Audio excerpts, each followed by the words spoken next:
Hey guys, welcome to part 9 of What If Naruto Was Adopted by Iruka. If you enjoy the video then like, share and subscribe and also comment your thoughts as it inspires me to make more such videos, and remember to check out my playlist section for other interesting stories. So let's get started. Chapter 32. Fighting Friends and Fears. We agreed not to tell each other anything specific, Sasuke said flatly, meeting Naruto's gaze without blinking. You'll find out what I worked on in the third round. Boring. Naruto sighed. He didn't mean it, though. They were just killing time until the finals at this point, and what better way to entertain himself than to needle Sasuke? You probably only learned how to use the Reikiri, if that. I guess you'll see soon enough. The other boy shrugged and laced his fingers behind his head, leaning back on the bench they were sharing. He really was boring. Would have been nice if Jiraiya had taught you a sealing technique for your loud mouth, but I'm more curious about what kind of training Hinata did with the Sandaime. You'll have to wait and see, too, Hinata replied before Naruto could fit in a retort. She fidgeted, drawing his attention to where she sat holding one of his hands. As often happened when lost in thought, she had taken to tracing the lines of his palm. What's up? He asked, catching her finger and drawing out a small smile. She gave a very slight shake of her head, and then simply looked up instead of responding. Naruto followed her gaze as it climbed higher and higher. He understood. The arena loomed above, casting a long shadow in the early morning light. It had been almost completely repaired since the last set of exams, some scaffolding near the upper rim the only proof that Shukaku had once decimated that whole section. Today was the day they went back in there. It was a place of bad memories, but also a testament to Konoha's will and determination to forge forward in spite of the past. That was what Iruka had said, anyway. He didn't really remember much of that day, so it was really just a big building to him. We won't have anything to worry about this time, Sasuke remarked, yawning and settling back with half-lidded eyes. It gave him the appearance of laziness, but Naruto could tell that his friend was completely alert. The security is pretty crazy, if you haven't noticed. It was hard to miss the pairs of Chunin and Jonin walking about openly, but he knew that Sasuke was referring to the ones unseen. Hinata had already sensed or seen several Anbu shinobi hiding throughout the grounds surrounding the arena, and even Naruto had been able to catch sight of one concealed on a rooftop. According to her, there was one in the tree just across the walkway from them, but it would have been impossible to tell without the Byakugan. Yeah. It wasn't anything like this last time, Naruto added, trying to cheer her up. And we even have our own personal bodyguard, too. None of them had been able to catch sight of Tenzo, but Tsunade had said that he would be tailing at all times and ready to intervene if something went wrong. I'm not worried about another invasion, Hinata said, her eyes going back to Naruto's hand. She was worrying at her lower lip. I doubt any nation would try that right now, especially considering our recent alliance with Tsunagaku. We had to watch you die last time, Naruto. I know we've made our peace with what happened, but it came about because one of the other participants was a Jinchuriki too. This exam is dangerous even without a full-scale battle going on, and both of you have powerful enemies with vendettas. That had all come out in a rush, as if she had been holding it in for a while. A deep breath followed, and she began to fidget once more. You have to fight that genin from the stone, too, and by all accounts he's extremely dangerous. Better taijutsu and faster than Lee with 3 gates open, mastered earth and really good at fire techniques, Naruto listed off, trying not to sound too unconcerned. He's strong. I tracked down Team Guy and Sakura to learn what I could about him, and even bothered Kiba and Shino in the hospital. They didn't appreciate that very much. He made a face, eliciting a small smile from Hinata. Good. He didn't like it when she was upset, and knowing that he had done research on his opponent would give her some peace of mind. But I know I can beat him. Jiraiya-sensei taught me some really cool stuff to use that play to my strengths, and I've got so many people looking after me that there's no reason to be worried about anything with Kurama. That was probably on her mind too, he knew. She nodded, and he gave her hand a squeeze. It'll work out just like Sasuke said, you'll see. Me and him get to duke it out in the third round, and then you'll fight one of us in the final match. So yeah, hope you're ready for our fight, Hinata, Sasuke said casually. Sasuke. Naruto and Hinata said in unison, his tone challenging while hers remained softly chastising. The boy only smirked and stood up to stretch before continuing. Come on. It's probably close to 7 now, and I want to be first in. They had been sitting together since about 6, having left home a bit early to meet Kakashi for a last-minute pep talk and word of caution. Their sensei had been uncharacteristically focused, and spent a good portion of the meeting making sure Naruto wasn't about to tap into the Kyuubi's power, which was ridiculous, frankly. Why would he even consider doing that after what Tsunade had said? Hinata stood with Naruto, both falling in beside their friend and starting towards the arena as one. More people were out and about now, most of whom were heading towards the various spectator entrances. Team 7 got a handful of glances and excited whispers, but for the most part they were given a wide berth, more than a few wary looks being thrown their way. Naruto could only assume that they were intended for him. Which of the other two had given the villagers a reason to be upset? It was strange, really. Years ago he would have appreciated this level of civility from people, but now. He had worked so hard to become a ninja and had vowed to protect the village, proving that he was capable on several occasions even. That was probably why he didn't get really nasty looks anymore, but this was almost worse. The ones whose eyes he caught looked fearful rather than disgusted, as if they expected him to suddenly transform into Kurama and start decimating parts of the village again. He couldn't blame them, but it just didn't feel fair. Naruto. Hinata's voice snapped him out of some momentary brooding, and he relaxed the grip on her hand.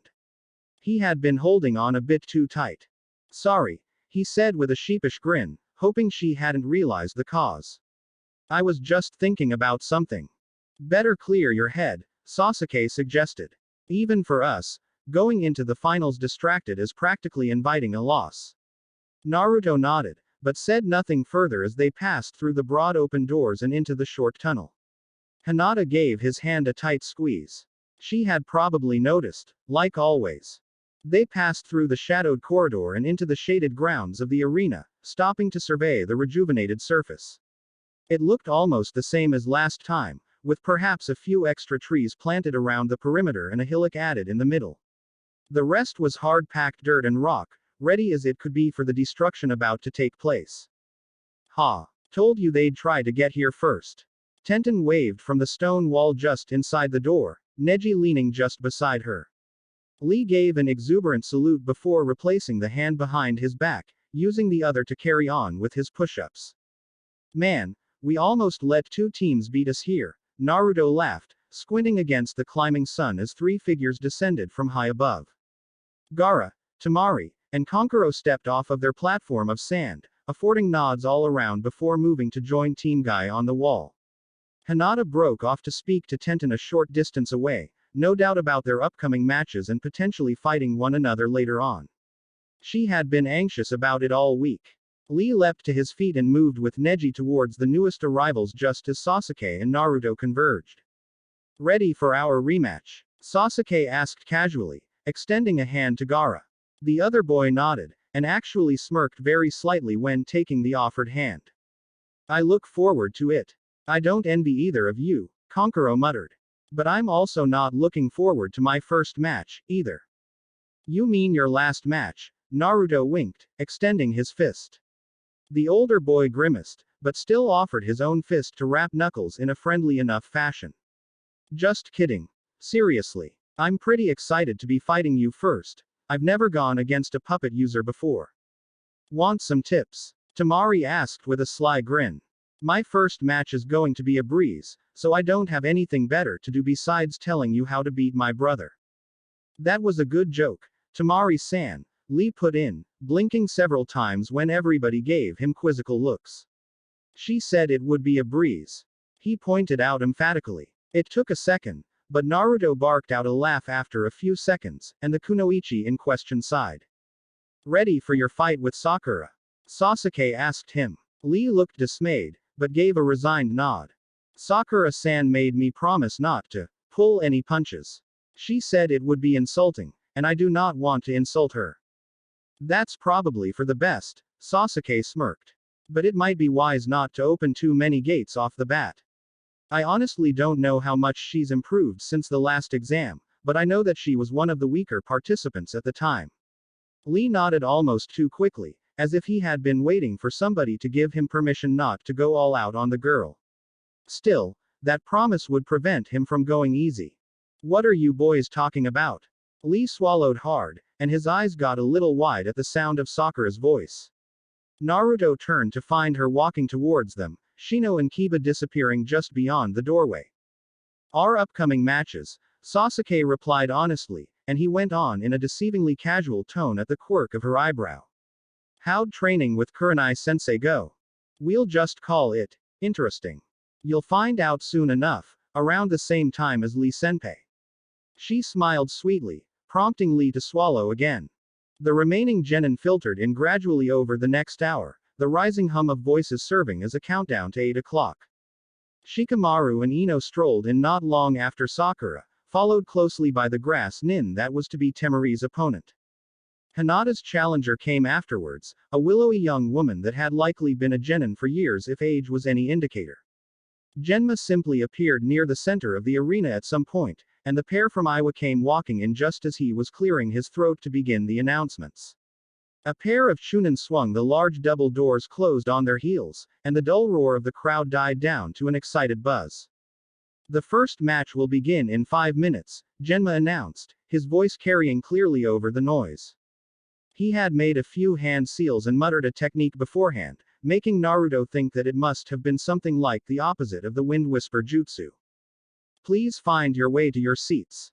As for you all, he continued at a normal volume, regarding the 16 contestants gathered, for those that were in attendance last time, you know the rules. For those who weren't, there are no rules. Use whatever type of combat, jutsu, and tools you want in order to defeat your opponent. The fight ends when one person dies or gives up, but I have the final say on whether it's over. If I call it done, it's done, and don't argue. Do we all understand? He waited until every one of them nodded before going on. Good. The first match is between Nara Shikamaru and Hinata. You two will remain here while the rest make their way to the spectating level. He pointed, indicating the same viewing area that had been used last time. It had escaped destruction only by being on the opposite side from where Shukaku had appeared. Kick his ass, Naruto said with a grin, extending his fist to Shikamaru. The other boy shrugged and reciprocated the gesture without comment, and without enthusiasm. That seemed mostly like Shikamaru, but it wasn't hard to tell that he was distracted by something. It was hard to blame him knowing who his probably not genin adversary was. Naruto glanced at Hinata, wondering. He was obviously older than them by a few years and of a build similar to Kiba's, with hard coppery eyes and long brown hair tied up in a tail. Nothing about him spoke of strength, really, but he did look extremely serious, and sort of gave off the impression of danger. How do you think it'll go? Sasuke asked as soon as they emerged onto the inlet balcony, walking over to lean on the railing. His voice was pitched low, probably so that others wouldn't hear. I really hope Shikamaru wins, but he didn't look very confident, Hinata whispered, joining them overlooking the arena floor. It just looked like he was thinking to me, Naruto shrugged, though he supposed she was closer to right. Hinata had a way of reading people that he lacked. Either way, if I know Shikamaru, he'll come with a lot of plans even if his opponent is stronger. Remember how I told you they fought me? I bet he'll pull out some crazy new tactics here. Hope so, Sasuke said, quieting when another voice echoed around the stands. Welcome to Konoha and the Chunin selection exam, Tsunade boomed, drawing out a roar from the crowd. We are honored to be hosting this great event once again, together in collaboration with our friends from Sunagaku. These exams have always been a way for villages to display the rising power of their newest generation of shinobi, she continued with surprising frankness, but I want this to also serve as an opportunity to build relationships and strengthen existing ties with one another. As you all know, a great tragedy occurred here not long ago, and it would be folly to ignore what happened, just as it would be to not learn and grow from it. I wish you to join me now in a moment of reverence for the innocents who were killed that day, as well as for those who lost their lives in that regrettable conflict. Complete silence pervaded the amphitheater. The memories of the invasion were still fresh in the minds of Konoha's citizens, and a great shame in those attending from Suna. Tsunade had kept her message strictly diplomatic as to not offend anyone, but it was well known that the Sand's leadership had been manipulated by Orochimaru and the Sound. Even so, this alliance was a contentious topic in the village, and it was very likely that the Hokage was trying to help relations as best she could. Thank you all. It is now my great pleasure to announce the commencement of the 34th Open Chunin Selection Exam. Please enjoy the matches. Tsunade nodded as the cacophony rose again, returning to her seat.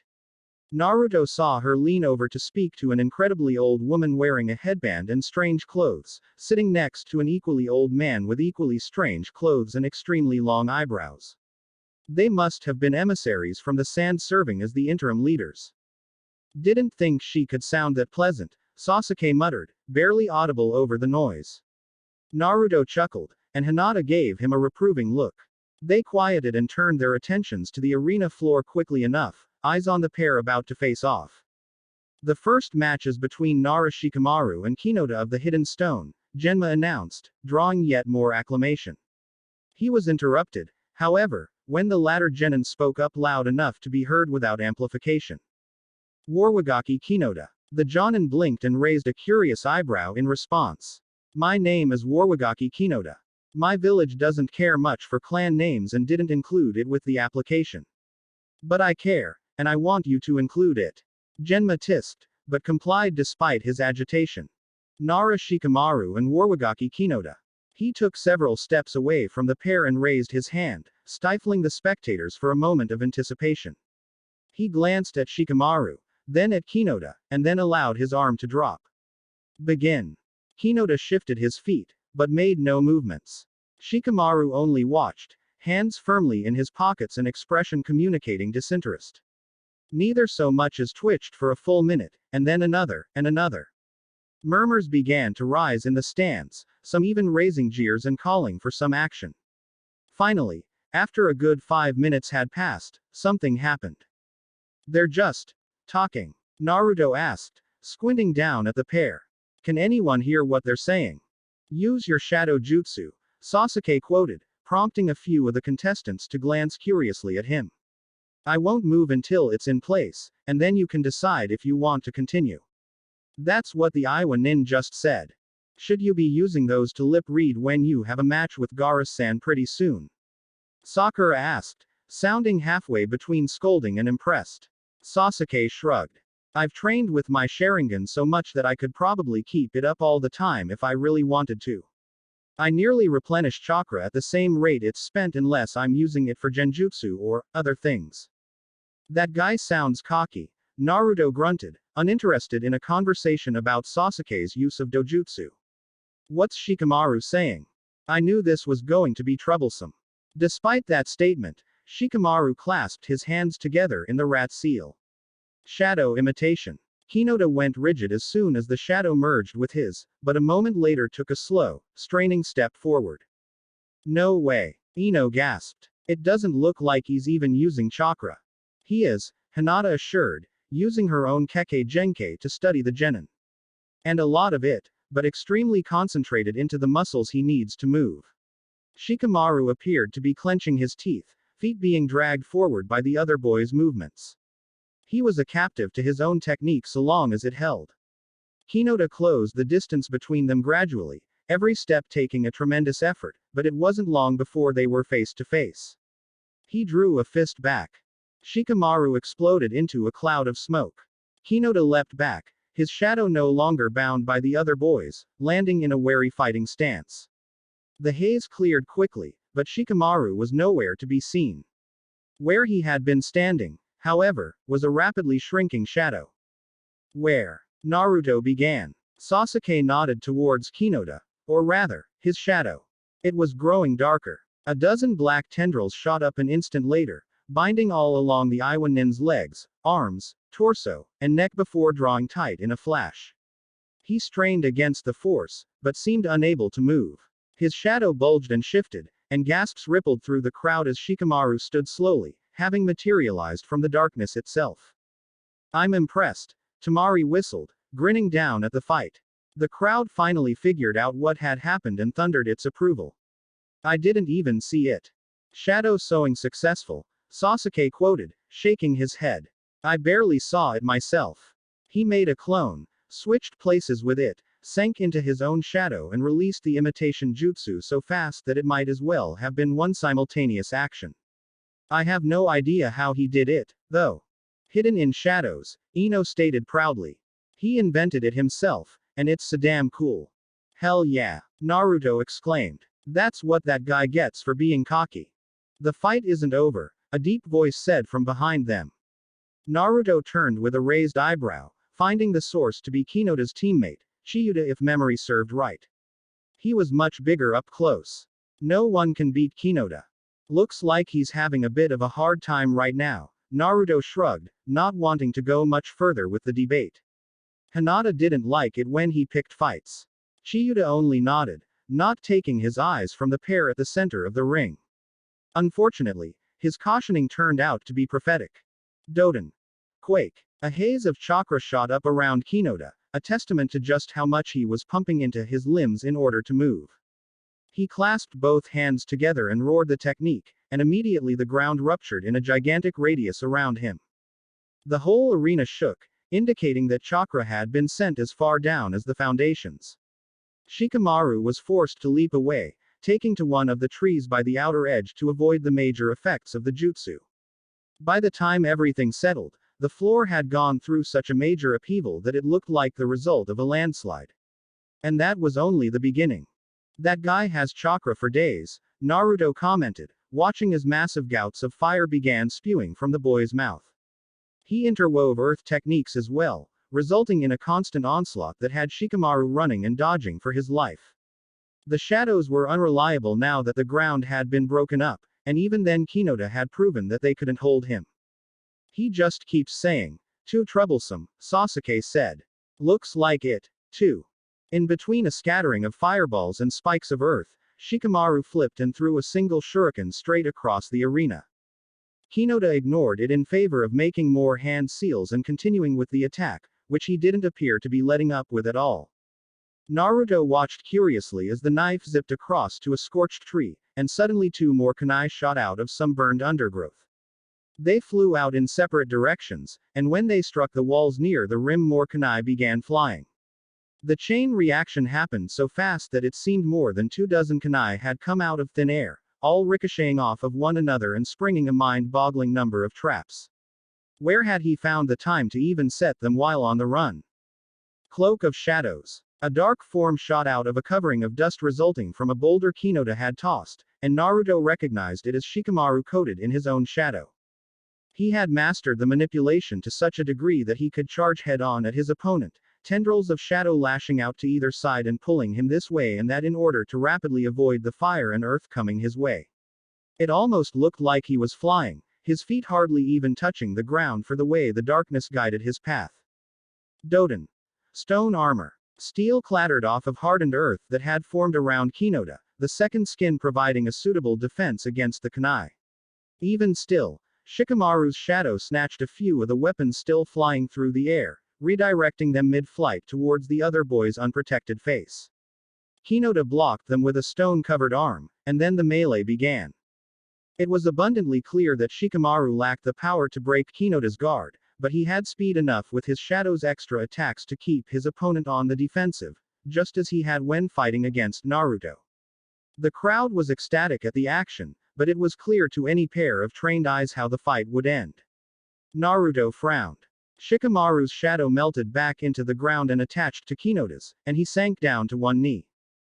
Breaths were coming in hard and fast, and the sweat coating his face could be seen even from that distance. Kinota's fist was quivering a few centimeters from Shikamaru's nose, the stone around his knuckles cracked but remaining in place. He was breathing hard, too, but still managed to take a laborious step forward, urging that fist to make contact. Shikamaru said something, and Genma raised his hand before Sasuke could interpret for them. Nara Shikamaru concedes the match.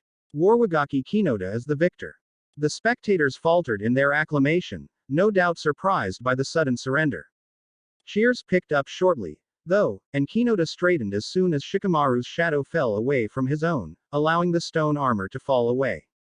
Naruto spotted several angry red marks and budding bruises along his shoulders and arms. Shikamaru attempted to stand up, wavered once, and fell back to his knees. He used up almost all of his chakra, Hinata said with no small amount of concern, letting her Byakugan recede. It looked like he had been measuring it out during the fight, and planned around exactly as much as he needed. He was not taking the match seriously, Lee put in, sounding upset. All eyes turned to him, questioning. I cannot say about his ninjutsu, but he was pulling punches and intentionally slowing himself down with that earth technique. He was much faster than that when I fought him. He could have used a variety of stronger ninjutsu, too, Neji said, folding his arms. Those were all fairly basic techniques, even if dangerous. He was conserving chakra. Crazy. Naruto sighed, shaking his head. It looked like Shikamaru gave it everything he had, too. That guy really is strong. That was probably his plan all along, Sasuke mused. I think he knew from the other teams that there wasn't much a chance of beating that guy, so he might have drawn out as much as he could just to give the next person a better shot. Sounds like something he would do. Ino's tisk sounded more annoyed than angry. I guess that counts as planning a few steps ahead. Chunin were already out on the ground smoothing the broken arena floor in preparation for the next fight. Meanwhile, Hinata had actually offered a hand to help the other boy up. They were walking together towards the small infirmary door, Shikamaru being supported on Hinata's shoulder. At least he's a good sport. The arena was repaired in short order, and the buzz of the crowd started growing again just as Hinata returned to the spectating area. It had been a short but exciting match to start the day out, and they were ready for more. The Iwa Nin strolled up and leaned casually on the railing nearby, not saying a word. He didn't even appear winded anymore, and up close his minor injuries looked paltry. Man, he's gonna be a tough match after all. Did you have it in your mind that it wouldn't be? Not really, but I was hoping not to have to show off too much before fighting Sasuke. After seeing him fight, though, I think I'll have to use at least one of the techniques that Jiraiya-sensei taught me. I hope you don't mean the last one he showed you. That kid has an unnatural amount of chakra. I won't use it unless I have to, but it may be my best shot. I think it's unwise, but do as you wish. I would suggest sticking with your first plan. Naruto. Hinata's voice brought him back to reality. He blinked, then realized everybody was looking at him, and Kankuro was disappearing into the exit tunnel. Oh, sorry, I was thinking about something. Did Genma-sensei announce my fight? She nodded and squeezed his hand, which he responded to by grinning and leaning in to kiss her forehead. All right. Be right back. Be safe, she called as he vaulted the railing.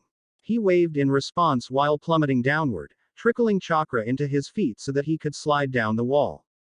Ask Genma to amplify the sound in the arena, Sasuke's voice said in his ear. He must have been using the wind whisper jutsu for it to be coming so clearly through the rush of air. I don't want to have to keep telling everybody what's going on. Naruto smirked and raised his hand again, providing a thumbs up to indicate that he had received the message. That was a great idea. Kankuro found his way to the center of the arena a good deal after Naruto had already arrived, though he didn't seem surprised by that. He only sighed and removed the bundle of bandages from his back, setting it down with a heavy thud and waiting for Genma to start the match. Good luck, Naruto said amiably, raising a fist. Thanks, Kankuro replied unconvincingly, meeting Naruto's knuckles with his own. I'd appreciate it if you would try not to break my puppets. No promises. Figured. The second match is between Uzumaki Naruto and Kankuro of the Hidden Sand, Genma proclaimed, stopping to speak to the latter in a normal tone. Did you want to add a name at the last second, too? We do things a bit different in Suna, was all Kankuro said, and Genma took that as a negative. He raised his hand, ready to begin the match, but Naruto spoke up quickly. Genma-sensei, do you think you could amplify all of the contestants' voices too? We want to be able to hear what's going on, and Sasuke's getting annoyed having to read lips. Genma looked about ready to spit his senbon straight into Naruto's eye, but paused to think about the request before doing so. Not a bad idea. He failed to say whether or not he would do it. The Jonin's hand fell. Begin. Naruto wasn't about to stand around like the last fighters had. He surged forward, pushing more chakra than normal into each leg in order to match his cloaked speed. Kankuro appeared unprepared, only having time to widen his eyes before Naruto's fist made contact with his chest.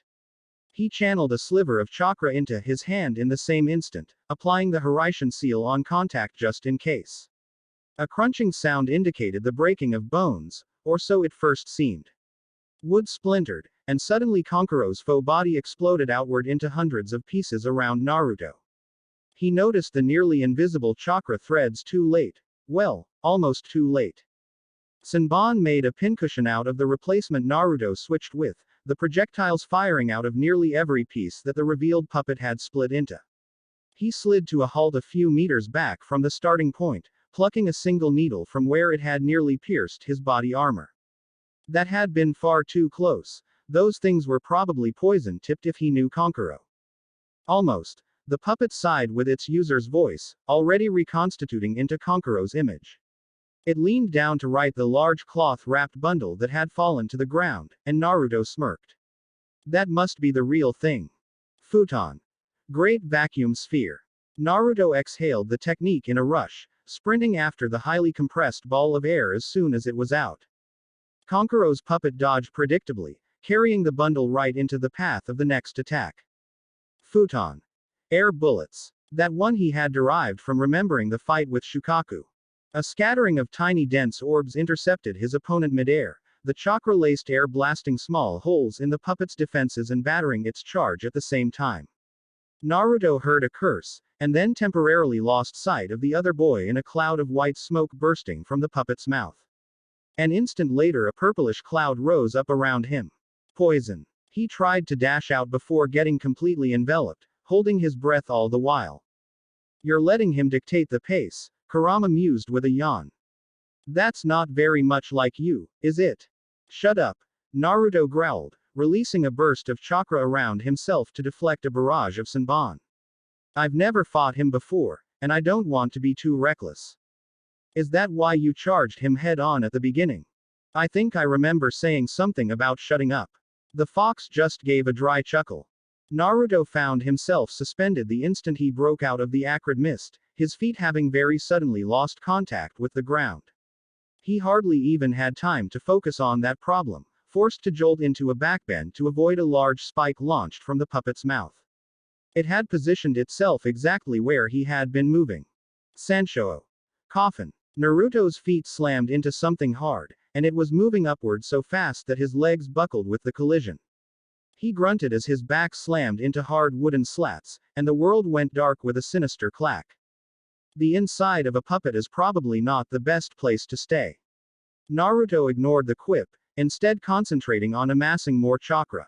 He hadn't expected to use so much, but then that was part of being prepared for anything.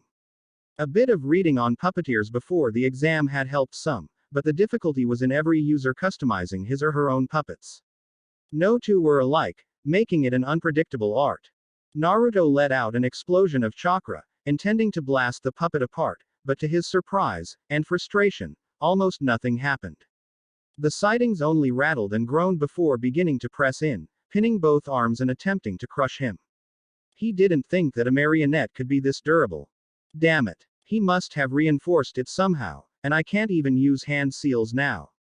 A gasp escaped him as the pressure popped his left shoulder out of its socket. He grit his teeth. Using secret techniques on the first match had been something he had wanted to avoid, but not taking this seriously would mean the end of him. Kankuro was pushing the tempo of this fight hard, and it was high time that Naruto took it back over.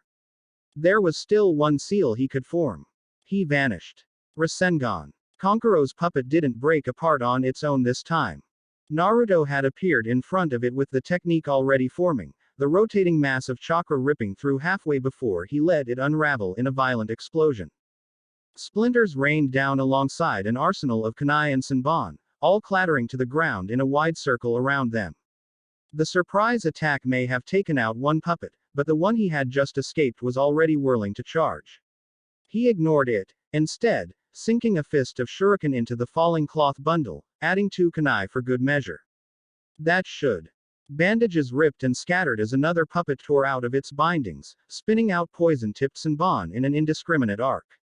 Naruto flipped backwards to dodge, narrowly avoiding a large scythe blade that swept out of the thing's wooden torso. He twisted mid-flip in order to not land in the waiting Sanshou, summoning a clone to toss back towards the newest puppet. Either Konkuro was inside of this one, or somehow hiding in plain sight. I wish I could see the chakra threads clearly, he lamented, landing and scanning quickly around to see if any were visible. I think I saw them during the fight with Shukaku, but he must have gotten better at suppression. His clone was dispersed by a spike fired from one of the puppet's many elbow joints, bringing an end to the very brief respite and opportunity to think. Man, screw it. Fuin. Gravity well. He waited for the clattering puppet to get in range before slamming a hand to the ground, branching jutsu shiki out in a circle 15 meters across. The space immediately around Naruto remained unchanged, but the rest of the seal shimmered and transformed the ground into a deep, deep indigo. The oncoming puppet plummeted, crashing into the arena floor and sticking there as if flattened by an unseen force. Naruto heard the wooden salamander behind him fall as well, its joints crunching under the newfound weight of its body. All right, he panted, feeling the effects of using the Hiraishin and this jutsu back to back. You can either come out now, or I can turn your puppets into pulp. You got me. Konkuro's fist punched through the ground just barely outside of Naruto's technique, the rest of him emerging to stand and brush the dirt and dust off. He looked completely spent, and more than a little disgruntled. I spent most of my chakra trying to outpace and trap you, and I barely made a dent. I give up. He twitched each wrist once, eyeing his fallen puppets. They didn't budge. Konkuro concedes the match. Uzumaki Naruto is the victor, Genma announced. The crowd cheered politely enough, but it was clearly not the same amount of enthusiasm given for Shikamaru's fight. Naruto tried not to notice that his own village would rather praise a genin from the stone than him. A few scenes from the last exam's carnage flashed through his mind, serving as a reminder that there was a good reason for the citizens' apprehension, even if it was unfairly directed at him.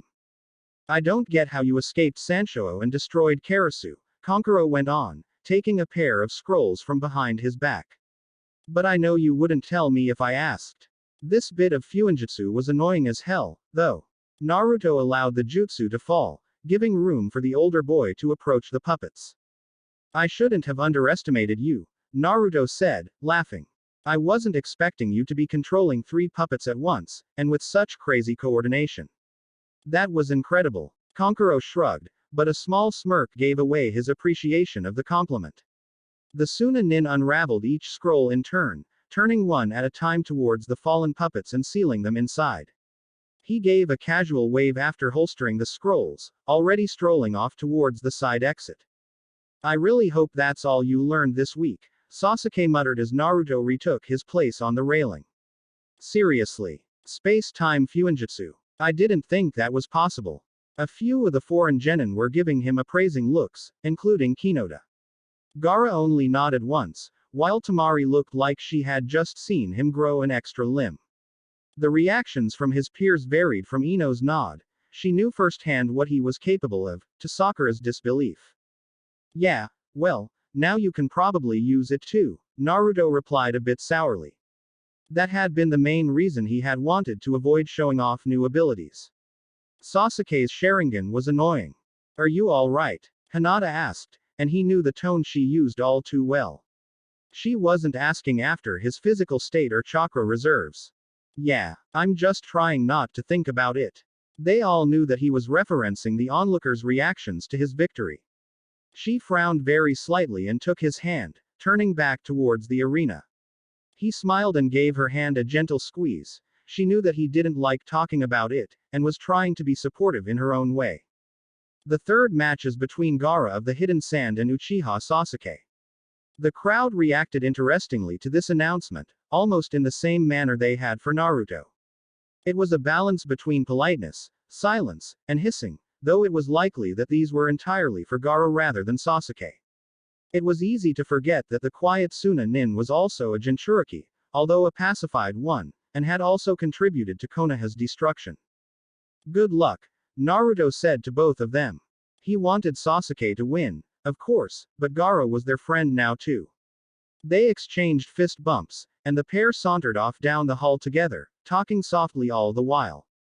Bit of a change from last time, Sakura mused, taking Sasuke's place beside Hinata. Everyone was excited to watch Sasuke-kun fight before, and now they're just watching Gaara-san like he could turn into a biju any second. That's how people are, Tamari sighed. To be fair, even Konkuro and I were afraid of him for years. Can't really blame your village for seeing a monster pop out of Gaara and now being afraid of him, seal notwithstanding. Hell, he still terrifies most everyone in Suna. Yeah, can't really blame them. That was all Naruto could say. He felt the pressure of Hinata's hand increase, but right then it couldn't bring about the warmth that it usually did. It wasn't because she couldn't understand what it felt like. He knew that her empathy knew no bounds, and that being with him for so long had provided personal experience to how others treated him. That wasn't even considering that she had been an outcast of her own clan at one time. No, Hinata understood, but right then it wasn't sympathy he needed. In truth, he didn't know what he did need. Proving to the villagers that he wasn't a threat would be a great start, though asking for their trust might be pushing his luck. At least before they had hated him for no real reason, which was something that could be dismissed as ignorance. Now, though, when it came down to it, the choice had been his to let Kurama out. It had saved his own life and probably many others, but at the cost of the citizens having to relive horrible memories and getting a few more tacked on in the process. Naruto, Hinata said softly, touching his arm. He blinked.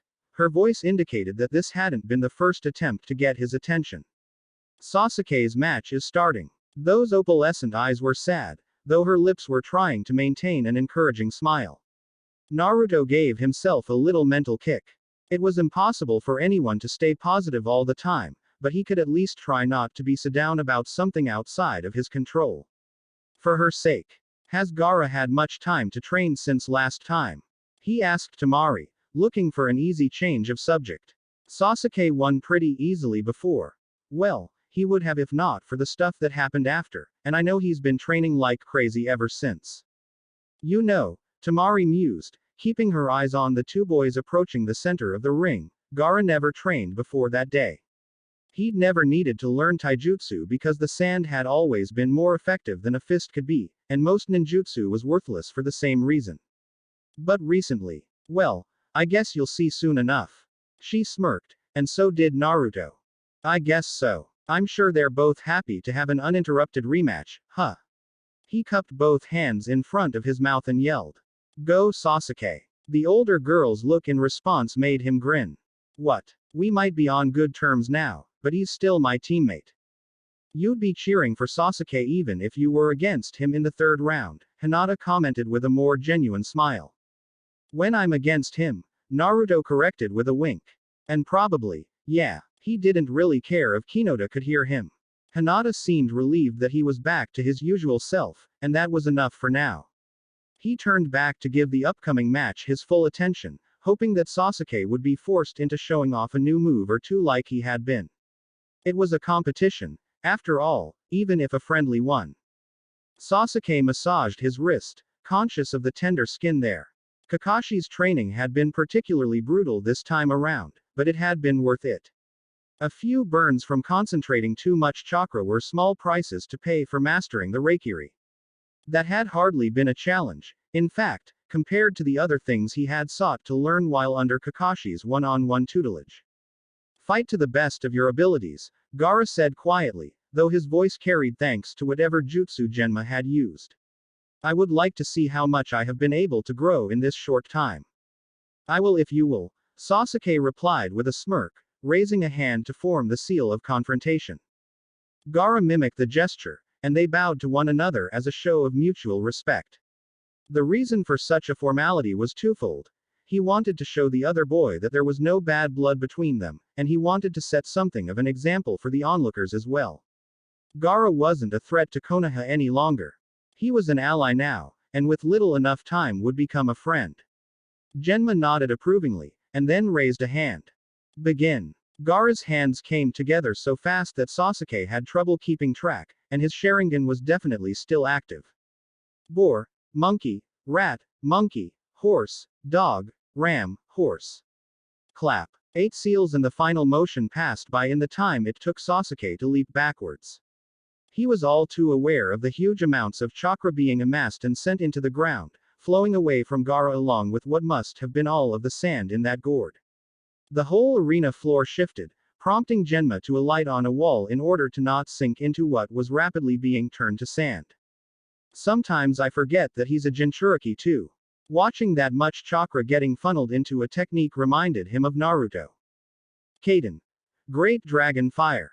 He breathed down towards where he would be landing, using the fire to superheat the sand and turn a wide area molten. Sweden. Water Blast. The subsequent ability cooled the glowing mass rapidly, creating a thick layer of hardened glass over a dozen meters across and fabricating a huge plume of steam at the same time. It served a secondary purpose in obscuring his movements upon landing, which would definitely be necessary. The sand was already flowing in around him. Mizu Bunshin no Jutsu. Sasuke shot out of the fog like a cannonball, hitting the stadium wall in a roll and coming up sprinting. His 3 clones took separate directions, each already drawing out a pair of Fuma Shuriken and letting them fly towards Gaara, who was still standing in the same place with both eyes closed. 4 eyeballs made of sand were floating over the boy's head, each watching a different direction. Waves of sand rose up to intercept the projectiles, burying them as other tendrils raced after Sasuke and the Bunshin. Let's see just how much like real eyes those are. He slid to a halt and fixed his gaze on one of them, each clone doing the same on a different side. May as well start with something simple. More sand was rising up already, so he only had an instant to test it. He used the Sharingan's innate genjutsu, focusing it on the eye that Gaara must be using to see with. All at once the sand froze in its tracks, then began collapsing in heaps. The 4 eyes fell to the ground and broke apart, followed closely by Gaara himself. Sasuke raised an eyebrow. He had felt the jutsu take effect, but it couldn't have been that simple. He dismissed the water clones and landed warily on the loose sand, eyeing his opponent's prone form.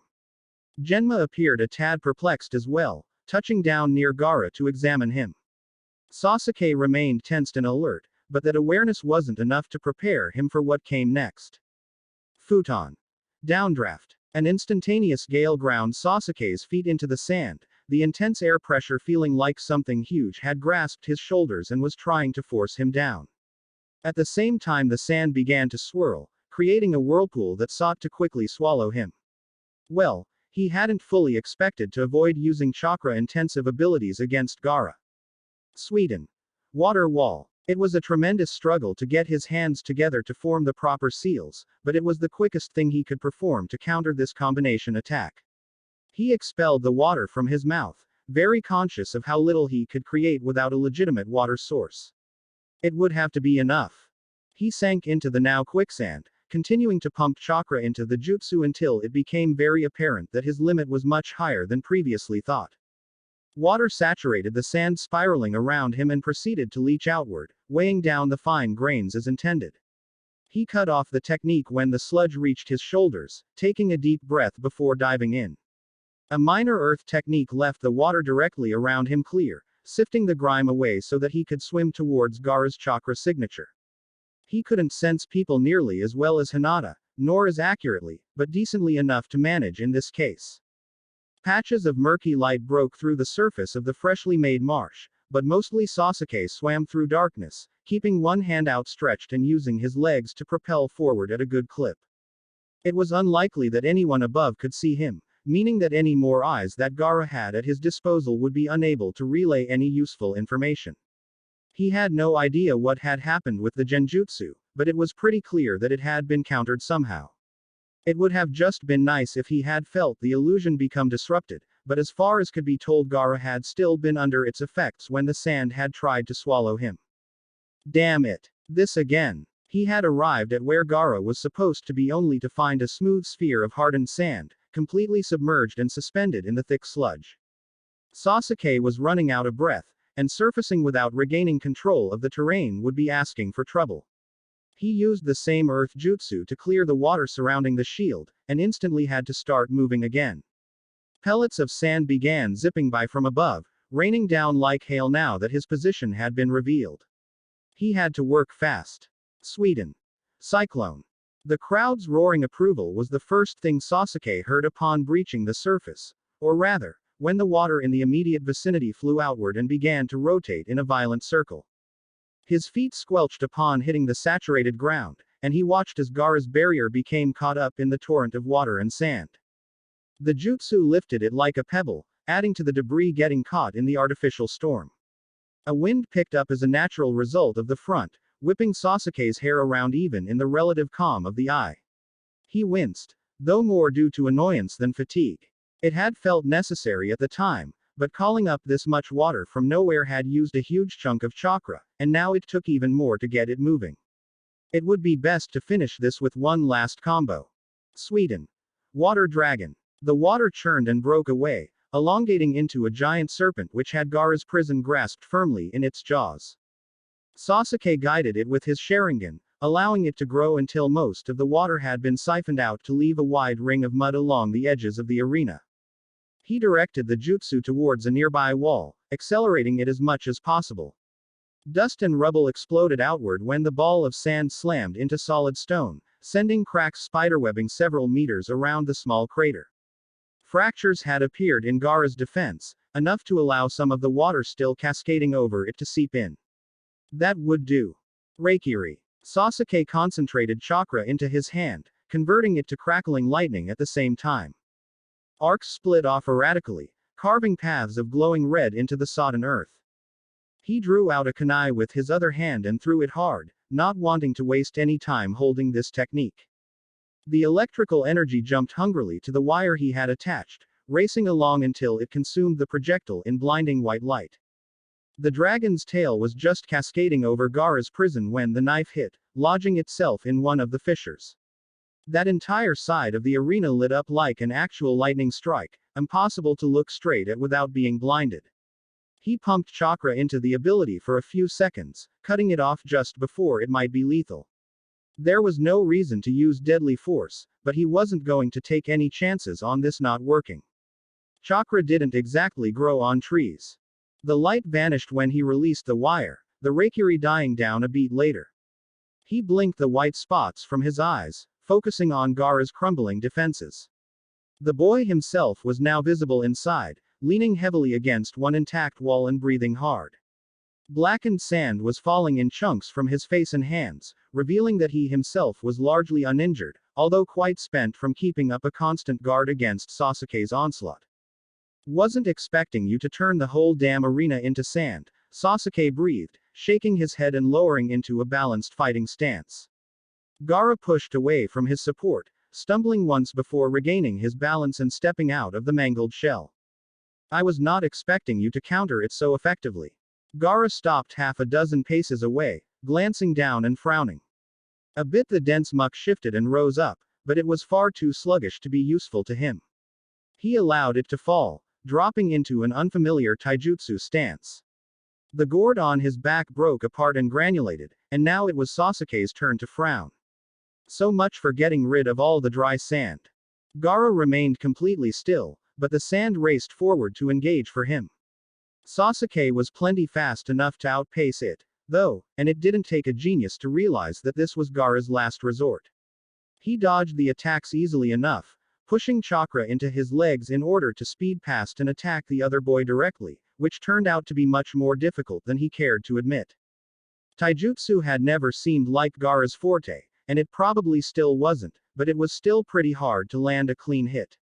He didn't even attempt a counterattack, instead just barely dodging or deflecting Sasuke's strikes at the last possible second.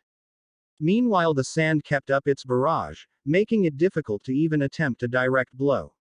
It was a clever way to fight against the Sharingan, using the sand whose movements couldn't be easily predicted while focusing his own energy on avoidance. Not even twitching until it was almost too late meant that Sasuke had no window to anticipate movements. But there were ways to deal with this, too. Futon.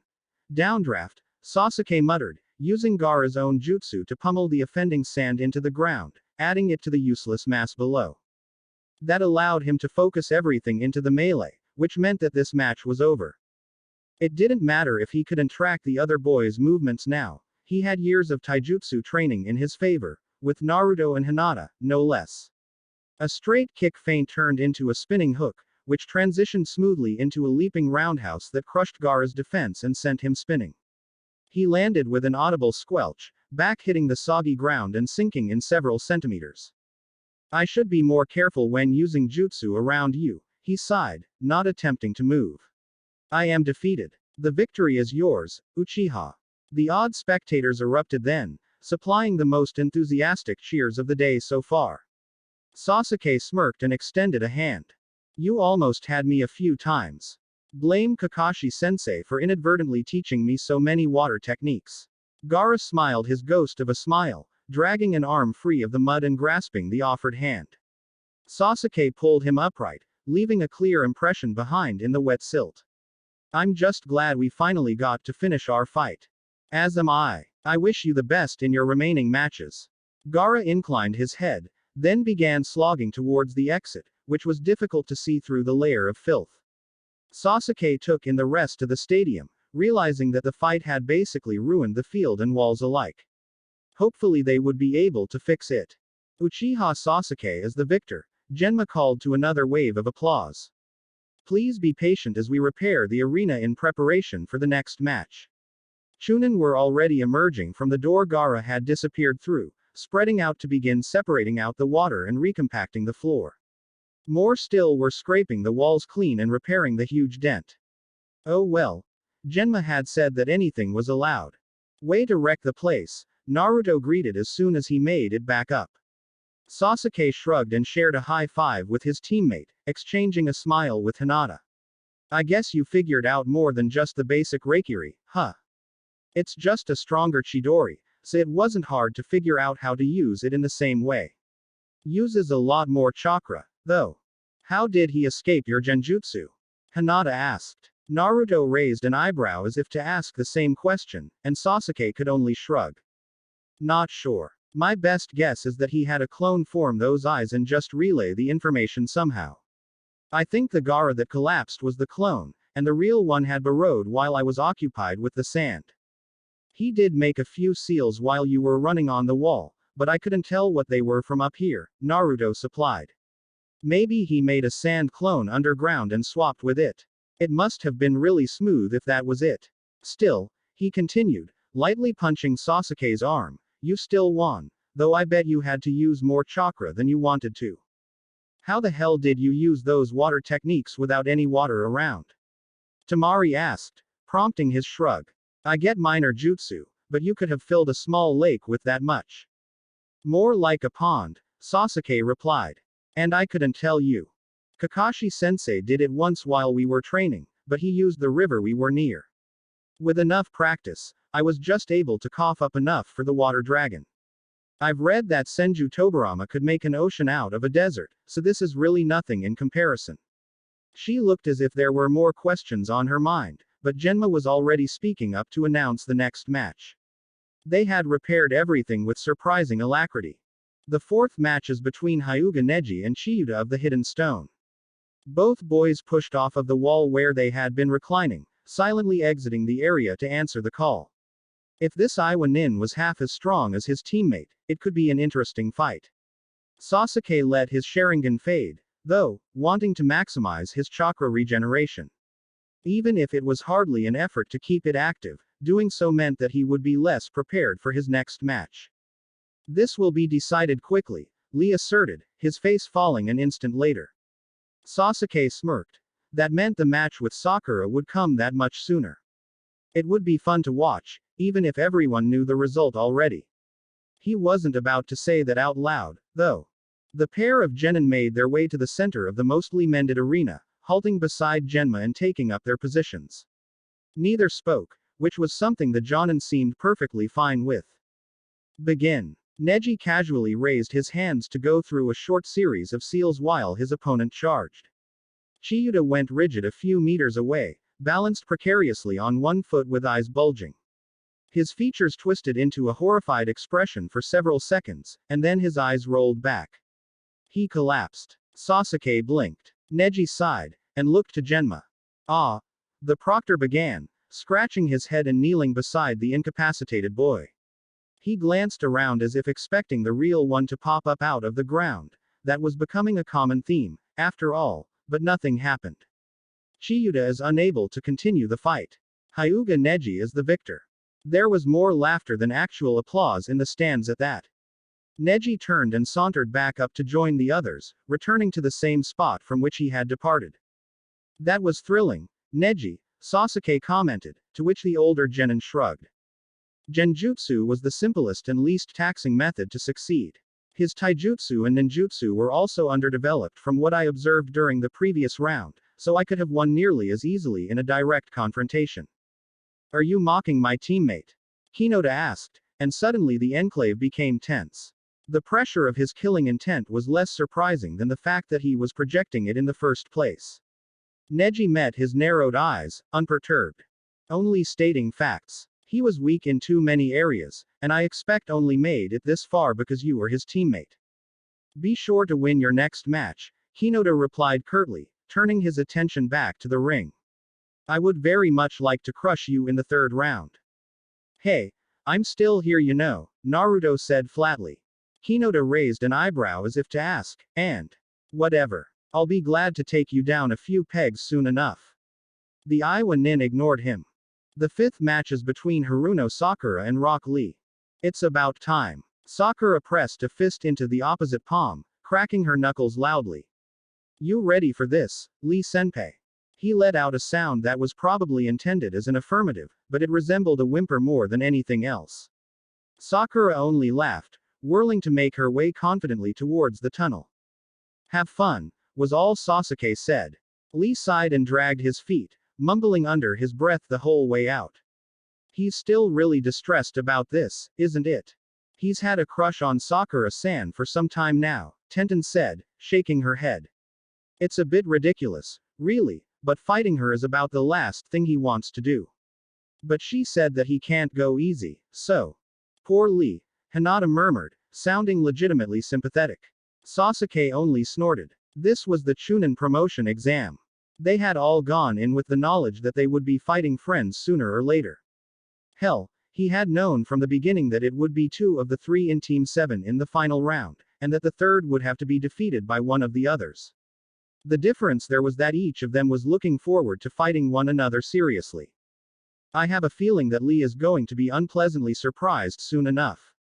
Everyone looked at Sasuke at that comment. He kept watching Sakura and Lee as he continued, smirking very slightly. I'd put 10,000 Ryo on Sakura starting with Genjutsu, and getting at least one clean hit in before the end. Sasuke, Hinata chided, giving him a particularly severe look. Well, severe for Hinata, anyway. You shouldn't be putting wagers on your friends. I'll take that bet, Tenten said with a wide grin. Make it 50,000 on Sakura not landing a single hit. Lee's way too fast. She winked at Hinata, who had turned to her in surprise. It's just a friendly bet, silly. I'd honestly love it if she ended up clocking him, though I just hope that wouldn't break his neck.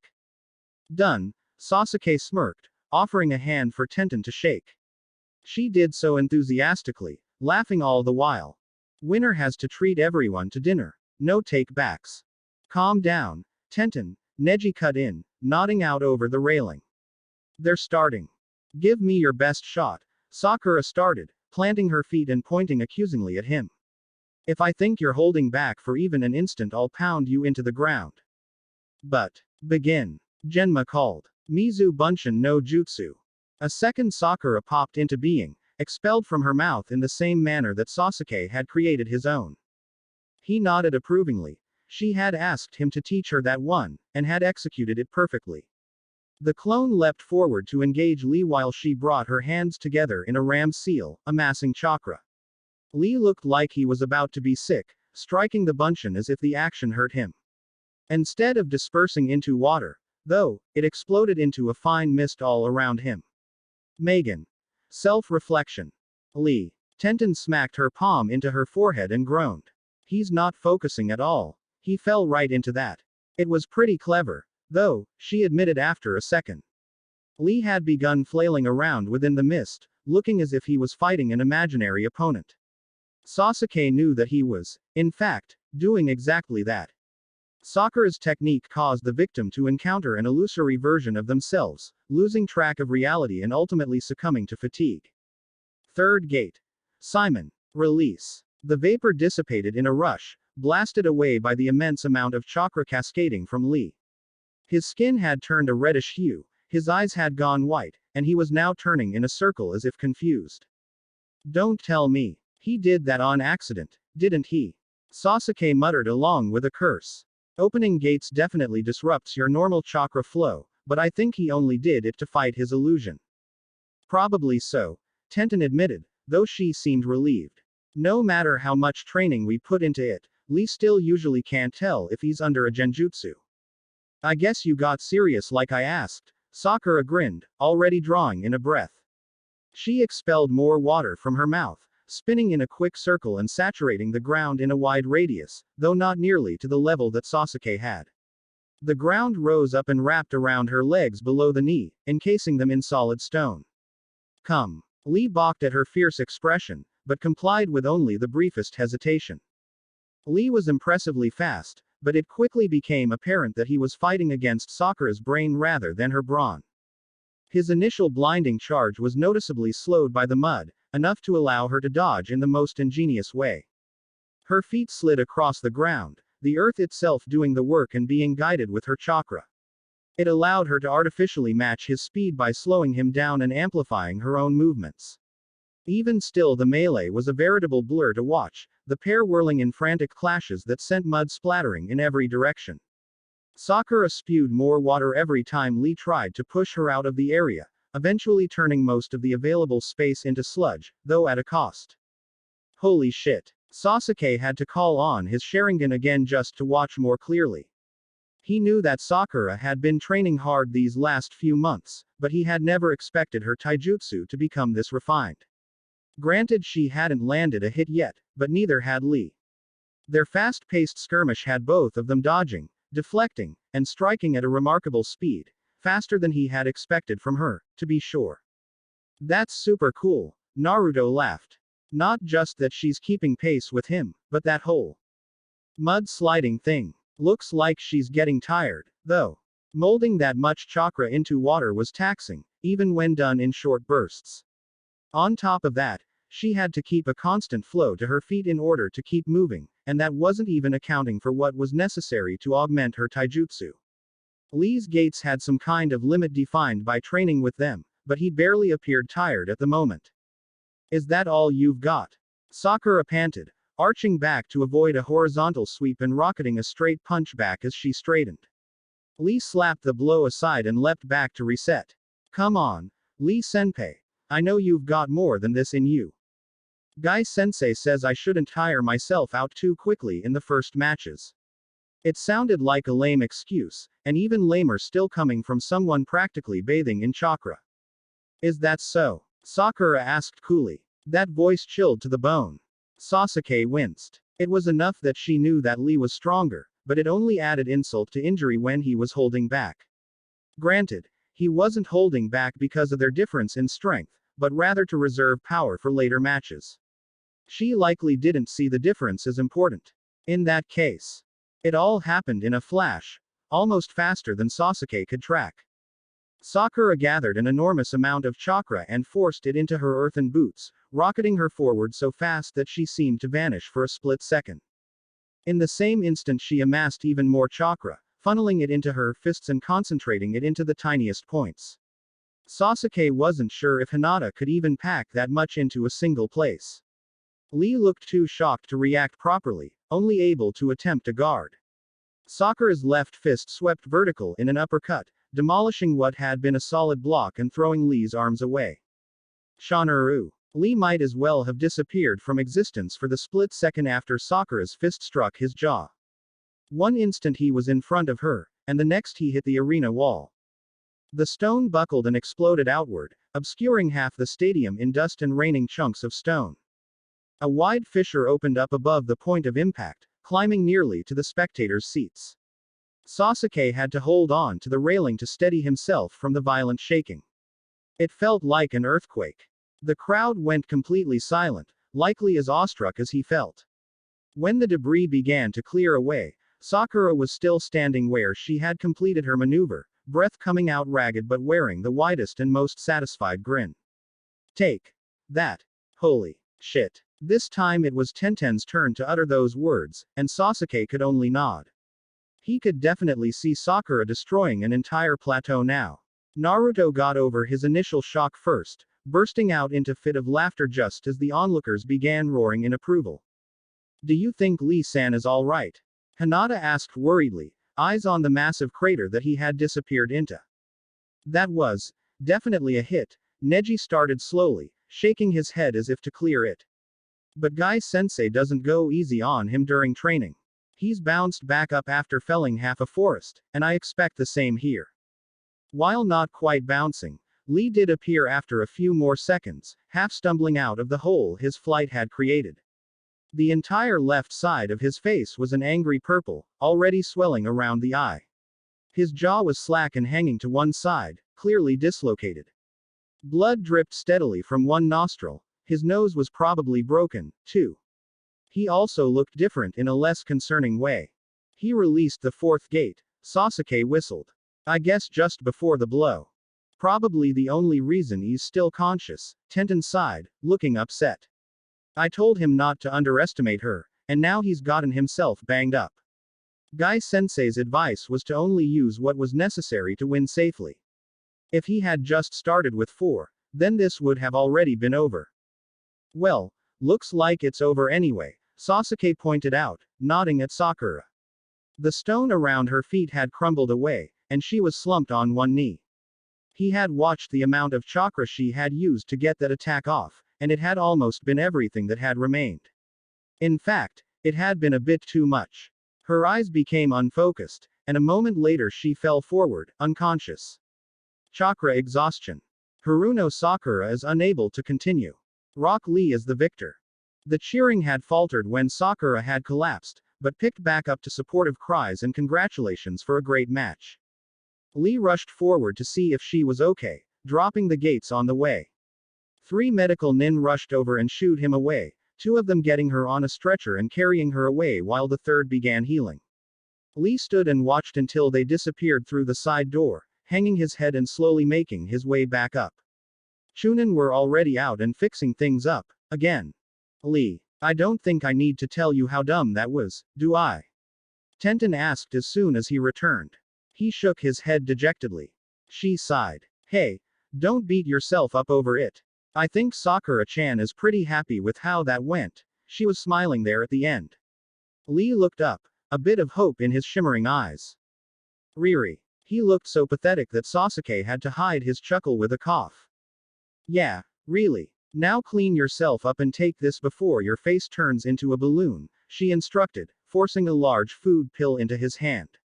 He nodded, using one hand to pop his jaw back into place before taking it, chewing twice and swallowing with a face that indicated it was not the best tasting thing in the world. Good. The swelling should go down in a few minutes.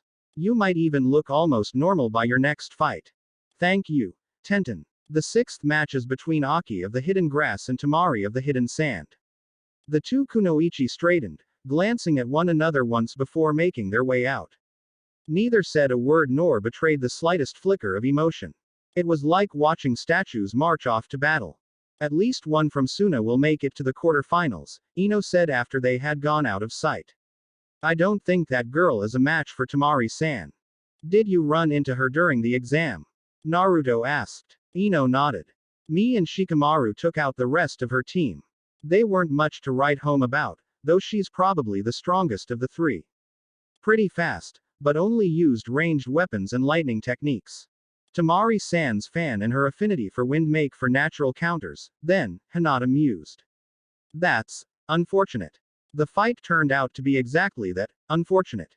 Aki created distance between them as soon as Genma signaled the start, beginning to launch attack after attack consisting primarily of kunai, shuriken, and lightning jutsu. Many of them resembled the way Sasuke liked to fight, but Tamari had also fought against Sasuke once, and she wasn't about to make the same mistakes twice. No projectile even got close to hitting, all buffeted away by casual techniques from her giant war fan. Each bolt or ball of lightning was cancelled out in the same way. The Kusa-nin never had a chance. The fight ended when Tamari became bored, it seemed. She summoned 2 literal tornadoes in a flash and sent them driving at her opponent, and despite the other girl's best efforts she was caught up and tossed around like a ragdoll. The wind was sharpened, too, and before long Aki's bloodied form hit the ground hard, shuddered once, and then became still. Genma called the match. Aki of the hidden grass is unable to continue. Tamari of the hidden sand is the victor. They're just shallow wounds, Tamari said as the medics rushed out. Looks worse than it is, I promise. She folded her fan and retied it onto her back before returning to the waiting area, leaning nonchalantly on the railing once again. That was bad luck for her, she said after a moment, voice no longer amplified. She sounded annoyed. I don't think I was necessarily stronger than her as much as my abilities directly oppose hers. We don't always get to choose who we fight, Sasuke pointed out. As shinobi we're expected to deal with unexpected situations with the tools we have to work with, it's one of the most important things they look at for Chunin promotion. Sakura knew that she was outmatched by Lee, for example, but that didn't stop her from nearly taking the fight by playing to her strengths. Are you lecturing me, or just trying to fit in a compliment for your girlfriend? She asked wryly, a sly smile giving away the jest. Sasuke shrugged, turning his attention to the arena again. That was the last time he was going to be positive. The 7th match is between Tenten and Yamanaka Ino. Sweet. Ready to rock, Ino. Tenten grabbed the other girl's arm and leapt over the railing before receiving a clear answer. Ino squawked a protest that sounded like it could have been Tenten-senpai, but it was difficult to tell. Hey, the fight hasn't started yet. Naruto called after them, laughing. Hinata was giggling as well, and even Neji had a smirk on his face. At least they were having fun with it. Sasuke said nothing. There was only one way this match could really go. Ino might have improved by leaps and bounds since the previous set of exams, but her specialty didn't lie in combat. Her skill set made her ideal for espionage, tracking, interrogations, and maybe medical ninjutsu if she trained for it. Her taijutsu, ninjutsu, and genjutsu were all average at best, though one could argue that her kenjutsu had become fairly exceptional. Even then she was against Tenten, who was worlds better with all types of weapons than anyone else he knew. Begin. Well, you already know how I'm going to fight, Ino sighed, taking a scroll from her belt pouch and dropping it. The paper unraveled, and the sword that Naruto had described popped out and into her hand. Bring it. With pleasure, Tenten chimed, already flinging 2 scrolls in wide arcs, creating a nearly perfect circle around Ino. Sogu. Shuriken Storm. The technique was aptly named. Sasuke counted at least 10 different types of shuriken whirring out of the scrolls towards Ino, ranging from the largest arm-length weapons and Fuma shuriken to tiny 8-pointed stars. Sweden. Solid globe. Water was leaving Ino's mouth before Tenten's scrolls had completely surrounded her, flowing around her in a flash and forming a smooth bubble of liquid. It didn't look like it would be very effective against the projectiles at first, but the first handful swiftly proved that assumption wrong. Each one sunk in just barely, lodging in the defensive shell as if it were thick clay. By the time Tenten's technique expended itself, Ino was surrounded by a circle of metal. The barrier had held. Tenten dropped to the ground a fraction of a second before a horizontal slash of chakra might have taken her head off. Weapons clattered to the ground in a ring around Ino as the water lost form, the result of her cutting straight through it with the sword. Rather, she had infused the weapon with her chakra and turned the strike into a ranged attack as a result. The pair of scrolls fluttered to the ground, each sliced cleanly in 2. Melee it is, Tenten grinned, a pair of nunchaku already spinning in her hands. She dashed forward, but halfway to Ino threw the weapon to serve as a distraction. A naginata appeared whirling in one hand from another scroll, and then the real fight began. To say that Ino was outmatched would have been a gross understatement. Tenten was not only able to masterfully wield her weapon with greater reach, but she knew every sword technique that the other girl might use. Ino's one saving grace was using the chakra blade's extension to decent effect, but Tenten had been the one to teach Hinata how to channel chakra into weapons in the first place. She didn't use the ability herself, presumably to conserve energy, but made fighting against it look effortless. A large metal spheroid shot out of a cloud of smoke near Tenten's hip, forcing Ino to jerk left in order to avoid getting pummeled. She narrowly avoided a straight jab in the process, her full focus returning to the bout. That concentration turned out to be her downfall. The ball exploded a few paces behind her, sending small pellets scattering in every direction. Several slammed into her back, drawing out a pained gasp. She stumbled forward, footing lost, right into the butt of Tenten's polearm. That was the last sound to escape Ino's lips before she fell, caught by Tenten just before hitting the ground. Sorry Ino, the older kunoichi said to her unconscious friend. I tried to make it as gentle as possible. Yamanaka Ino is unable to continue. Tenten is the victor. If that was her being gentle, I'd hate to see rough, Sasuke whistled. That was a neat combo with that metal ball. I doubt Ino saw her hands come together for the snake seal in the middle of the fight. I didn't either. That was crazy fast, Tenten. Naruto's comment was directed at the girl in question, who came trotting up the tunnel at that moment. It was fun, she smiled. Always have to prepare for the unexpected. The 8th match is between Uka of the Hidden Mist and Hyuga Hinata, Genma announced. This will be the final match of the first round, after which there will be a brief intermission before the quarterfinals. Be safe, Naruto said before anyone else could wish her good luck. They hugged, he kissed her forehead again, and she exchanged a nod and smile with Sasuke before moving off to follow Uka down. Worried? He asked, already knowing what the answer would be. About Hinata. Yeah right, Naruto guffawed. She could probably beat the crap out of both of us if she went all out. I kinda feel bad for that Miss Genin. Yeah, this'll probably be over quick. Sasuke wasn't so sure that Hinata could beat either of them, but he also wasn't sure that she couldn't. It was difficult to gauge any of their power levels relative to one another. Each of them had strengths and weaknesses, and each of them knew exactly what those were. Now that Naruto could reliably counter genjutsu, neither he nor Hinata had that particular advantage over their teammate, especially when Kurama could sense and point out any genjutsu immediately. It turned out that they were more than correct about the fight. Uka was fast. Sasuke would give that to her, but she was no match for Hinata's speed. The Kiri Nin tried to create distance at the very start, proving Sakura's warning true when she produced fist after fist of shuriken in flight. Several times Sasuke saw the girl try to use one type of genjutsu or another, each instance coming up empty-handed when Hinata showed no sign of being affected.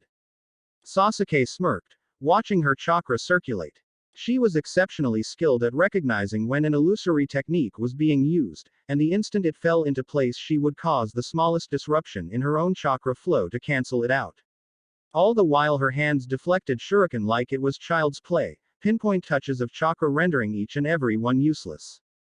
Hokage, she said softly, simply appearing beside Uka. Sasuke blinked. She had been halfway across the arena just now, in pursuit and flashing a tiger seal between defensive maneuvers. Had that been the body flicker technique? 64 palms. Uka hit the ground after the 43rd strike, conscious but unable to move. Hinata had completely avoided all vital points in favor of tapping the tenketsu all along her adversary's arms and legs. Uka of the Hidden Mist is unable to continue, Genma said after it became obvious that the girl would not be getting up anytime soon. Hyuga Hinata is the victor. Hinata bowed to Uka, looking apologetic, but smiled as soon as she straightened and heard Naruto's whoop from above. Man is she awesome, Naruto beamed, rubbing the back of his neck. Sasuke probably would have rolled his eyes if it were anyone else so openly admiring their girlfriend, but the only thing Naruto knew how to be was honest. She didn't do anything we haven't seen hundreds of times, Sasuke pointed out. I don't see your point. Never mind. Nice work, Hinata, he continued when she reappeared. Not that it was very exciting to watch. I'd take efficient over exciting any day, Tenten put in. Thanks you too, Hinata beamed, giving Naruto a hug before settling back to her spot next to him. I feel bad that I had to be her opponent. Genjutsu is not something most people are gifted in, and Uka-san was very skilled at using it. Without the Byakugan, it might have gone very differently. It wouldn't have, Sasuke snorted. Between how much training you've done with Genjutsu and your ridiculous chakra control, it would have been no contest anyway. Having the Byakugan just made it easier, not inevitable. I guess you're right, she replied after a moment. You're just gonna have to get used to the idea that you're super strong, Naruto said with a wink. Man, the next round is gonna be great. I get to fight Hinata-san, and then Sasuke and Neji's fight will be great, I bet. How early can we forfeit? Tamari asked, eyeing Lee askance. My face is too pretty to get punched that many times. I will try my best not to hit your face, Tamari-san, Lee assured. A man must do his best too.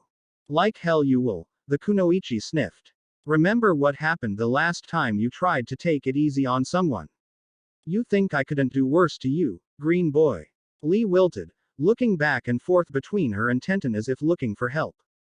I am so not looking forward to fighting you, Hinata-chan, Tenten said instead of saving her teammate from his predicament. But I also am at the same time. Is that weird? I know exactly how you feel, Tenten-chan. I'm looking forward to it, too. Hinata's reply belied her own concern, but there was that same feeling of excitement behind the words as well. They got to talking about how their previous matches had gone, and Tenten started the Wind Whisper Jutsu to discreetly begin making predictions about the upcoming duels, which Sasuke only knew by reading her lips. Apparently she was on the fence about his match with Neji. He decided not to comment. Got a plan for your next fight? He asked Naruto, glancing aside at Hinata. The older boy had retreated to a corner, and now appeared to be meditating on the stone floor. Yeah, for the most part. I really don't want to have to show off more stuff, but might have to. We sure got the worst draws. Tell me about it. Out of the 8 in our group there was only really one pushover. I can't copy that Fuinjutsu, by the way, he added. I haven't practiced making seals like you have, and that's some serious custom jutsu shiki. Oh ho. Did I find your weakness? Naruto teased, though he looked somewhat relieved. You wish. They bantered back and forth until Genma reappeared at the center of the ring. By then the crowd had picked up its volume in anticipation for the start of the second round. The other genin were back at the railing, ready to watch and learn from what could be a future opponent. The 9th match is between Warwagaki Hinata and Uzumaki Naruto. Wish me luck, he hummed, giving Hinata's hand a squeeze before turning towards the door. She held on, stopping him in his tracks. She gave a tug so that he twisted back to face her before going in for a rather forceful kiss that lasted several seconds. Naruto seemed taken aback for a second before accepting and returning the embrace, and raised an eyebrow once they had separated. Not that I didn't enjoy it, but what was that for? Luck, was all she said, and they shared a smile. Try not to make it too boring, Sasuke said, extending a fist. Naruto snorted and rapped his knuckles before trotting off after Hinata, looking about ready to take on the world. You seem worried, Sasuke continued to Hinata, voice pitched low so that only she could hear. She didn't respond at first, instead watching for a few seconds until Naruto emerged far below. Naruto isn't afraid of many things, she began in a near whisper. You know that. But what scares him scares me, too. He's afraid of what's happening to him, and what it could mean for his future, for our future as a team. He's afraid of damaging his relationship with Kurama, too. But I think he's most afraid of hurting anyone else as a result of losing control again. I've been worried something might happen all week. Same, Sasuke sighed, running a hand through his hair. Hinata blinked and looked at him as if surprised. What? I worry about things sometimes. It would suck if that happened, but Naruto's smart enough not to let it. You're right. I need to relax a little. She did just that, in fact, stretching for a second before visibly allowing some tension to fall away. Her arms folded beneath her breasts, and she gave a small mischievous smirk while leaning over the railing. So, how long do you think he'll take to win? Weren't you against betting on matches? I'm not betting, she said innocently, only guessing. Uh-huh. Well, I bet it'll be over in 3 minutes, 5 tops, Sasuke proposed. She considered that for a moment, tilted her head to one side, and smiled. 2 minutes. You're strong, Hinata said as soon as they stopped near the center. Genma hadn't used the jutsu to make their voices heard yet. But I can't let you win. Well, I hope not, Naruto joked, scratching behind one ear. This is an aptitude test, and we're supposed to fight our hardest. You are unable to do that at present. That assertion caught Naruto off guard. This guy couldn't know that he wasn't able to use Kurama's chakra, could he? But as I said, I cannot let that be an excuse to go easy. I need to win this tournament, for my village's sake. How do you know that I can't? You haven't used your Biju's chakra since the incident during the last test, and you had an audience with your Kage directly after. These two facts are not coincidences. You're not actually a genin, are you? Naruto sighed. No way you could have been spying on me all week without Jiraiya-sensei noticing. Hinata didn't reply to that, though it may have been because Genma ran through a series of seals and muttered something. It was probable that everyone could hear them now. Well, I guess that answers that. His chakra capacity is easily Jonin level, and Lee said that he used advanced fire and earth techniques during the second stage. If he isn't a Jonin, it's safe to say that he's at least a high-ranking Chunin. Well, I guess it's time to find out if I'm able to beat a high-ranking Chunin, then. Without your help. That prospect wasn't exactly comforting, but he still had his ace in the hole. If all else failed, counting on his absurd chakra pool would have to do. He watched, ready for anything as Genma's hand lifted into the air. Begin. Anything. Turned out to be rock the size of a house, which was flying towards Naruto's face before Genma's voice stopped echoing around the amphitheater. It was followed up by an even larger fireball, which consumed the first technique and created what might as well have been a small meteor, all in the span of a few blinks. But Naruto hadn't just been standing around blinking, either. Sweden. Slicing wave. He expelled a vertical slash of water from his mouth, sharpening its edge with chakra enough so that it would cut through the oncoming stone. He had considered tossing a kunai and using the Hiraishin to avoid it, but that would have taken more energy. Futon. Gale palm. The blast of wind followed on the water's heels, forcing itself between the now severed pieces and causing the gap to widen rapidly. The halves hit the ground with a deafening crash, rolling to either side of Naruto even as he prepared for the inevitable. As expected, Hinata appeared through the steamy haze at the center, blurring towards him at near untraceable speeds. Naruto thanked his lucky stars that Hinata had been around all these years to push his reflexes to their limits, and then further beyond that even. But Hinata had so much more than swiftness going for him. Every movement was precise, with nothing wasted between attacks and with a defense so impenetrable that he may as well have been a wall. The worst part was that he hardly dodged anything, choosing instead to use hard blocks that left Naruto's wrists and shins stinging. His bones felt hard as metal. Maybe I can just outlast him. Naruto twitched his head to the side to avoid a punch that had been little more than a streak of color. He was keeping pace, but only just, and Hinata was doing a lot more attacking than defending. The boy showed no signs of tiring any time soon, though. I think your best bet is to use brute force. Your taijutsu is great, but it falls behind without my help. Your strength lies in your own chakra pool, and as a result the powerful techniques you can use it for. Yeah, but he has a boatload of chakra too.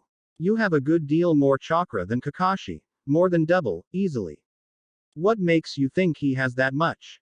Don't forget that I used more than him during my last. He cut off the thought when Hinata's heel clipped his forehead protector, resuming only after recovering from a back handspring.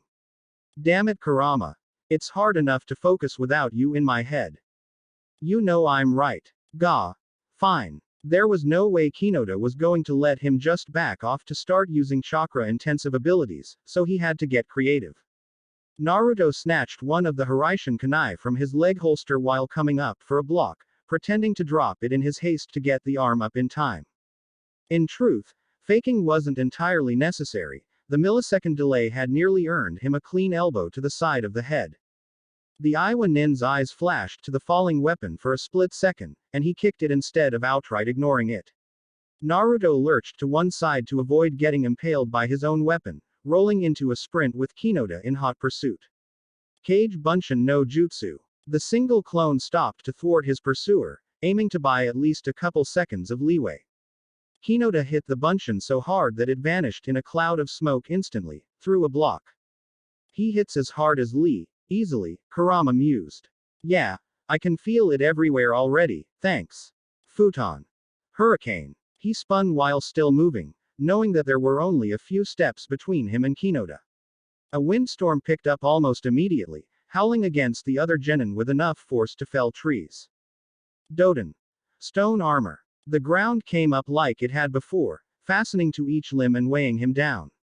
It did significantly slow the chase, however, which gave Naruto time to throw in another new technique. This one he had developed with a little help from a fiery friend. Kaden. Thousand Pinions. A long exhale had flames leaping from his mouth, hundreds of tiny birds all rushing into the maelstrom of air.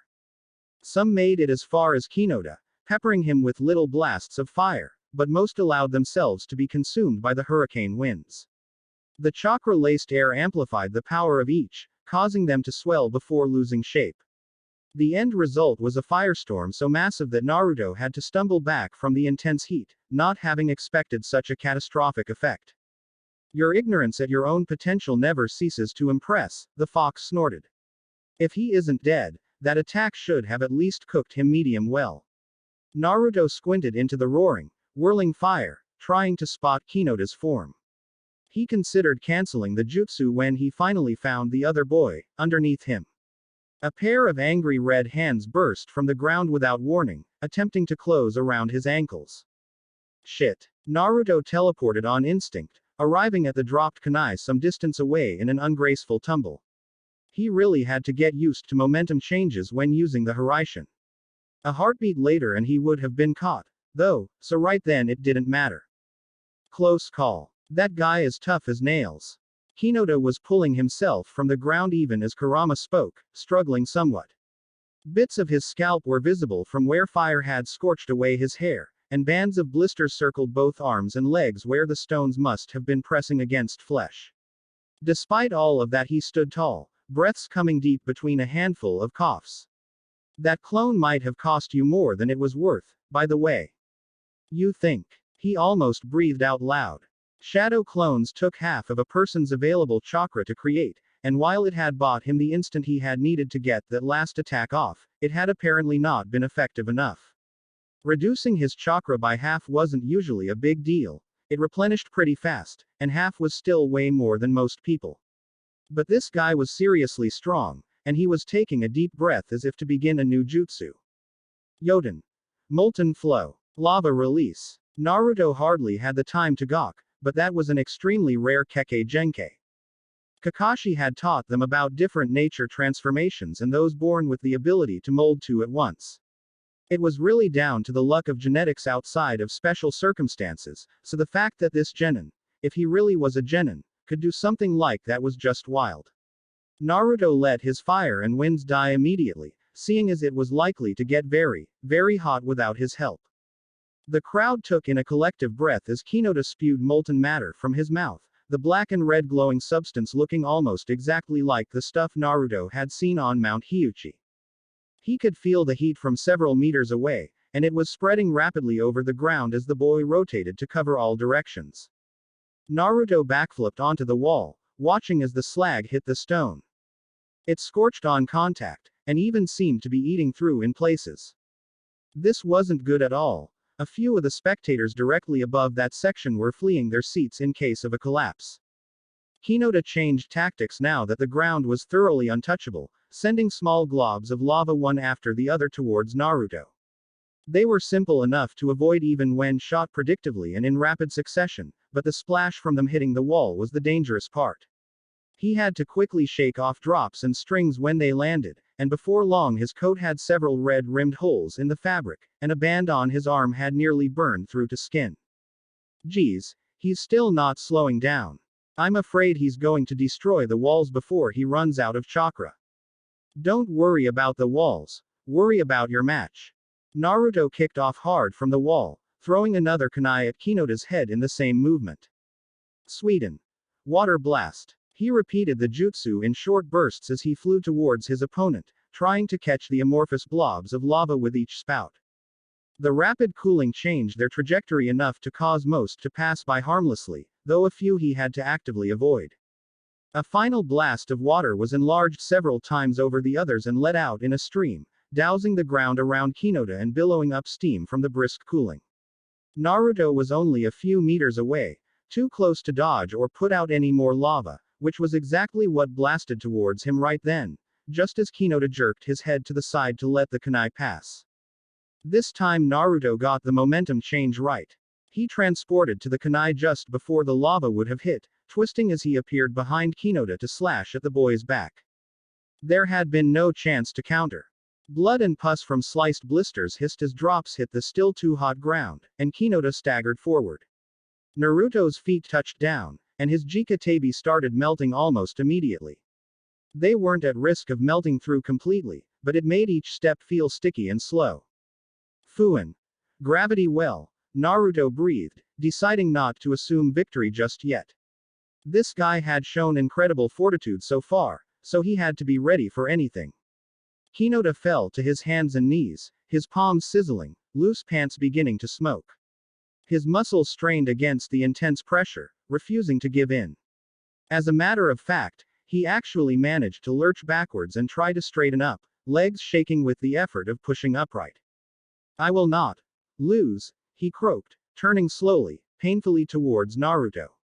"I cannot lose." His biceps bulged as he raised them, and more lava dripped from his mouth and covered his hands and arms up to the elbow. The material seemed to harden on contact, leaving the outside still dripping molten. He still looked ready to fight, grimly determined. He won't give up, Naruto thought with dismay. If I let up this jutsu, he'll attack again with that lava stuff all over him. I can't counter that. He has to be low on chakra. Just drain him and be done with it. He can't fight back if he's unconscious. Yeah, I feel bad about this, though. He sped through a complex series of hand seals while Hinata was struggling to take a single step. Sorry, I can't lose either. Fuin. Chakra vortex. He felt the unsettling sensation as soon as his hand touched the scalding ground. Chakra began pouring from him in a visible blue stream, disappearing into the center of the gravity well which had warped and begun spiraling inward. He had only done this 3 times so far, and it wasn't really complicated to do, only to understand. Jiraiya had tried to explain where the chakra went, but all the talk about dimensional space and theory on its dissemination had gotten confusing. What mattered was that it was a simple enough modification of the other sealing technique he had used, as evidenced by its structure changing to incorporate this whirlpool effect.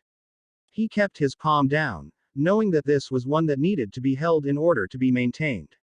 For his part, Hinata had stopped trying to move and was now watching his own chakra being sucked out of him, flowing side by side with Naruto's into the maelstrom and disappearing into nothingness. Jinchuriki. Hinata practically spat the word, his voice raw with contempt and pain alike. Naruto frowned, but said nothing. It was like Sasuke had said, you had to play to your strengths, and this combination of jutsu did just that. Hinata fell again, the superheated stones on his arms crumbling away. He gasped, then clenched his teeth and ever so slowly lifted a hand, dragging it against the tremendous pull from below. His fingers closed around a belt pouch, and he ripped it free so that both his hand and it fell back to the basalt surface. Several tiny black pills spilled out, all racing to vanish into one of the many small crevices. He growled and tried to catch them, sluggish movements unable to capture any. In desperation he let himself hit the ground, face practically slamming into porous black stones, mouth open and gnashing to seize the last one before it could be sucked down. What a pitiful sight. He's just doing everything he can to win. I don't know what reasons he has to be here, but they must be important if he's going this far. More burns were blossoming across the boy's face, mostly around already blistered lips.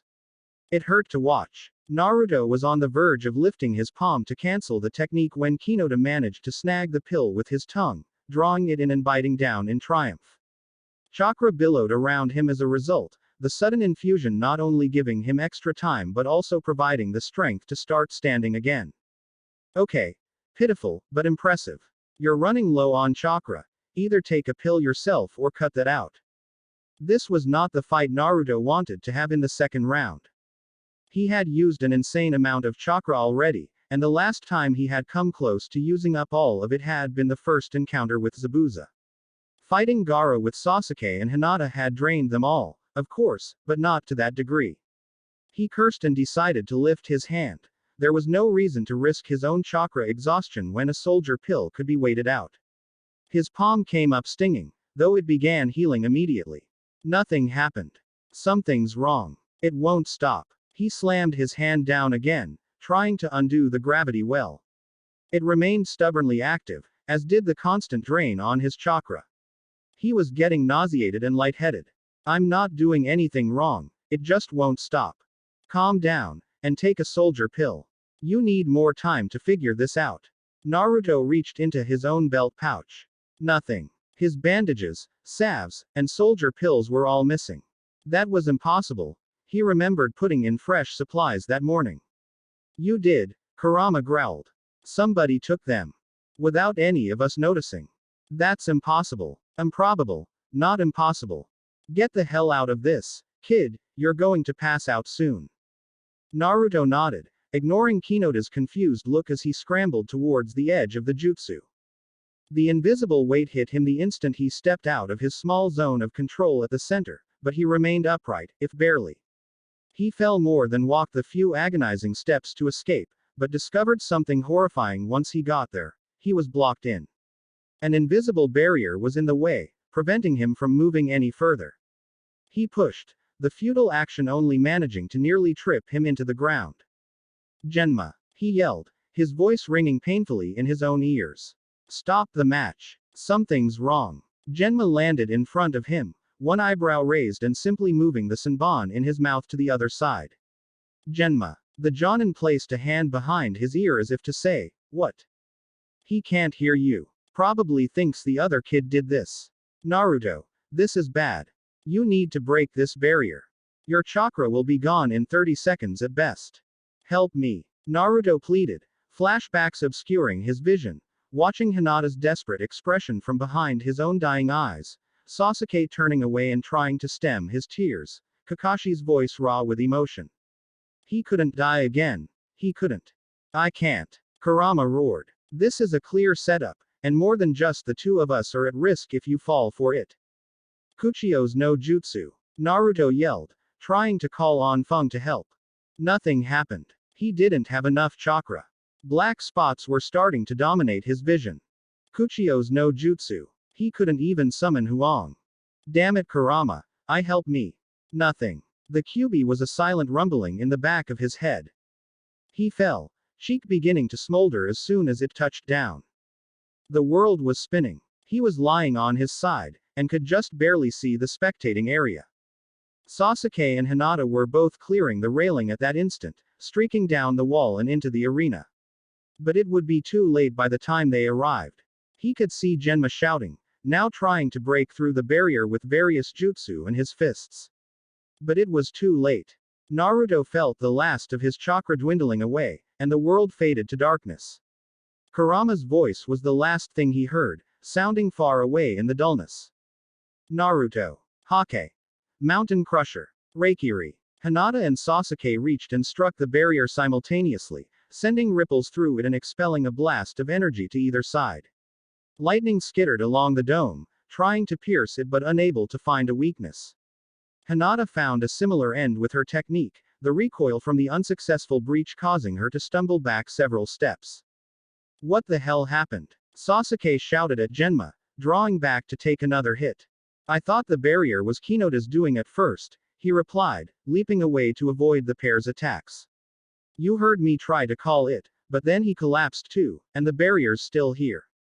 Status. Kakashi arrived in a flicker of motion beside Sasuke, his own Reikiri flaring into existence and striking alongside his students. The shield warped under the added pressure, but held. Powerful barrier. Naruto's chakra is nearly gone, Hinata said in a rush between techniques. The thought that no one had yet seen some of them was irrelevant. Hokage.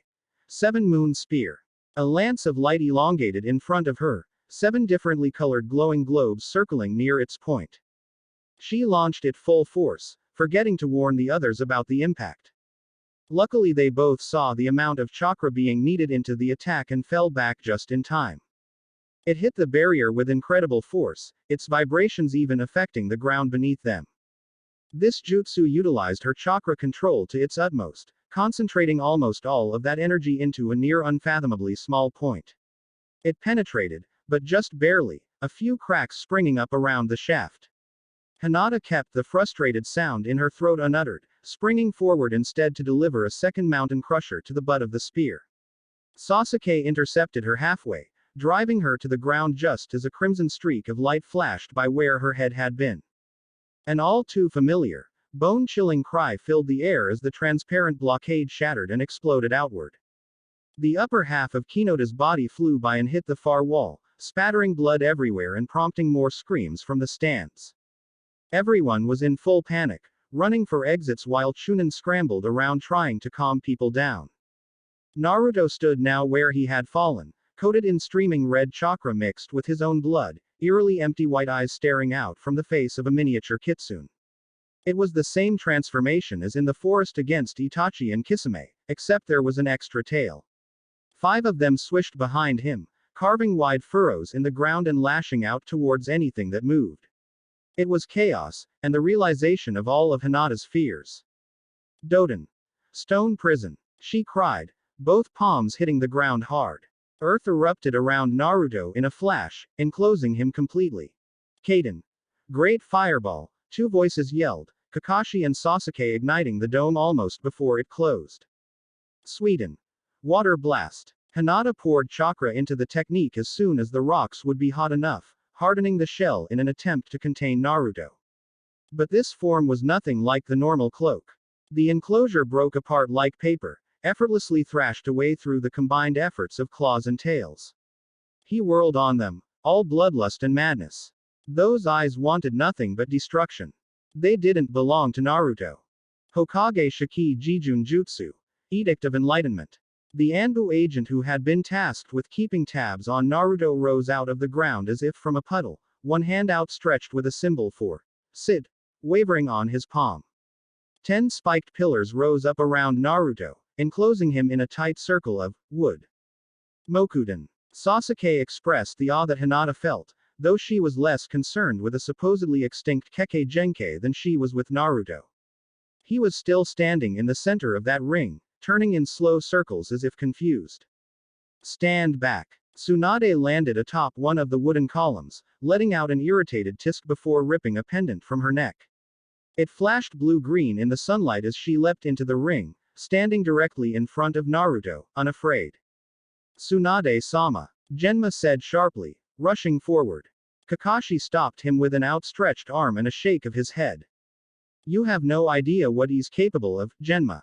Leave this to her. The Senbon in the other Jonin's mouth clicked several times to express his displeasure, but he stood down. Hinata didn't want to admit it, but this was far beyond her or Sasuke's ability to handle. What mattered was that Naruto was alive right now, even if under this guise. She only hoped that Tsunade could bring him back. Considering the shady circumstances, Tsunade began, lowering into a fighting stance. I think it's safe to say this was an accident. But don't think I'll let you off easy if you're unconscious, kid. A guttural sound escaped Naruto's slit of a mouth along with a few puffs of steam. He moved, becoming nothing more than a blur of motion, but so did Tsunade. Watching Tsunade fight one-on-one with Naruto was like something out of legend, a spectacular, terrifying legend. Hinata felt her eyes trying to keep up with the battle, but she could only catch snippets. Every once in a while she caught an image of the Godime blocking an attack with her entire body put into the defense, Naruto's claw or bundle of tails burning into her skin during the instant of contact. Shockwaves of force rippled throughout the arena at every blow.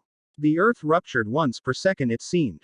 Nobody spoke during the short and impossibly intense skirmish, the only sounds being the frightened noises from above. Tsunade appeared above Naruto like a bolt of lightning, her heel already making contact with his head by the time Hinata spotted her.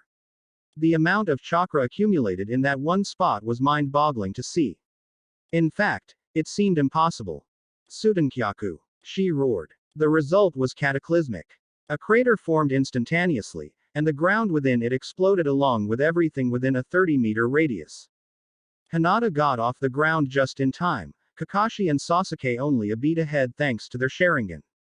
Genma was thrown away on a sizable chunk of rubble, though he seemed to be riding it capably enough.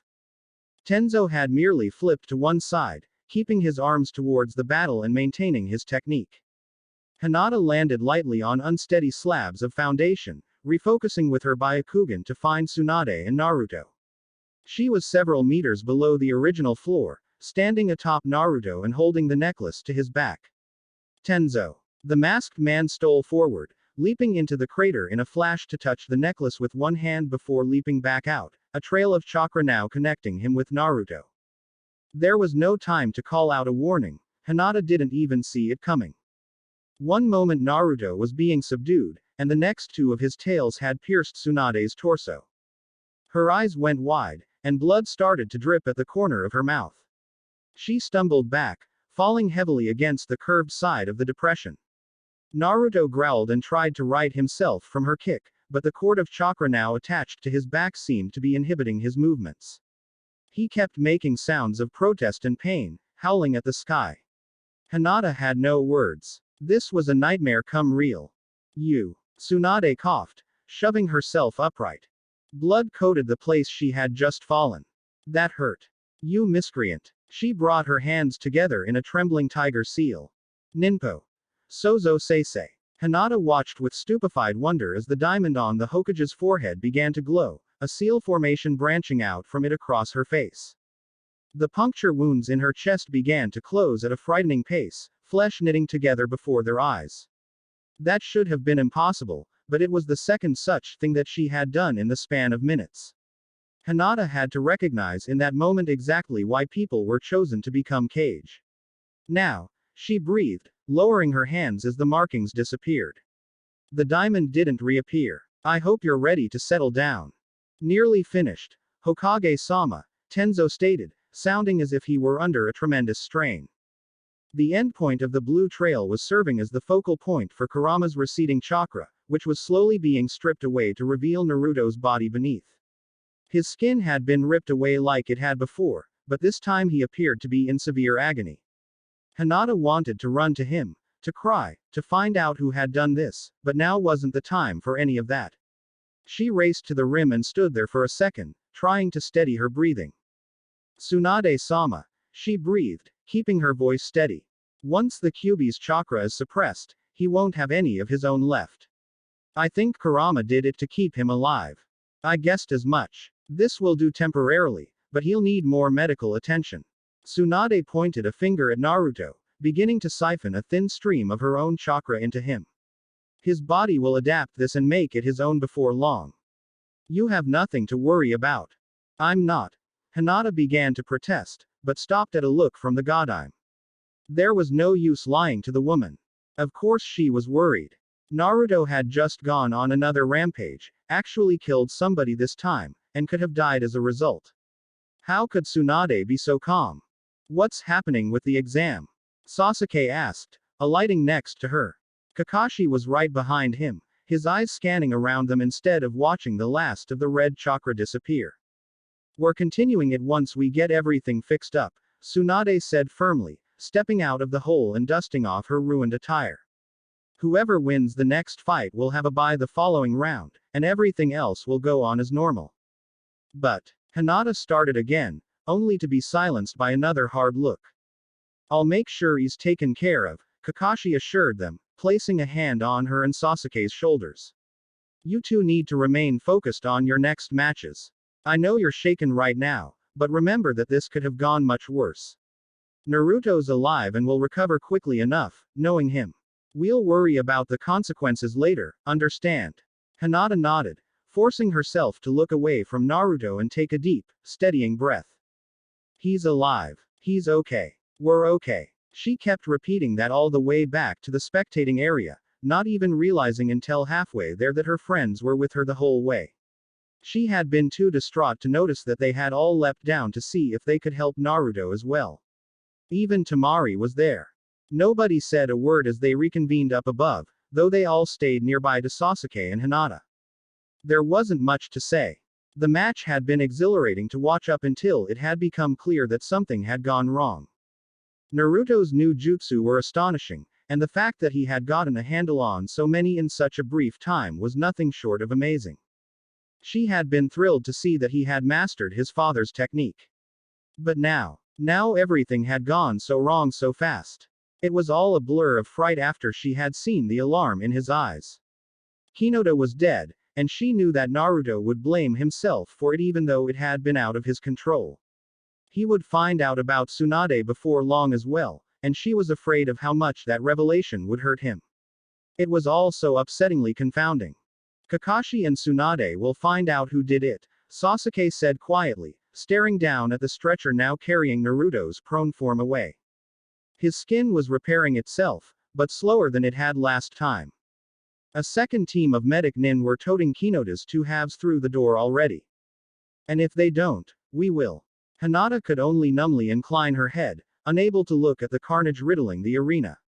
She had to focus. Her next match was against Tenten, and it wouldn't be easy. She did her best to block everything out, to form a strategy against her friend's Bukijutsu and to think ahead for the next possible matchups. But her mind kept going back to one thing no matter how strictly she had been instructed not to worry. Naruto. What's happening to you? Chapter 33. Breaking Limits. I have to get back and help settle everyone down, so let's make this brief, Tsunade murmured, shrugging out of her haori to remove the ruined happy and belt underneath. Kakashi turned pointedly away, though there was nowhere to go to allow for more privacy.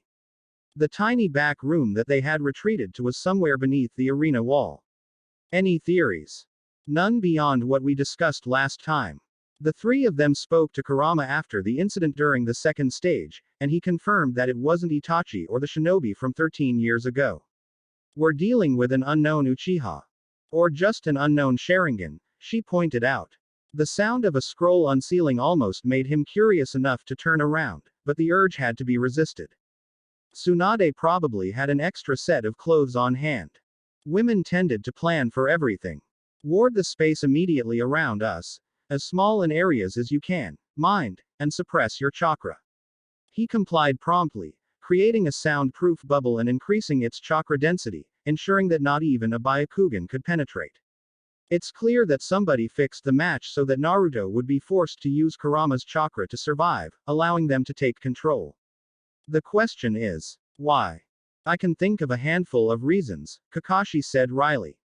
You've been getting bombarded with requests to control the Kyuubi by our people and from other villages, and it's not out of the realm of possibility that an enemy might have gotten their hands on a Sharingan. It may be an operation to sabotage our Jinchuriki.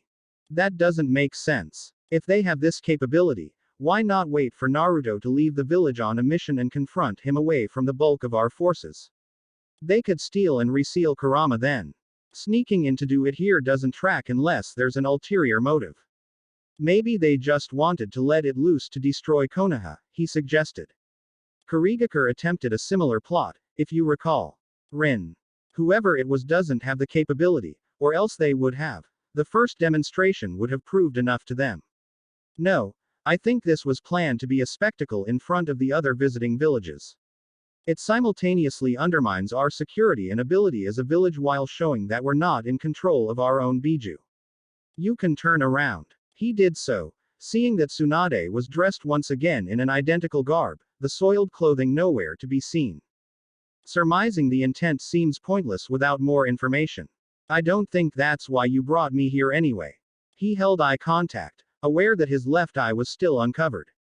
The Hokage didn't look away. A daunting silence stretched for a full minute before she sighed. I have reason to believe that the threat is somewhere within the walls of Konoha. It's not information I can freely share with you, she added when his lips parted to ask where the certainty came from. Suffice to say I am confident enough to act on that belief. Until I get to the bottom of things, I think it would be best if Naruto left the village for a while. With respect, Tsunade-sama, I think that should be a last resort. We could increase our security and watch on him, try to detect who is doing this, and this is a last resort, Kakashi. Her eyes were firm, though not hard. If you thought the backlash from last exams was bad, We're about to see a whole new level of discontent from our own villagers, let alone what the other nations will demand. Almost every clan has expressed some level of concern. Hiashi is the only one who hasn't, though privately he's told me that he worries more about Hinata as of late. I don't blame him. Sending Naruto away from the village seems like an invitation for Akatsuki or another village to capture him. I'm not certain I could keep him safe. No, that was almost a guarantee. Kakashi was under no illusions that he could stand up to most of the members of that shadowy organization. Itachi and Kisame had been too much to handle with several other jonin helping. That pair alone would have taken on Kurama in that three-tailed form had the rest of them not intervened. Sasuke and Hinata would go as well. You'd have to throw them in a sealed cell to stop them. Jiraiya agreed to take him if it came to this. I'd need you here to help me with the investigation regardless. Tsunade folded her arms, looking troubled once again. I'd rather not have to send those two, especially considering that they're slated for promotion. We're short on capable Chunin squad leaders. But I was prepared for that. With a group of 3 I can pass it off as an extended surveillance or border patrol mission while giving them a different directive. Just those 2. The question had to be asked even if he knew that answer already. It just wasn't fair. You know as well as I that even suggesting Naruto's promotion to Chunin right now would be foolish. We know that it's not his fault, but the rest of the world sees him as volatile, and I can't prove the contrary yet. The kid's one of the most capable shinobi to come out of the academy in a long time, but strength is only half of the equation. If the others can't see his temperance, it's all for naught. I understand, Tsunade-sama, Kakashi murmured. It was a hard pill to swallow. All of it. The fact that Naruto and his friends would be forced from the village for the sake of politics, the idea that he couldn't be promoted for the same reasons, and the complete lack of justice in it all. But he understood that this was truly a favor that Tsunade was doing for them. An unreasonable or uncaring Hokage might have locked Naruto up, or worse yet they could have transferred Kurama to another person, killing Naruto in the process. He supposed blessings needed counting, however sparse they seemed. I need to get back.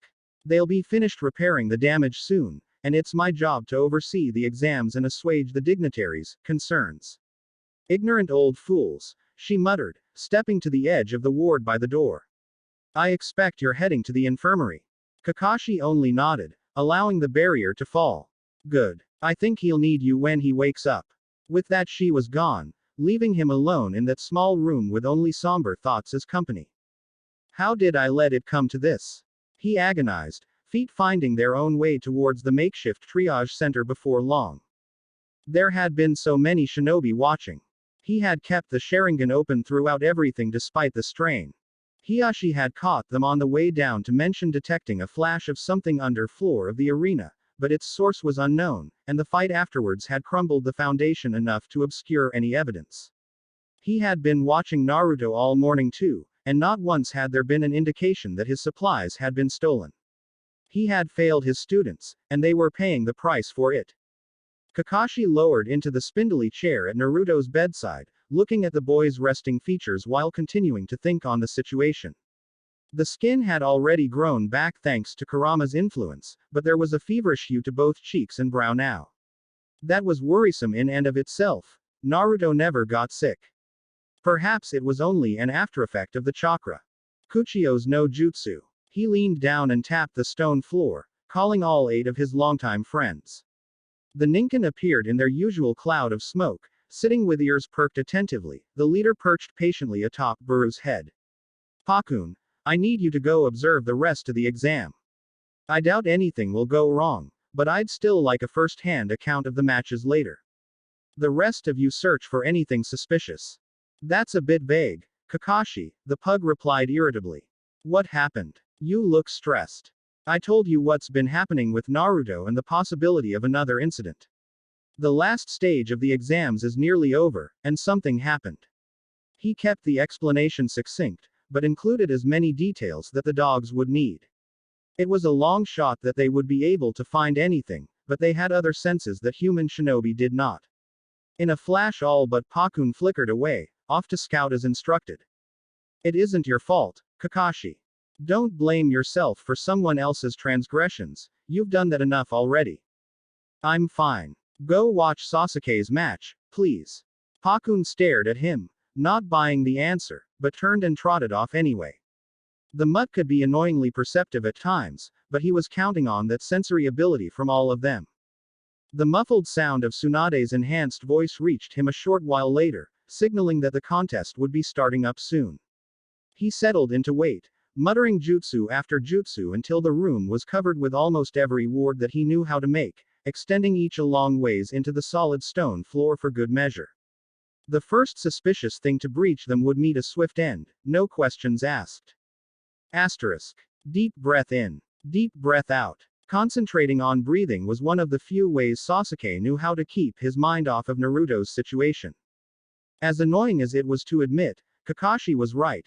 He needed to focus on the upcoming matches.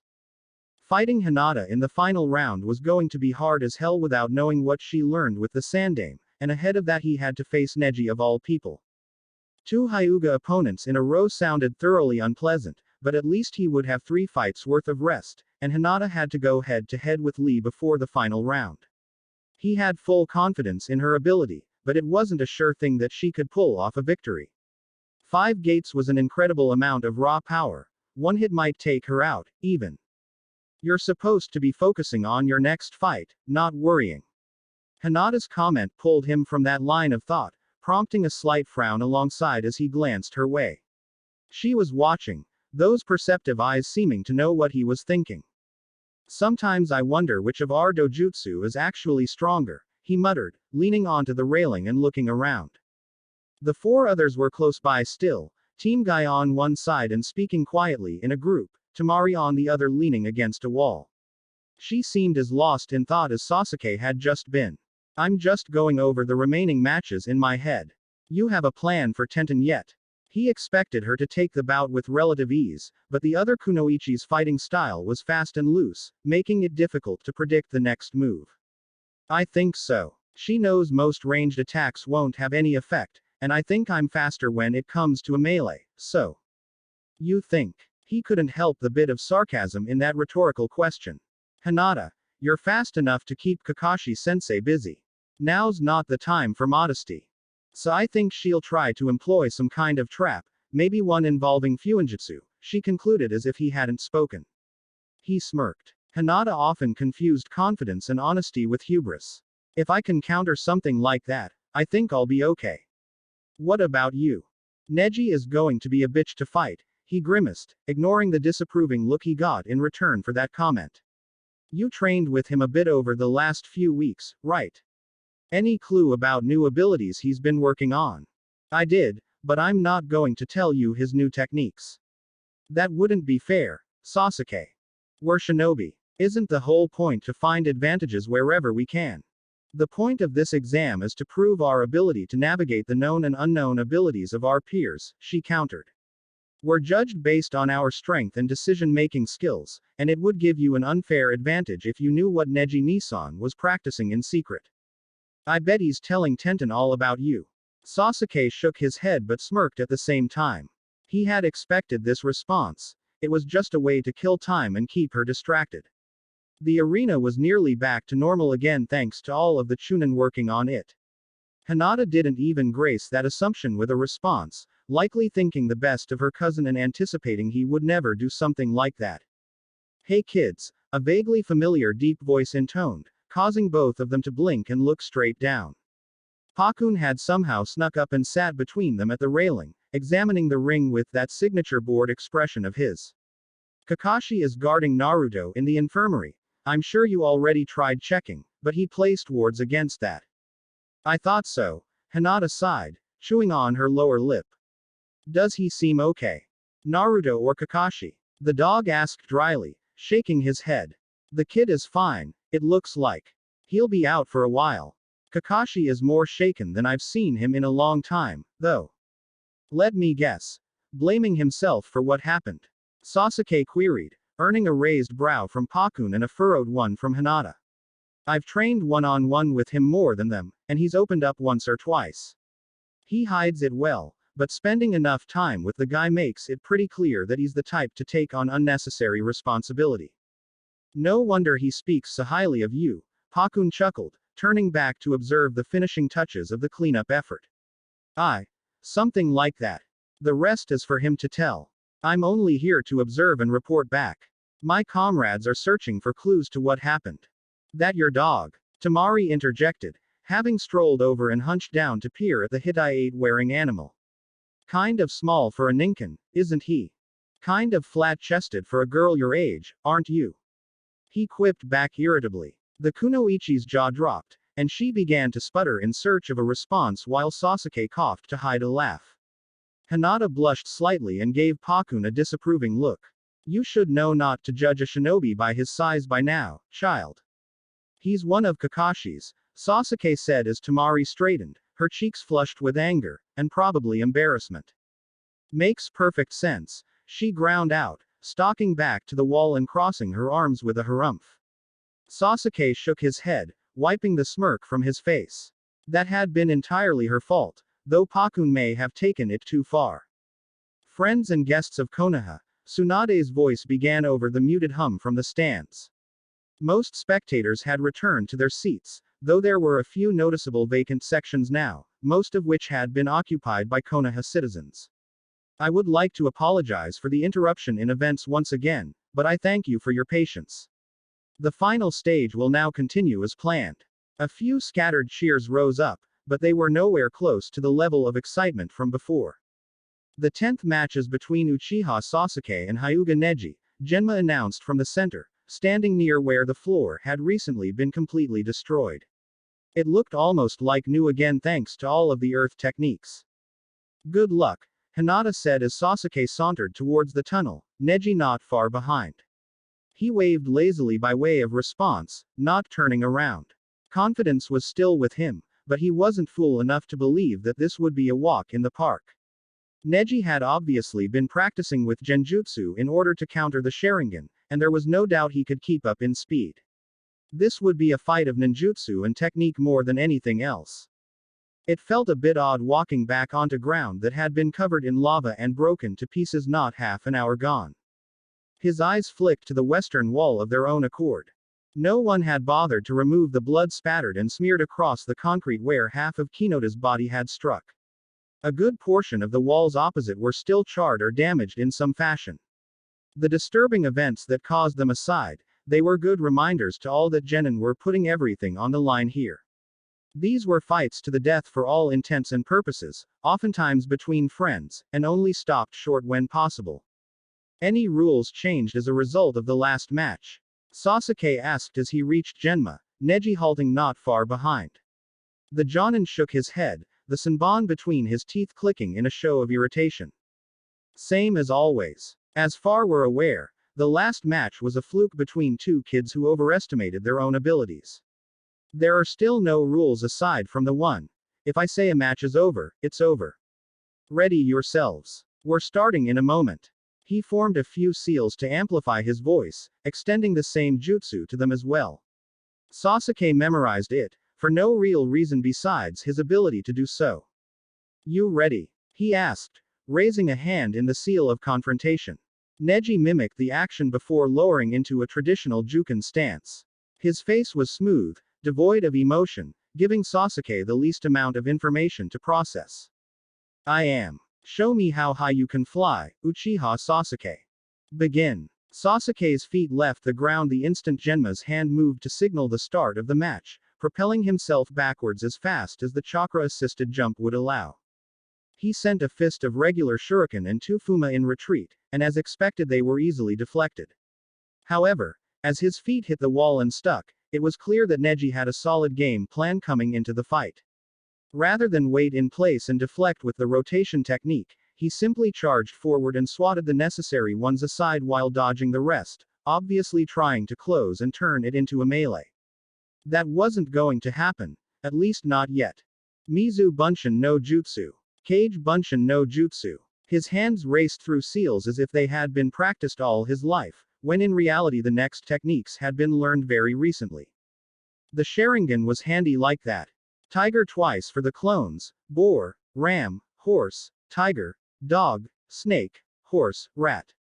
While sprinting horizontally, Sasuke turned and spat out two water clones, followed closely by a single shadow clone who immediately unsheathed its short swords and charged Neji. The other two opted to use a water shuriken technique in an attempt to slow their opponent down, which only half worked. Hokage.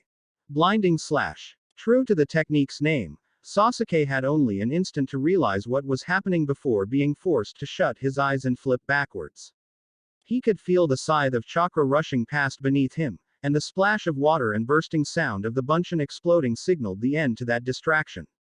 But it had slowed Neji down just enough for him to prepare the follow-ups. Kaden Kekai. Infernal Wall. Futon.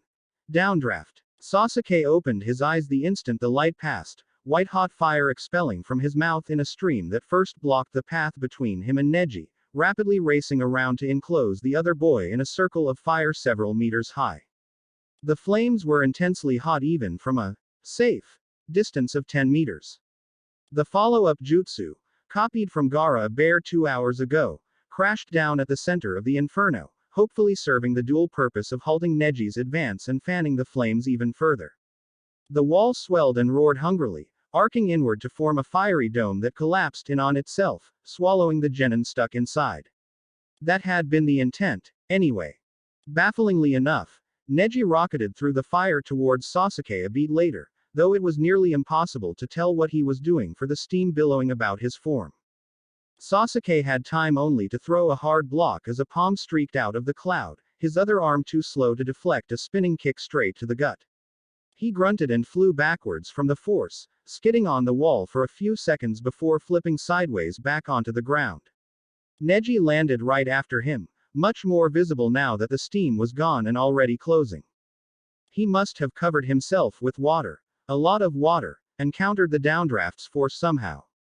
There was no time to nurse the bruise or be impressed at the Hyuga's quick thinking. Neji was upon him and swinging into a familiar rhythm. 2 strikes. 4 strikes. 8 strikes. Sasuke counted them out, watching and countering each movement with reflexes honed from years of training, and from many months practicing with his Sharingan. He knew from sparring countless times with Hinata that there was an exploitable weakness to this series of movements, though one available only to the swiftest shinobi, or ones with a particular dojutsu that could identify the correct time to act.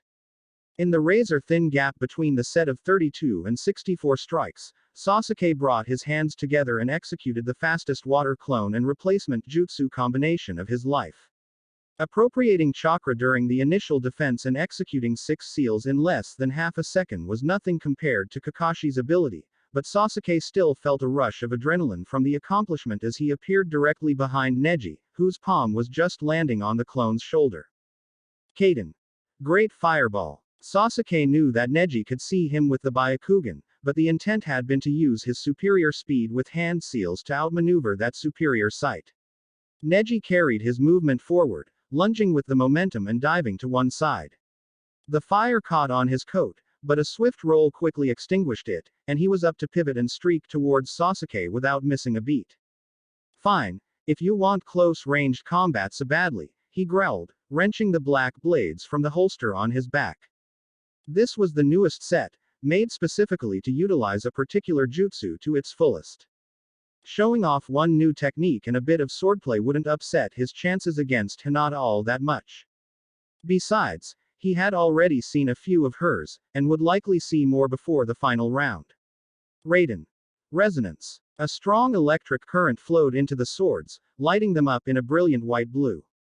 A long chain connected the pommels in a similar fashion to Kusarigama, but he limited the chakra to the blades for the time being.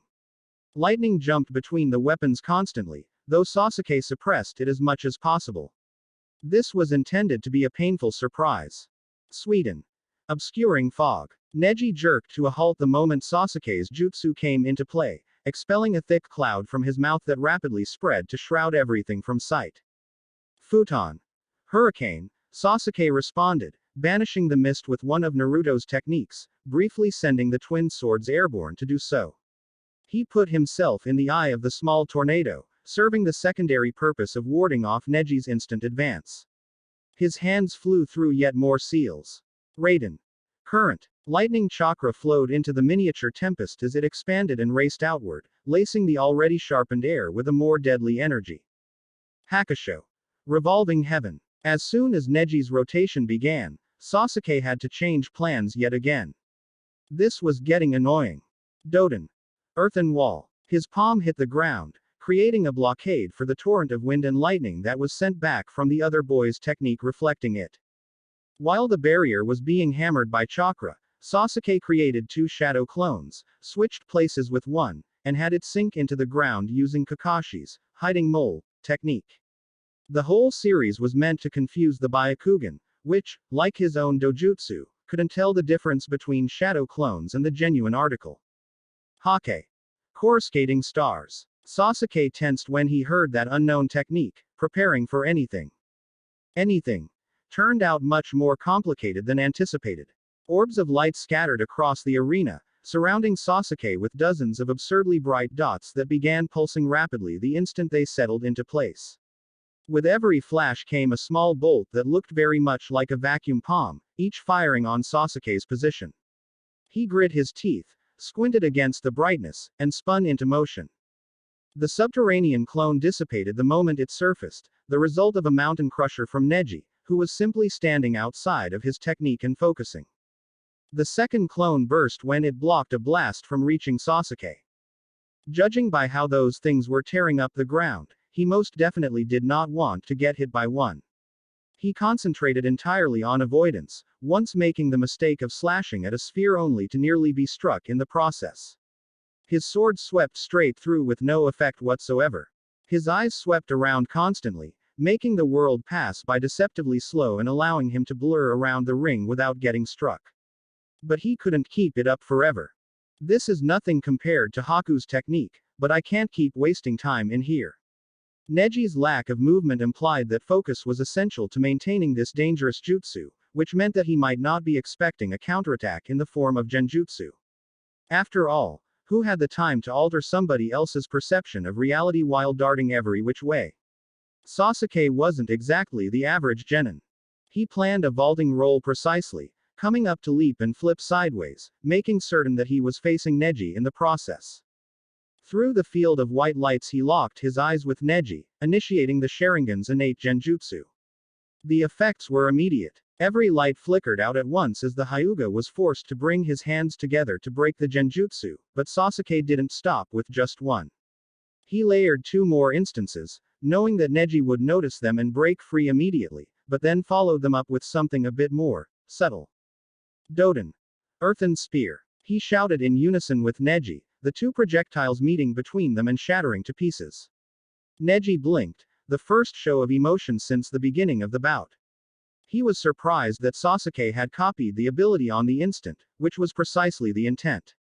Suiden. Water blast. Again Sasuke used the jutsu at the exact same time, the two colliding and cancelling one another out. Then the final step. Unnerving.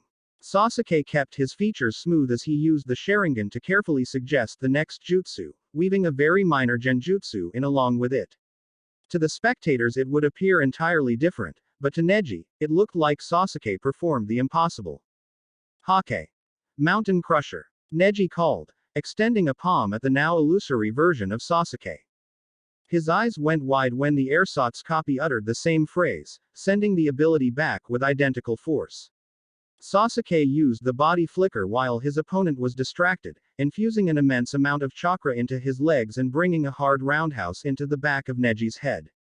The older boy careened forward, crashing into the ground and dispersed into smoke, leaving an all too familiar log behind instead.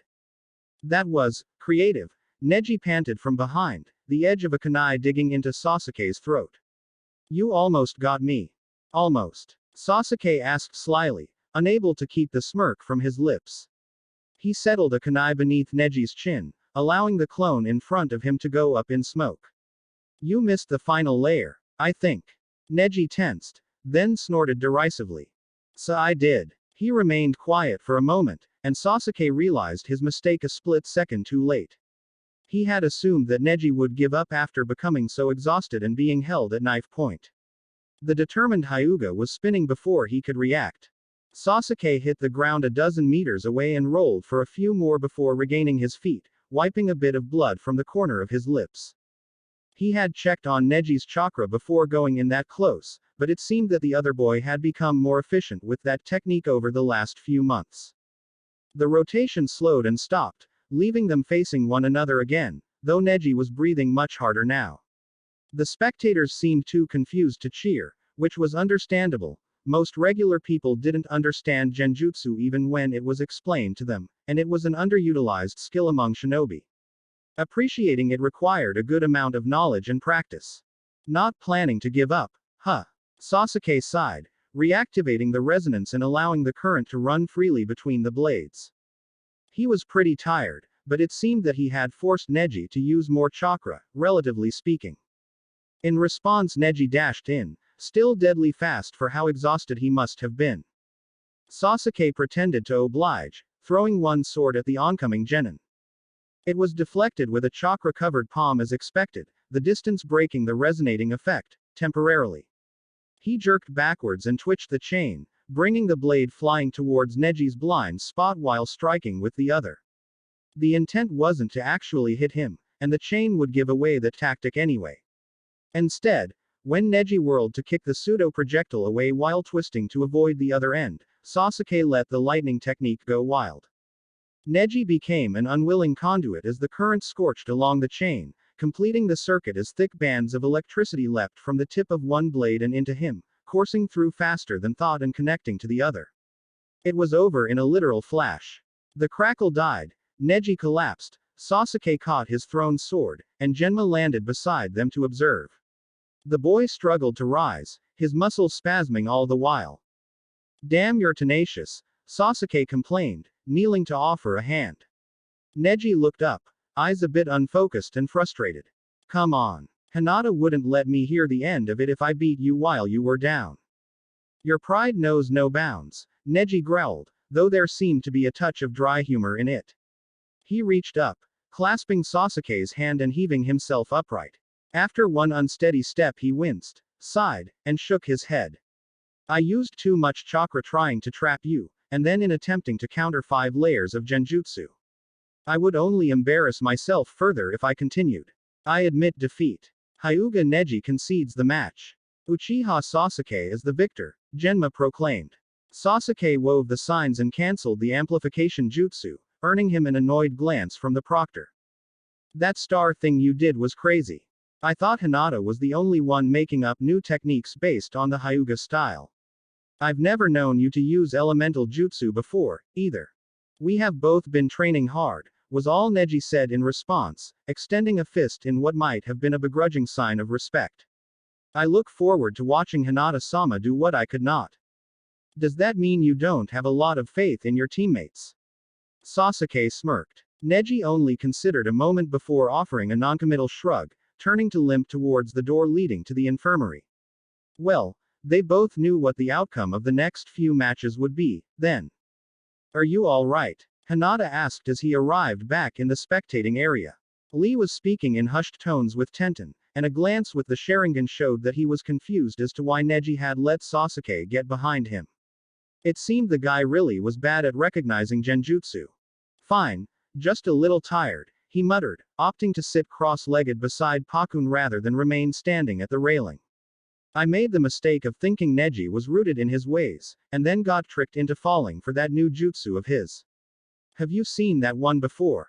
"I helped him with it," she admitted coyly. His flat look had no effect, as usual. He developed the first one on his own. "I think the intent was to create techniques that limited your use of the Sharingan, though it looks like he hasn't figured out how to make the stars bright enough to blind an opponent yet. Damn close. I still have black spots dancing in my vision." Sasuke blinked several times and scowled at the pesky things. Any brighter and he might have gone blind trying to squint through that technique. "The 11th match is between Rock Lee and Tamari of the Hidden Sand," Genma announced, touching the ground with a few fingers at the same time. The hundreds of pockmarks from Neji's technique smoothed over in a few seconds. It seemed they weren't wasting any time between matches. "Taijutsu specialists," Tamari grumbled, already departing for the ring. Lee slouched after her, no doubt unenthused about having to fight another girl. Sasuke couldn't understand the mentality. Enemies were enemies. Gender simply didn't factor into the equation when deciding who to fight and how. Tsunade was a prime example of how fallacious that line of thinking was. 4-to-1 odds in favor of Lee, I think, Tenten said, coming to lean on the rail beside Hinata. Tamari-san uses really strong wind techniques, but Lee's gates will let him close pretty easily despite them. She has to have practiced something to counter Lee, Sasuke offered. Not that his style is easy to counter by any means, but I wouldn't be surprised if she did some taijutsu-focused training these last few days. You think training for a few days is going to keep her from getting decimated by one punch? She asked dryly, shaking her head. I'm no pushover at taijutsu myself, but Lee can run circles around me on his worst days. My weapons mean nothing to him, just like Tamari-san's wind will mean nothing, and that fan won't do much against a fourth gate empowered kick. You mean you can't beat Lee-senpai? Hinata asked, blinking as if genuinely surprised. Sasuke kept his eyes in check to stop them from rolling. She really did think the best of everyone. Tenten was far from weak. He doubted anyone in the village could use weapons more effectively, and very few had mastered sealing techniques to the same degree. But like his Sharingan put him on a different level on its own, Lee's gates made him an impossible opponent for most. I didn't say that, Tenten shrugged, causing Sasuke to raise an eyebrow despite himself. I definitely can't fight him directly with more than 3 gates opened, but being a shinobi isn't always about direct confrontation. There are more ways than one to combat somebody who's physically stronger and faster than you. Kind of like Sakura, he mused aloud. Alright, so maybe he was being too judgmental. And maybe Neji had a point about his pride. It was easy to forget in the face of an overwhelming display of strength that shinobi could be infinitely adaptable. Don't be overconfident, idiot. I'm sure Tamari-san will put up a good fight. Ever the optimist, Hinata leaned over the railing, eyes on the two now at the center but clearly not focused on them. Sasuke frowned. She was thinking about Naruto again. I'm just glad I get a bye. More time to rest and replenish chakra. Meanwhile, you get to fight Tenten and Lee before the final round. Think they'll let you rest at all beforehand? Sasuke, Hinata chided, though Tenten gave him a sour look and spoke before she could continue. Butt out, jerk. You just sit your pretty ass down and let us show you how real shinobi fight. Just be glad you didn't get either of us in the first round, else you'd be crying in the infirmary right now. Sasuke grinned, which she replied to with a sinister smirk of her own. It was all in good fun. Probably. Begin. The call to start drew their attention to the floor, where Lee immediately activated the third gate and tore up huge chunks of dirt as he charged Tamari. It didn't seem like she was ready to go down easy, though. Kuchio's blade dance. In a flash she had the fan open and was trailing a thumb across it, leaving behind a long smear of blood. Sasuke reactivated his Sharingan just to watch the events unfold in finer detail. A huge white weasel burst from the fan in a cloud of smoke, whirling towards Lee and wielding a sickle longer than its own oversized body. A smaller chakra-infused scythe spun in its wake, circling with what appeared to be a lantern alongside. It was an odd summon to say the least, but nothing to mock it seemed. Holy! The rest of Sasuke's exclamation was lost in the typhoon winds whipped up on the instant. Lee was stopped in his tracks less than a meter from Tamari, struggling against the gale and ultimately being defeated by it. He grunted, streaking into the far wall and causing a crack similar to the one from earlier in the day. This time, however, it seemed that he had been more prepared. Fourth gate. Showman. Release. A blue-green blur shot from the falling rubble so fast that the movement created incidental afterimages. The summoned creature went up in smoke. Tamari was quick to retreat, but not quick enough. Her defense was incomplete, a simple round kick striking her folded fan with such force that the thick metal bent on impact. She rocketed backwards, hitting the ground and rebounding hard several times before righting herself, looking dazed. That's just oppressive, Sasuke sighed. He had come into the day with a strategy to beat Lee just in case Hinata lost, but he did not envy anyone who had to face that taijutsu. Knowing her, though, she would have concocted a good plan to fight against it, but he couldn't help feeling bad that he was going to be resting while she fought 2 hard matches in a row. Well, he could do something to make it a little fairer. I concede, Tamari gasped following 2 more barely blocked blows. Her limbs were shaking from impacts that she had been unable to outpace. As expected, despite her prowess with wind techniques, Lee was able to avoid them with incredible speed or barrel through with raw power. It was a bad matchup to begin with, but she had held on a lot better than anyone had expected. The judges would likely see it as wisdom to admit defeat like Shikamaru had done. Tamari of the Hidden Sand concedes the match. Rock Lee is the victor. The crowd seemed to have regained some of their excitement from earlier, giving a rousing cheer at the impressive display. Some of the emptied seats had been refilled as well. The 12th match is between Hyuga Hinata and Tenten of the Hidden Leaf. Nice job, Lee, Tenten put in as he returned looking a bit more spent than before. That was one weakness of the gates, and had been part of Sasuke's plan, outlast them. They caused a tremendous drain on one's stamina, and even with practice could only be maintained for a certain amount of time. Rest up. I doubt they'll give you much time before you have to fight one of us. Ready to go, Hinata-chan. I am if you are, her friend replied, smiling all the while. Good luck to both of you, Sasuke said, casually adding afterward, but a tiny bit more to Hinata. Nobody could fault him for supporting his teammate. The pair of kunoichi strolled down the tunnel together, chatting away like they weren't about to have a technical fight to the death to determine their futures as shinobi.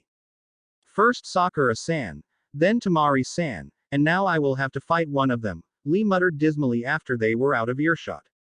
He looked so downtrodden about it that Sasuke couldn't help but laugh. Tough luck I guess. But isn't this where you're supposed to say something like, I'll fight with the full power of youth? Or something. It is different, he lamented. Sasuke shook his head. Lee, you realize it's really insulting when you talk like that, right? The other boy's head snapped up, eyes wide with worry. Insulting. I did not mean to insult anyone. I do not like having to fight girls.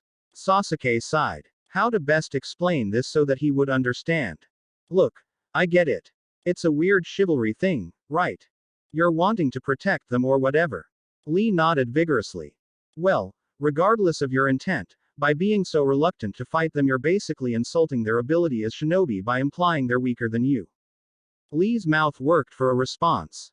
He looked appalled, but Sasuke held up a hand to forestall a rebuttal. I know that's not how you mean it, but it's all about perspective. You know they're really strong, but just don't want to hurt them. But you don't have the same reservation with, say, me. You see how that might be taken as a bit demeaning.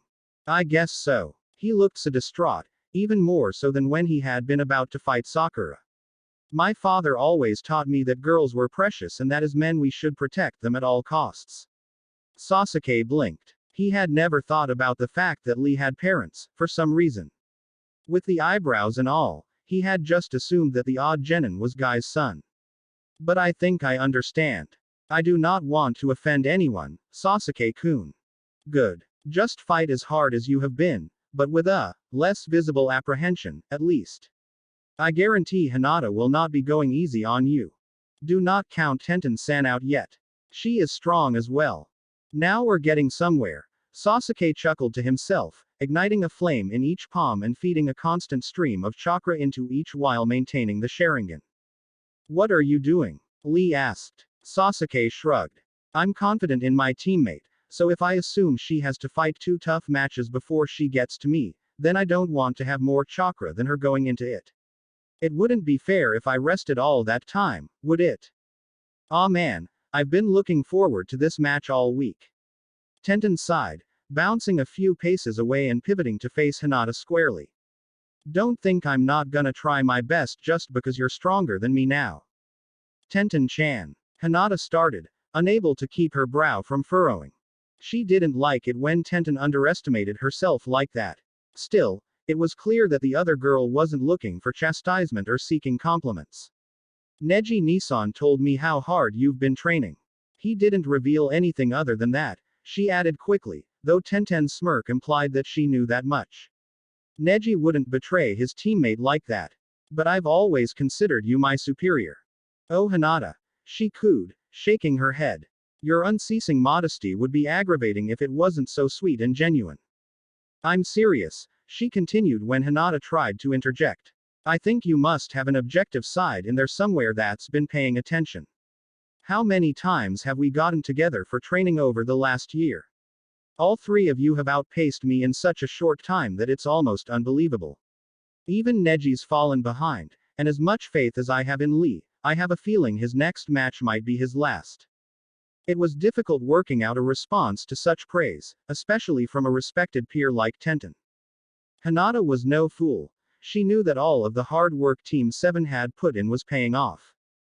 Spurred on by their bonds as friends and further by the realization that death could be around the corner for any of them, they had pushed themselves to the limit and beyond. To protect the village, to keep each other safe, they needed strength. As much as it pained to admit, this world was one in which the strong survived, but that meant they had the ability and responsibility to protect others. Tenten wasn't detracting from her own worth, but rather expressing admiration for Hinata and her team. I see what you're doing, Hinata teased as Genma approached, glancing at both of them as if to ask, you done yet? She supplied an apologetic look, but wasn't finished quite yet. Trying to lull me into a false sense of security with compliments, are you? Tenten guffawed, plucking two fat scrolls from a holster on her thigh and twirling them with a few fingers. You caught me. She winked. Good luck, Hinata. May the best kunoichi win. Genma raised his arm, looking one way and then the other to make sure they were both prepared. Hinata settled into a balanced stance, activating her Byakugan. She would fight to the best of her abilities. Anything less would be a poor way to repay a friend who had given her so much over the years, from encouragement and advice to help with training, and everything between. Begin. Sogu. Consuming heavens. Tenten leapt backwards and threw the scrolls without a moment's hesitation, hands flying through seals as she flew through the air. Hinata took an instant to assess, surprised that her friend had come so far as to activate this ability without lengthy preparation. Chakra conservation would be a major concern during this match. Tenten had trained for years specifically increasing chakra capacity as it suited her style, and as such had a great deal more than her. Probably more than Sasuke, too. The choice between a rotation to deflect the onslaught of incoming weapons and a body flicker was easy to make. Hokage.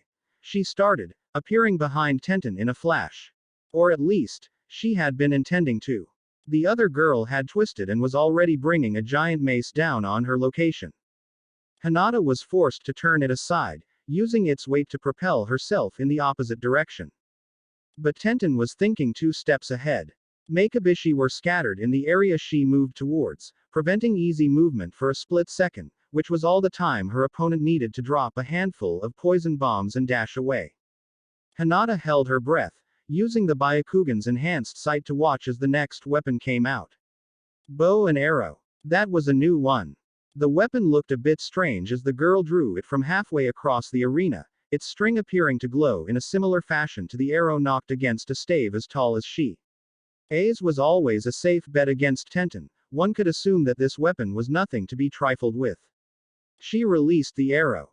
The poison cloud was blasted away when the blue bolt sped through, and for safety's sake Hinata twitched to the side at the last second rather than deflect it with a palm strike, which was no easy task.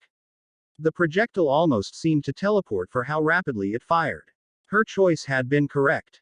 Chunks of rubble burst from the wall 10 meters behind as the arrow struck and erupted with greater force than an exploding tag. And that was only the first. Hinata sped forward, focus sharp on the oncoming arrows. The closer she came the more difficult it would be to avoid them, but staying at a distance played too much into the other girl's tactics. She felt the wind whistle by from one passing over her right shoulder, and the heat from another singed the bandages on her left arm. Every step was calculated, every slight movement purposefully as minor as possible in order to conserve energy and close the distance as fast as possible. The expression Tenten was wearing was one of intense concentration, indicating that this would be difficult to keep up on the move.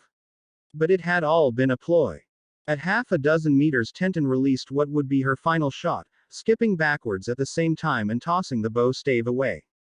Hinata twitched her head sideways to let it pass, but her eyes widened as she kept track of it through the Byakugan. It hissed and swelled, and with no time to react properly she jumped and pivoted, throwing both arms over her face as the chakra arrow detonated prematurely. The blast carried her backwards, right where Tenten was waiting with a pair of whirling nunchaku. Worse yet, the arrow hadn't just burst. It had erupted into several smaller projectiles that were now speeding in pursuit. The whole series of maneuvers had been so artfully planned that Hinata would have stopped to goggle had this not been the middle of her own match. As it was, the situation needed responding to. Hake. Ethereal Senbon. Mid-backflip she fired off 5 Senbon to meet the oncoming arrow shards, the effects cancelling one another out in a cluster of little explosions. Hake. Vacuum Palm. At the tail end of the flip she used the force of the second technique to propel herself upward, arcing over Tenten's head and firing a barrage of chakra needles downward. The girl's nunchaku lit up with channeled chakra and whirled, scattering the oncoming Senbon with minimal effort. This fight was Hinata's to pace now. She had countered Tenten's plan and closed the instant her feet touched the ground again, bolting to begin the frenzied melee. Pinpricks of chakra from her palms or tips of fingers repelled the whirling nunchaku as she raced into the 64 palms, forcing Tenten onto the defensive.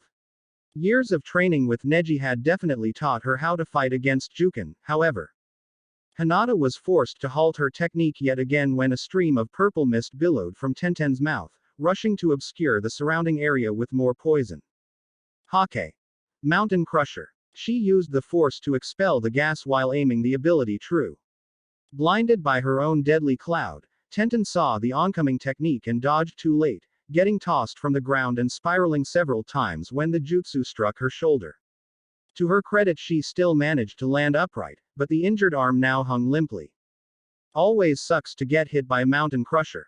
Aptly named. She ground out through clenched teeth, skipping backwards to put more distance between them. Hinata pursued, feeling bad for the harm done but knowing mercy was out of the question for several obvious reasons. The nunchaku dropped as Tenten grasped the arm with the opposite hand and, without a hint of hesitation, wrenched it up and inward with an audible pop. Welp. Time to go all out. The waist-thick scroll hanging behind her belt came loose, and she gave it a hard kick while speeding through hand seals. There was another important choice to make while the scroll began to unravel, exuding a chain of smoke clouds as more and more of the parchment was revealed. Hinata had next to no capability with fire release, so quickly burning the scroll was out of the question. Waiting to discover what came out would be foolish and had to be avoided if at all possible, but there were a few techniques that she absolutely could not use, or else she would be at a severe disadvantage in the final round should she get so far.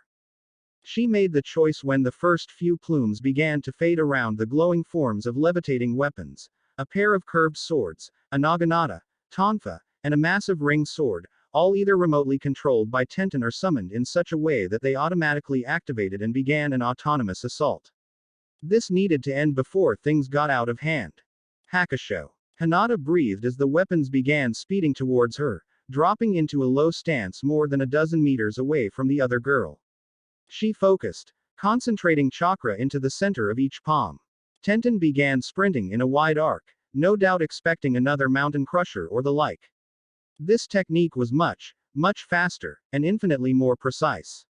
She could feel the strain on her eyes as she picked out Tenten's tenketsu and aimed true. Heavenly Reach. The next few seconds passed in a blur of movement as Hinata danced, simultaneously avoiding the attacking weapons and launching nearly invisible pinpricks of chakra at Tenten. Her senses felt close to being overloaded. The majority of her concentration was on her opponent, calculating every movement and the necessary trajectory of each strike, but ignoring the danger of the deadly weapons was out of the question. She wove between them, spinning, bending, and deflecting with the barest possible actions while constantly tracking and attacking Tenten. It wasn't something that could be kept up for long, but the heavenly reach was not something most could avoid reliably. Tenten stumbled as the first unexpected attack struck, closing a tenketsu on her calf. She must have known or at least guessed at what was happening, but stopping it was another matter entirely. 3 more closed in rapid succession, slowing her movements even more with hits on her ankle, side, and arm. It was obviously not something she had come prepared for, but the term, give up, didn't exist in her dictionary, Hinata knew. She kept up the onslaught, missing tenketsu a majority of the time but still doing minor damage where the tiny chakra bolts made impact. Tenten appeared to think quickly, racing through a recognizable set of seals and slapping the ground. Doten. Stone prison. The barrier sprung up, one last strike landing near her collarbone before Hinata lost clear vision. She could still see Tenten inside, but the current technique would have no effect. It gave her time to handle the weaponry, however. Sweden. Slicing waves. Hinata flipped back and over a horizontal sweep from the naginata, sending the sharpened edge of water into the still unfurling scroll and cutting it clean in half. The weapons promptly stopped spawning, the newest poleaxe falling to the ground, but the remainder continuing the assault. Tenten was preparing a handful of scrolls inside of the barrier, and this situation needed resolving before that happened. Kage Bunshin no Jutsu. The clone appeared and took her place engaging the weapons, but not before cupping both hands for the real Hinata to launch off of. She leapt upwards, traveling a good distance above the field and surveying the interior of the stone prison. Tenten was sitting cross-legged inside, likely knowing that most of Hinata's techniques lacked the power to break through. But breaking through was hardly a necessity. Earth and water were her elements. She dove straight for the ground, forming a few seals on the way down. Doten. Subterranean voyage. The hard earth turned liquid the moment her extended hands hit it, allowing her to pass through as if swimming through water. The Byakugan made it easy to keep track of the surface, and she guided the technique so that a few dolphin kicks had her directly beneath Tenten in seconds. Doten. Decapitation. She thrust both hands above the surface, grabbing the girl's folded ankles and dragging them forcefully into the ground. Hinata was far from physically strong compared to her teammates, but infusing chakra into each arm compensated for the necessary brute force. Tenten submerged to her neck in an instant, and Hinata broke through the surface and into the blackness of the dome. Shit. Watch out. Tenten coughed, wincing. Hinata had only an instant to figure out what the girl was concerned about before the scrolls that had been surrounding Tenten erupted in a shower of kunai. That was hardly the real concern despite the difficulty of deflecting all of them in such a confined space. Half of their number had exploding tags attached. Shugohawk. 64 palms. She stood over Tenten, arms moving like lightning to turn aside every projectile. There were too many to deflect individually, so she instead had to angle some so that they chained into others, a few times purposefully allowing one to graze her instead of risking Tenten being hit while completely vulnerable. The initial flurry ended in seconds, but the tags lit up the space as they swelled, about to explode. Sweden. Solid globe. Time felt far too slow as water rushed from Hinata's mouth, flowing first around Tenten's exposed head before rushing to surround her as well in the densest water that chakra would allow. Make it in time. The arena trembled as the exploding tags decimated the stone prison and a significant area surrounding it, creating a wide trench in a rough circle around the two kunoichi. Hinata breathed a deep sigh of relief from within the sphere of water, bubbles escaping and drifting to the upper surface. She released the jutsu as soon as it was clear that all of the tags had gone off, stepping back and blinking at the sudden harshness of sunlight. Smoke from the explosions was clearing rapidly in the cold wind, and without the water or earthen barrier she could now hear the crowd's roaring approval. They certainly seemed to have gotten their excitement back. Gods, Hinata, Tenten panted, spitting out water in the process of trying to laugh and struggling to budge from her position. I seriously didn't mean for that to happen. I thought you'd try to break through after dealing with my chakra weapons, not come from below. Are you okay? Hinata asked worriedly, looking over her friend to check for injuries. Tenten rolled her eyes, tried to move again, and gave it up. I'm fine thanks to you, but also thanks to you I can't even twitch a toe. Even if I could. Though, you got me good with that crazy reach thing. I lose, Hinata-chan. Tenten of the Hidden Leaf concedes the match. Hyuga Hinata is the victor.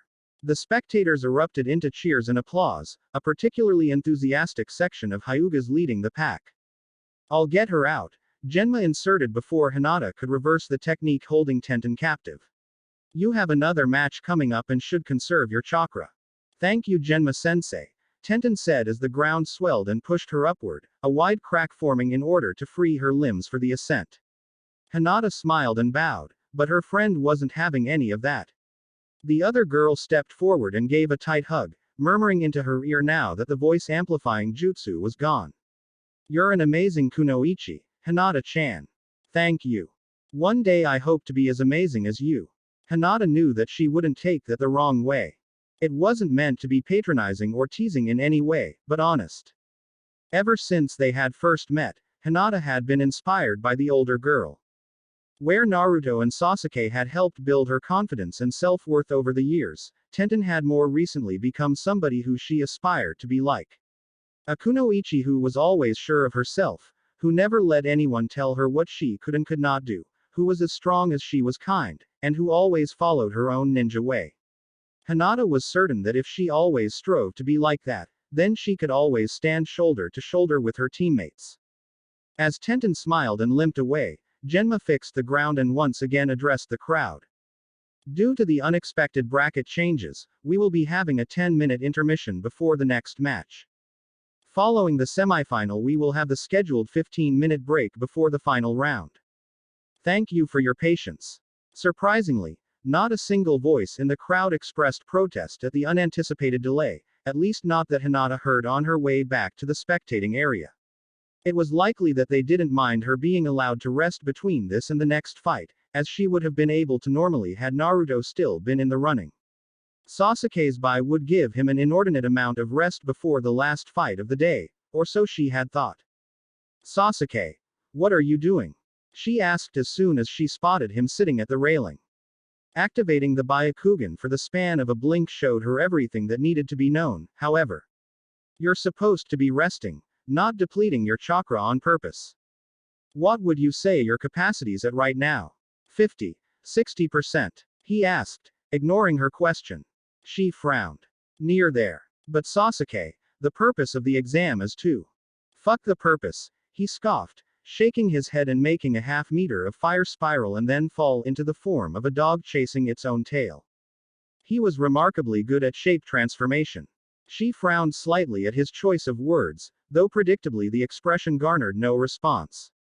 You just used a good amount of chakra fighting Tenten and have to fight this guy before you get to me in the final round. No offense, Lee, he added after jabbing a thumb in the other boy's direction. None taken, Sasuke-kun. You are only confident in your teammate, as you should be. You fought very well, Hinata-san. I did not know that a Hyuga could use that technique in such a way. Thank you, Lee-senpai, she got in before Sasuke continued. Anyway, don't pretend you wouldn't do the exact same thing if our positions were reversed. I'm not going to drain my chakra below yours, but I'm going to have about the same amount relative to my capacity when we fight, and you're worrying about it isn't going to change my mind. Hinata couldn't help but smile, able to do nothing else but nod and accept what her friend was doing.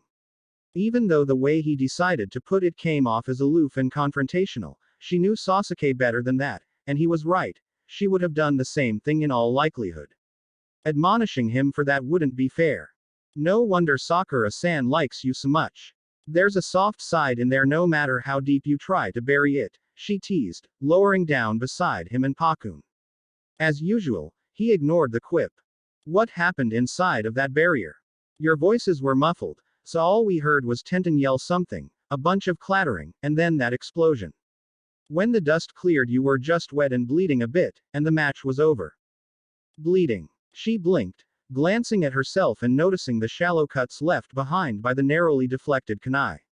There were several on her legs, a few on her arms, and a handful around her torso and back that she was only now beginning to feel. Medical ninjutsu takes a lot of chakra, Sasuke shrugged, letting his current practice technique die and shifting to face her. Kill two birds with one stone. Sasuke, I can. Don't make me use the. If our positions were reversed. Line twice in 5 minutes, he interjected, extending a hand palm up and looking at her expectantly. My healing is crap compared to yours, but I can at least speed up clotting and reduce the stinging a bit. Thank you, she sighed, complying and handing over her left arm first. She could have just bandaged them and been done with it, but arguing with Sasuke was often less productive than talking to a stone.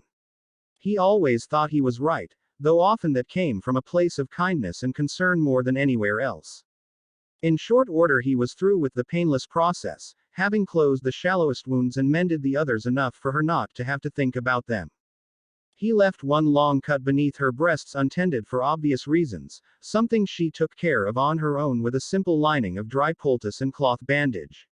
It was a marvel that it hadn't been deeper, but then that was what chainmail was for.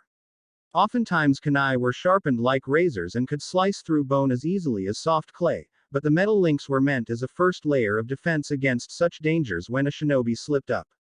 Huh. You did that with just 2 techniques. Sasuke remarked after she finished summarizing what had happened after she and Tenten had gone out of sight. He almost sounded skeptical. I'm pretty sure I would have been turned into a roasted pincushion if I had been caught like that. The match was pretty wild in any case. I didn't know Tenten could fight like that. You would have countered it somehow, but I don't think you would have done what I did since you wouldn't have been able to see inside. He considered that a moment before nodding. He most likely would have destroyed the stone prison somehow, or enveloped it with fire to create a makeshift oven, effectively forcing Tenten to flee.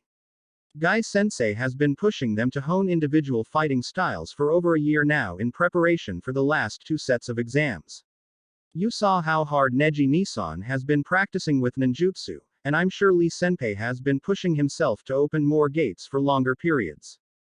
Yash! Lee exclaimed, punching his fist into the opposite open palm. I will not hold anything back in our fight, Hinata-san. I wish to fight you with the full power of my youth. I'm looking forward to our fight too, Lee Senpai, she smiled. The fact that he was already determined to go all out caused a small amount of anxiety if she were to be honest.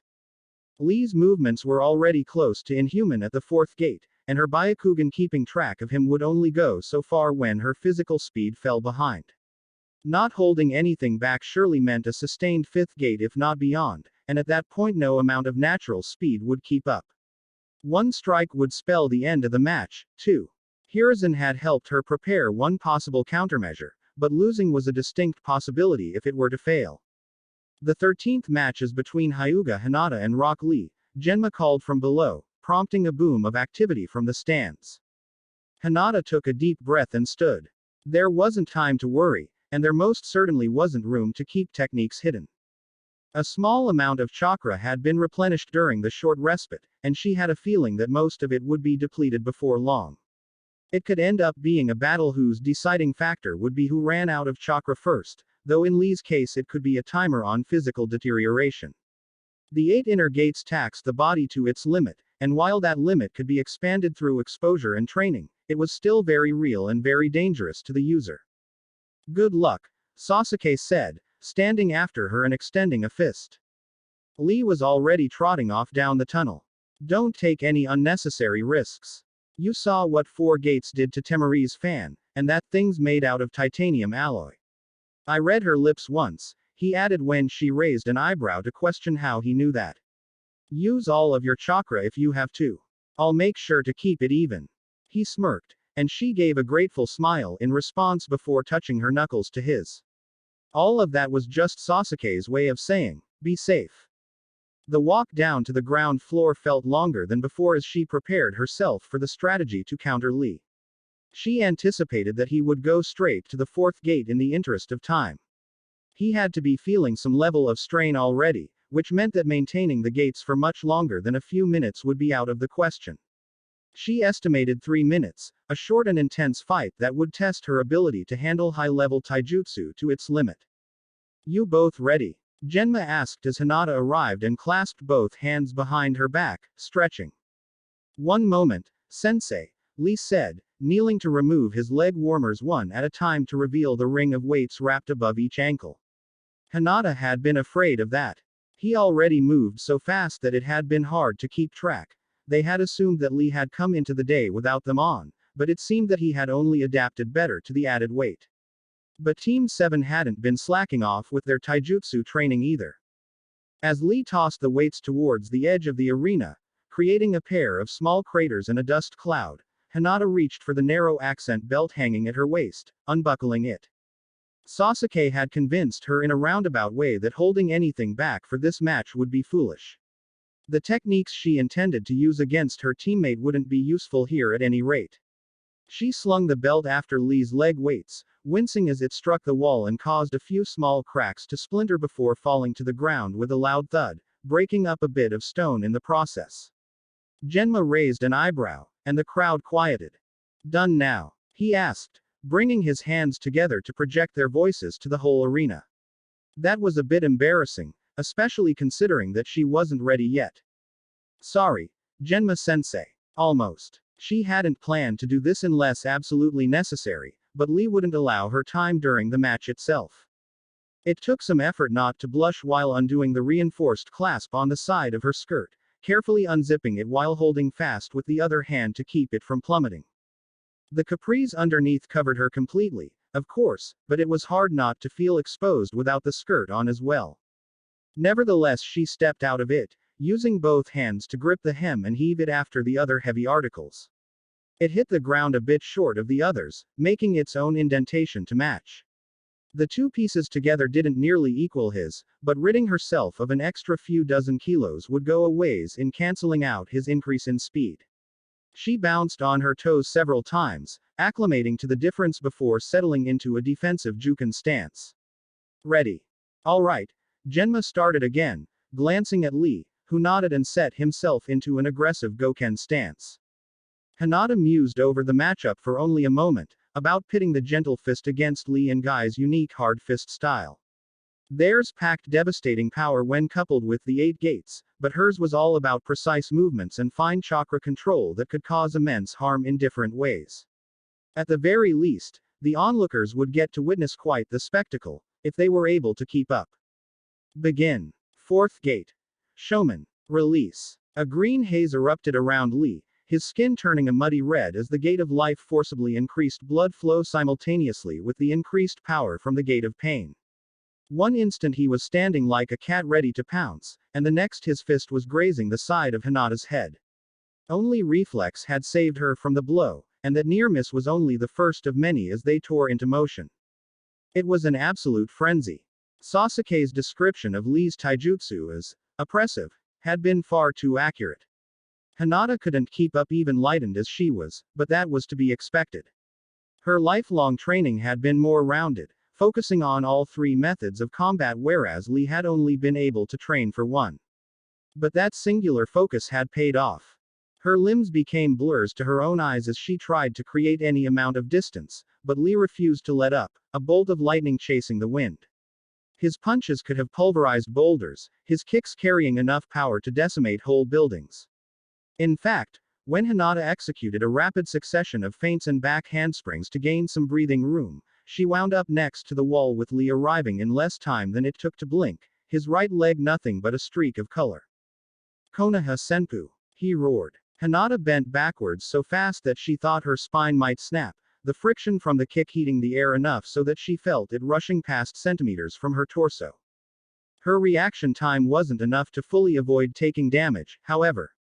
The momentum carried Lee into the wall, the concrete exploding as a shockwave shook the whole arena. In her compromised position, Hinata could see but wasn't able to move in time to avoid the blast of debris, several large chunks pummeling her towards the center of the floor while smaller shards battered her limbs. There wasn't time to agonize, however.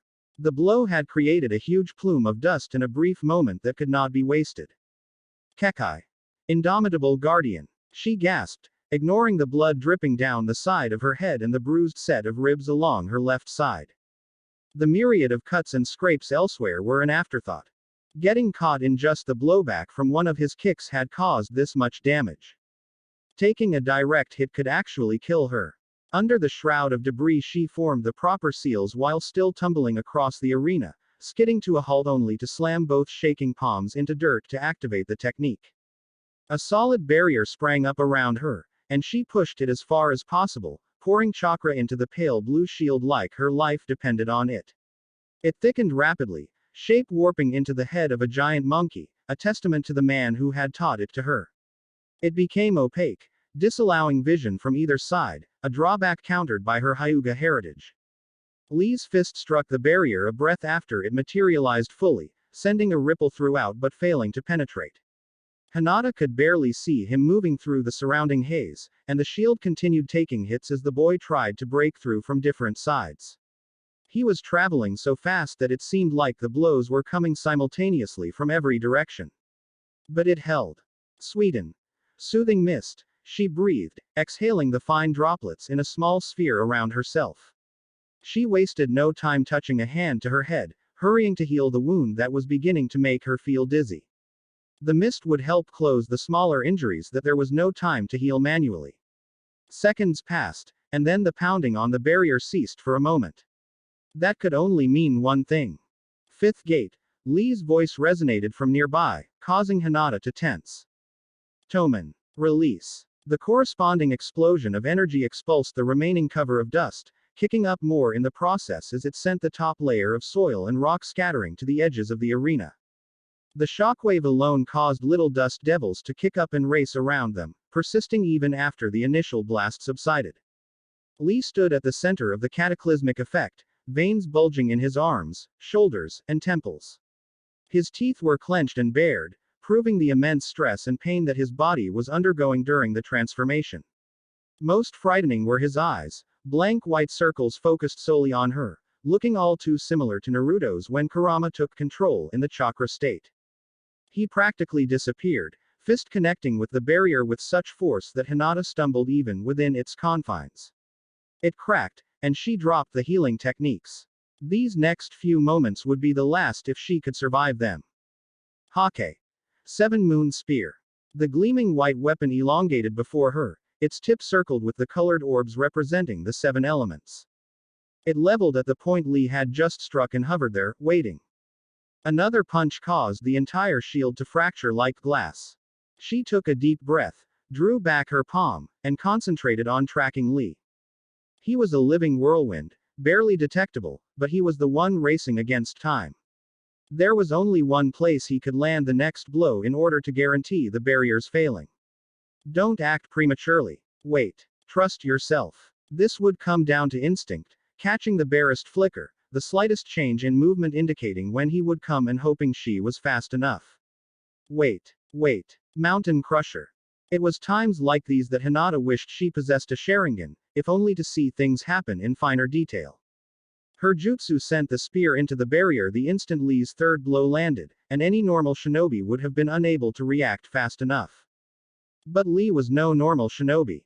In the fraction of a second.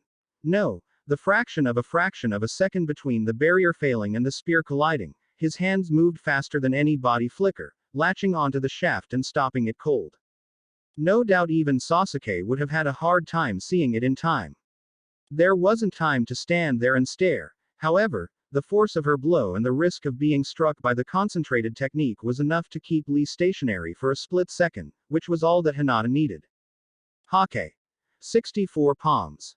Shutting down the Tenketsu directing his chakra flow was imperative, but until now she had been entirely on the defensive and unable to attempt a single strike.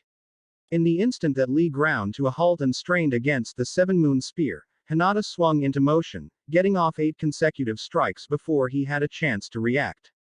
Yash! Lee roared, staggering slightly.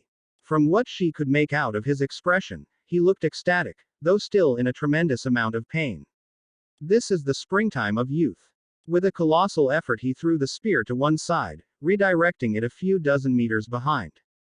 Hinata sprang away at the same time, anticipating the aftermath that he likely did not.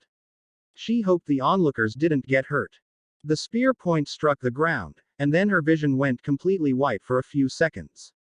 Gasps, yells, and screams from the crowd were drowned out by the detonation as a pillar of light ripped into the sky.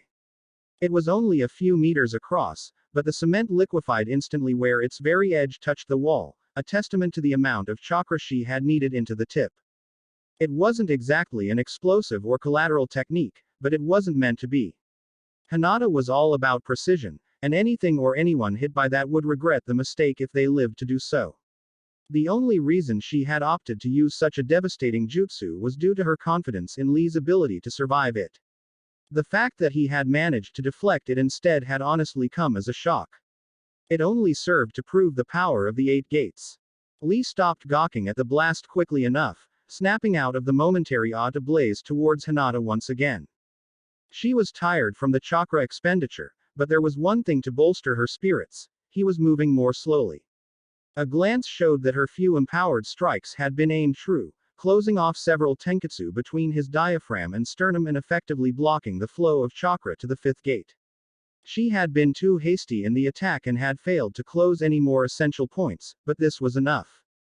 The subsequent melee was intense nonetheless, with Hinata forced onto the defensive once again and barely managing to avoid most of the strikes. Her breathing was nearly as labored as his. Lee's destructive blows came increasingly close to landing, to the point that eventually they began clipping no matter how hard she pushed, no matter how much speed she tried to muster.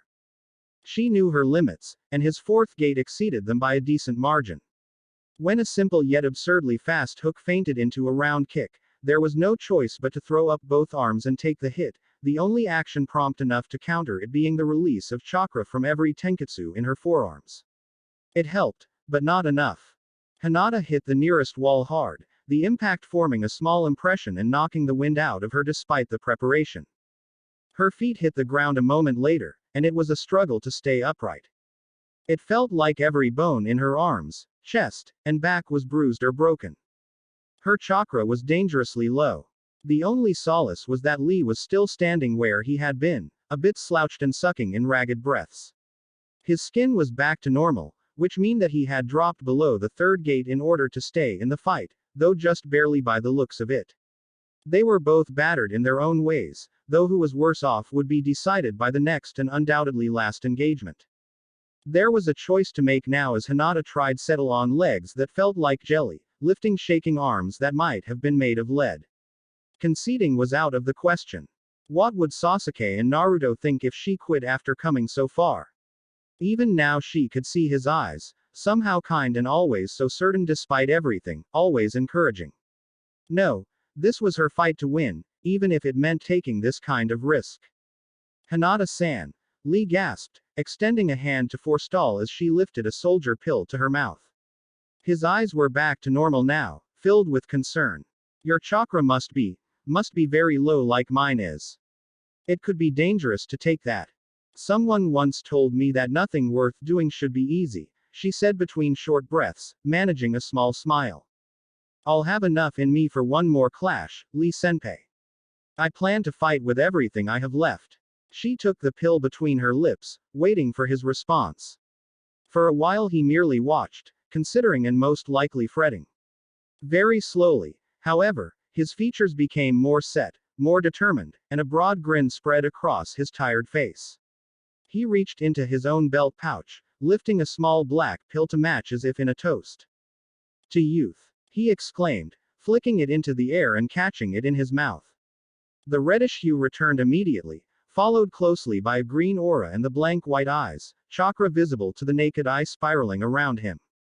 The increased vascularity implied that the fourth gate had been forced open as well, but she could already see as much from looking inward at his chakra circulatory system. To youth, Hinata agreed, taking the pill between her teeth and drawing a deep, calming breath. She set herself, and then bit down. Chakra surged, aches and pains dulled to mere background nuisances, and her limbs regained their full stability and strength. The revitalization was exhilarating, but not to be wasted. A soldier pill's true purpose was to provide the physical energy to fight for days on end. The chakra boost it gave by spurring natural processes was not continual, and therein the danger lay. A person could feel energized all the way until their chakra ran out, at which point they would faint and potentially die from the exhaustion.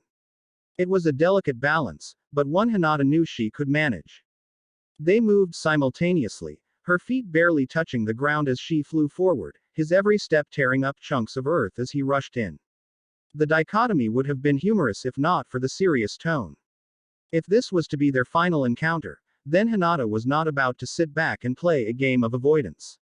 She had promised Lee a real fight with that last statement, and he would get one. Hokage. 64 palms. This time she was ready to go through with the whole technique. Lee's fist grazed her cheek, air pressure trying to knock her off course on its own, but she persisted, going all out on offense and for the first time forcing him to guard. She pushed herself for more speed, unable to trace her own movements and allowing them to go on intuition and reflex alone. When Lee turned a flickered sidestep into a spinning kick, Hinata employed her last defense, forcing a massive amount of chakra through a single tenketsu where his heel blurred towards. She blunted it, concentrated it to the finest point, and then lunged forward to complete the set of 32 strikes. Lee's heel stopped a hair's breadth from her side, quavering before getting thrown away and taking its owner on an uncontrolled spin from the repelling force. 64 strikes. Lee recovered from the blowback in a flash, but she was upon him in a frenzy, speeding to outpace him, racing to close the most important tenketsu first. His chakra was fizzling, the released gates consuming far too much, but his doggedness refused to allow defeat. He lurched forward amid the flurry of blows, ignoring them to draw back and thrust a straight punch directly in her path. There was no changing direction now. His reach was greater, but there was a way. She just had to be fast enough. She had to break through her own limitations. Heavenly reach. The arena had been largely quiet during the majority of the bout, but now a silence had fallen so completely that a pin drop wouldn't go unheard. Hinata stood facing Lee, left palm resting on his extended forearm, the knuckles of which hovered a centimeter from her nose. The index and middle fingers of her right hand were fully extended, pointing at the left side of his head, directly at the gate of opening. The green aura had faded, the excess chakra dissipated, and every gate closed. His eyes were still white, but only because they had rolled up with the fleeing of his consciousness. The stress on his body had been too great when combined with the jarring shutdown of chakra flow from the tenketsu's closing. His arm fell, and so did he. The victor. Genma began hesitantly, alighting on an overturned slab of rock. Hinata tried to straighten, but only ended up slumping to her knees, vision going a bit blurry. She grit her teeth, squeezing both eyes shut. It hurt. Every part of her was in pain, and the sliver of chakra remaining threatened to be whisked away by her Byakugan. She let the dojutsu fade, the pounding in the back of her head a testament to its overuse. I'm okay. She got out shakily, though was unable to move to prove as much. The Jonin grunted, continuing with the proper announcement. Rock Lee is unable to continue. Hyuga Hinata is the victor. Hurry up, he said after, prompting Hinata's eyelids to flutter open a moment. He had forgotten to cancel the jutsu affecting his voice beforehand. 2 teams of medic nin were rushing over from a destroyed doorway. Take her up to the spectating area, he said quietly to the second pair, the first already rushing Lee away.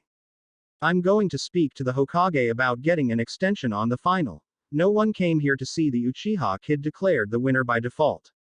Do as much as you can for her condition as quickly as possible.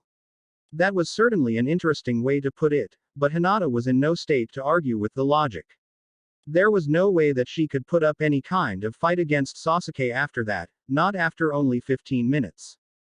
Just lie back and rest, a woman with a kind, warm smile said, and Hinata found herself lying on a stretcher before she knew it. She gave a dull nod, already succumbing to the extreme fatigue, but not before mustering the ghost of a smile. I think Naruto would be proud. Sasuke let out a long breath between his teeth, the soft whistle releasing the tension that had gripped him during the entirety of the fight. It had lasted mere minutes, but what an unbelievable few minutes it had been. Hinata had gone in with the full knowledge that Lee was faster and stronger than her, and that distancing or taking any time for ninjutsu would be impossible. She had held on by a thread, overcoming that monstrous power with otherworldly precision and the deftest maneuvering. In truth, he had been flabbergasted at her ability to trace Lee's movements without a Sharingan. I guess that's the balancing factor between us, he mused, watching as his teammate was lifted and began moving towards the entrance tunnel. Her ridiculous speed and flexibility can match what my Sharingan and slower pace accomplish. That last sequence of moves had been the most incredible to witness.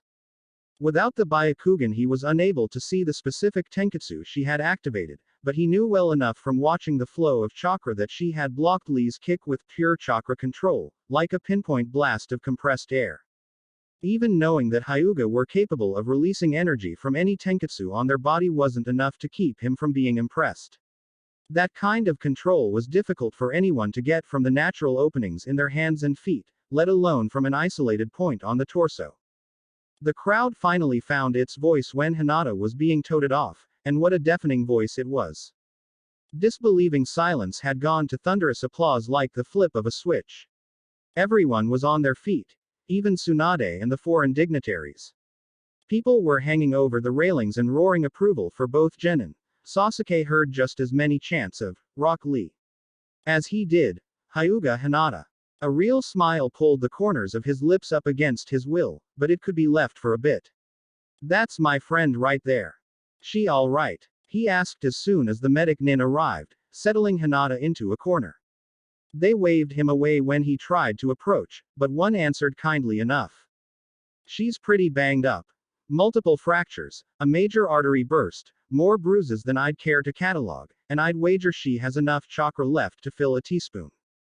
I hope they give us more time to fix her up, else the final match won't be very exciting. Sasuke frowned at the man who spoke, but didn't bother him or the woman further, deciding it was better to just let them work.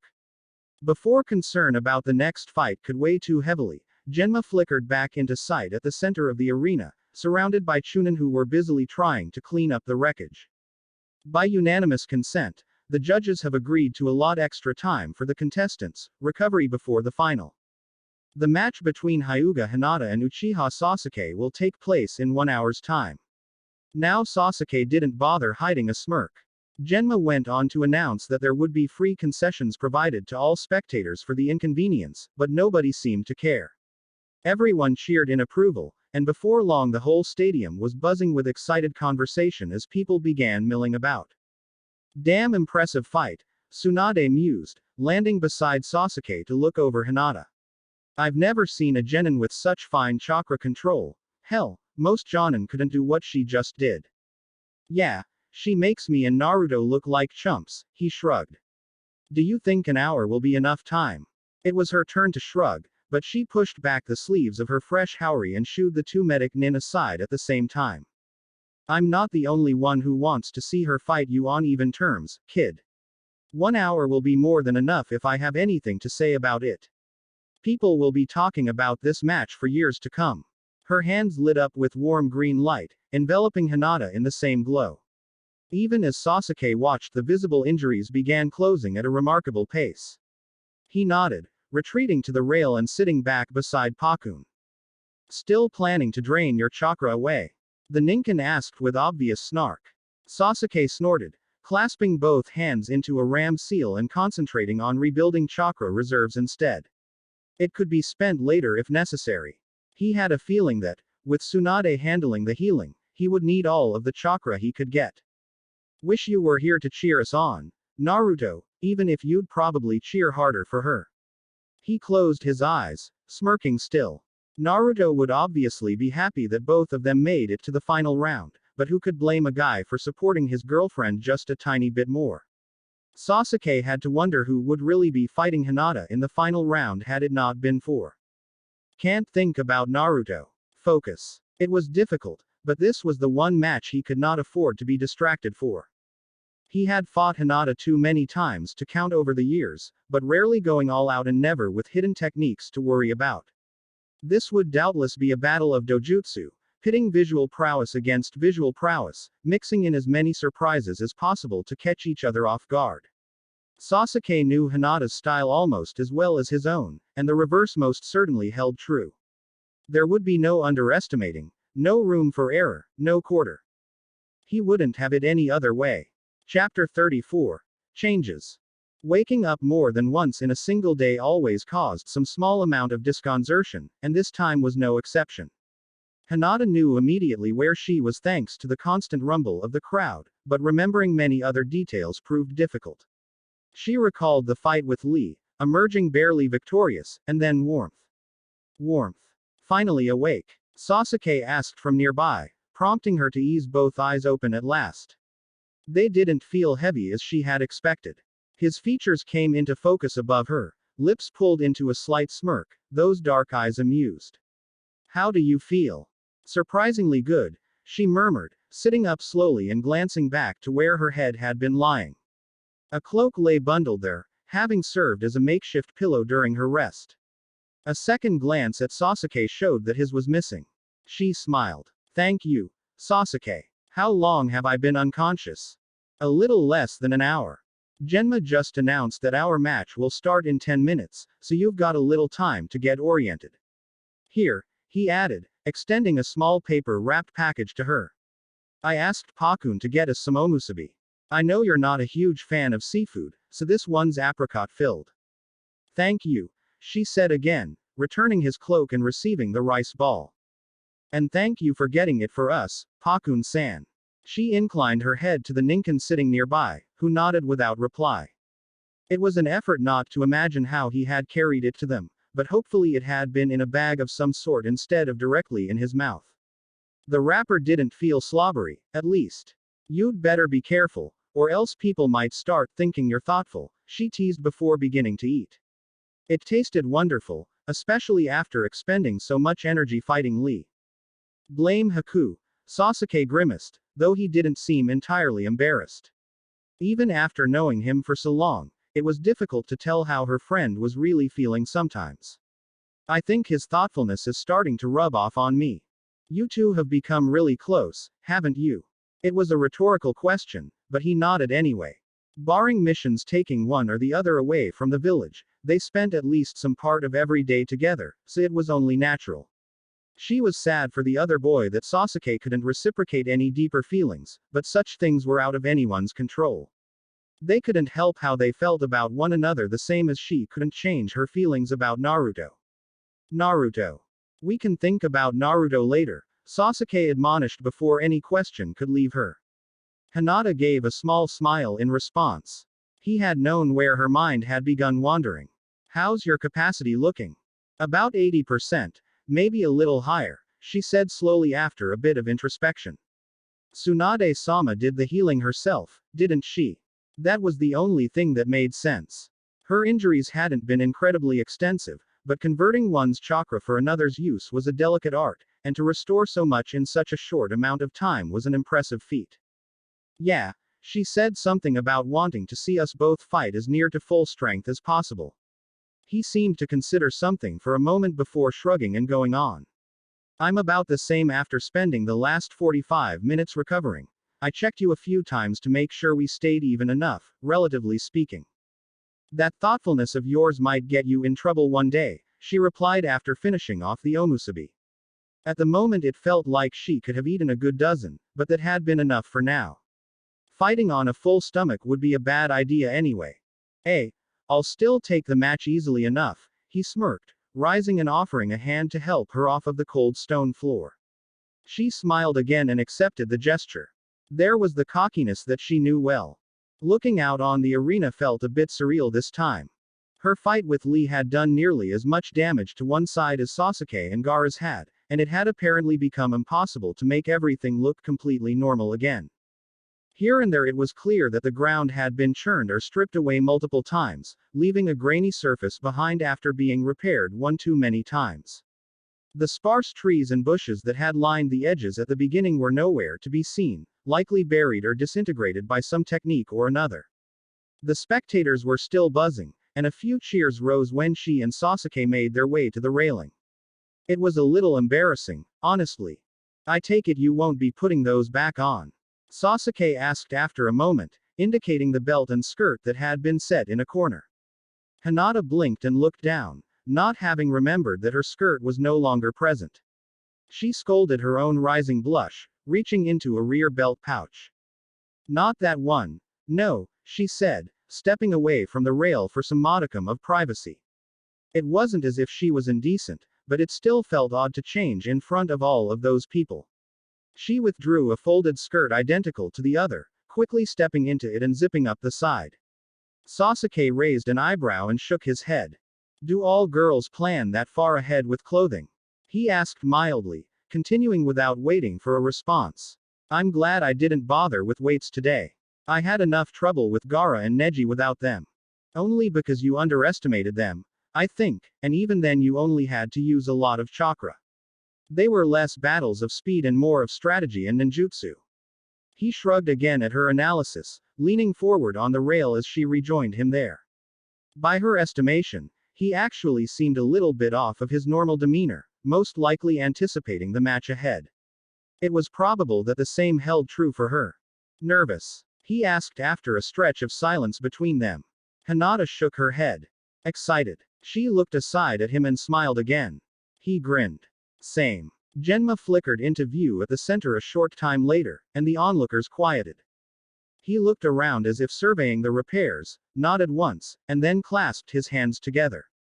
The final match will begin in a moment. Please make your way back to your seats as the contestants take the field. A single combined roar of approval was raised, and Sasuke and Hinata both turned together towards the ramp. Everything that had needed saying had been said. All that was left to do was to test their mettle against one another, and to give it their all. The noise became deafening as the two of them emerged from the doorway far below, the voices of thousands supporting both of them equally. With it came thoughts of Naruto once again, of where he was and how he was doing, of what he would think if he were there to watch. Hinata shook her head, banishing those thoughts and willing them not to return until after the fight. Kakashi had been right. She needed to focus now more than ever. Naruto was fine. Everything was going to be alright. Right now, the best thing she could do for him was to engage Sasuke with everything she had, to leave it all on the arena floor without reservation. Surely it would be an encounter that neither of them would ever forget. For this match, Genma started as they arrived, his voice momentarily unamplified. Don't worry about the spectators. I've spoken to the Hokage, and we have Jonin positioned around the arena to cancel out or contain any large-scale jutsu. Normally we wouldn't have to worry about it, but this set of exams has been a bit special. He actually smirked at that, a rare gesture from the serious man. Get yourselves prepared. We start when you're ready. Thank you, Genma-sensei, Hinata said beside of Sasuke's nod. She stepped a few meters away before turning back to her friend, his Sharingan activating between one blink and the next. A few deep breaths cleared her mind, calmed her pulse, and settled her into a stance. Sasuke's chakra circulatory system came into view with the calling of her Byakugan. The rest of the world faded away, the whole of her concentration on him, knowing the incredible dojutsu and raw talent that she was up against. But no longer was she a little girl who did not believe in herself. Now she knew her own strength, that she could stand on equal footing with her friends and protect them as ably as they could her. Sasuke's lips twitched into the barest grin as they stood facing one another, and she gave one of her own before setting her features into a blank mask, giving away as little as possible to an incredibly perceptive opponent. Looks like we're ready, Genma announced to the audience, apparently finding the need to excite the already overly enthusiastic crowd. He raised an arm and looked between them for a few seconds, seconds that stretched until they felt like minutes. The final match between Hyuga Hinata and Uchiha Sasuke. The hand fell sharply, and he vanished with it. Begin. Kaden. Great Dragon Fire. Suiten. Water Dragon. Hinata felt the tug of Sasuke's Sharingan instantly, trying to subtly suggest her next actions. She shrugged it off, instead expelling water from her mouth in the shape of a dragon, though one much smaller than his crafted with flames. Fire could overcome water if it was strong enough, so she made certain that her technique had just the right amount of chakra put into it to barely cancel his out.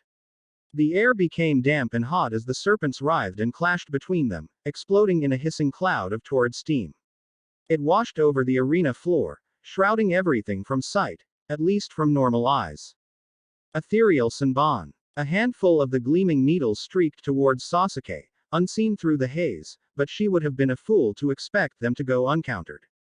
A blast of wind, likely a great vacuum sphere, expelled a large section of fog, serving a second purpose by incidentally deflecting a few of the Senbon.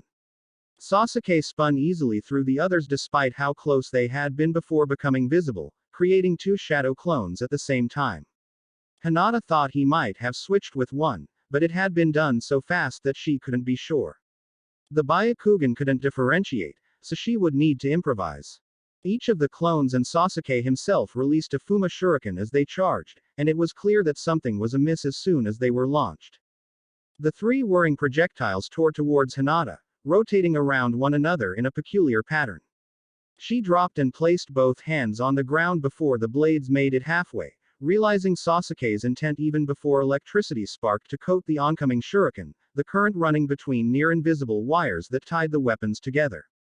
Using this much chakra so quickly was a gamble, but catching Sasuke off guard was a necessity. Doden. Cataclysm. Another of the Sandame's techniques, This one was far from what Hinata was known for, but that was the point. Rather than need a precise amount of chakra for the jutsu, she instead simply pushed through a third of her capacity and let it run wild. The oncoming shuriken collided with a huge stone pillar that broke free from the ground, the first of many that began jutting upwards in no discernible order. Once again the arena floor quaked and split, buckling underfoot and sending showers of dirt and rock everywhere.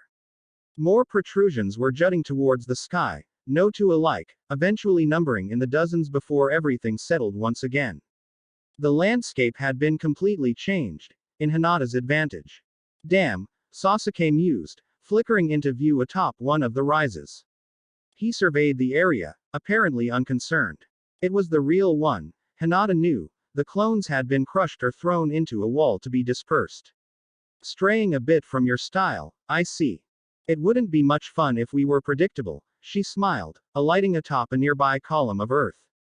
He smirked back, tugging the swords from their sheath on his back as a response.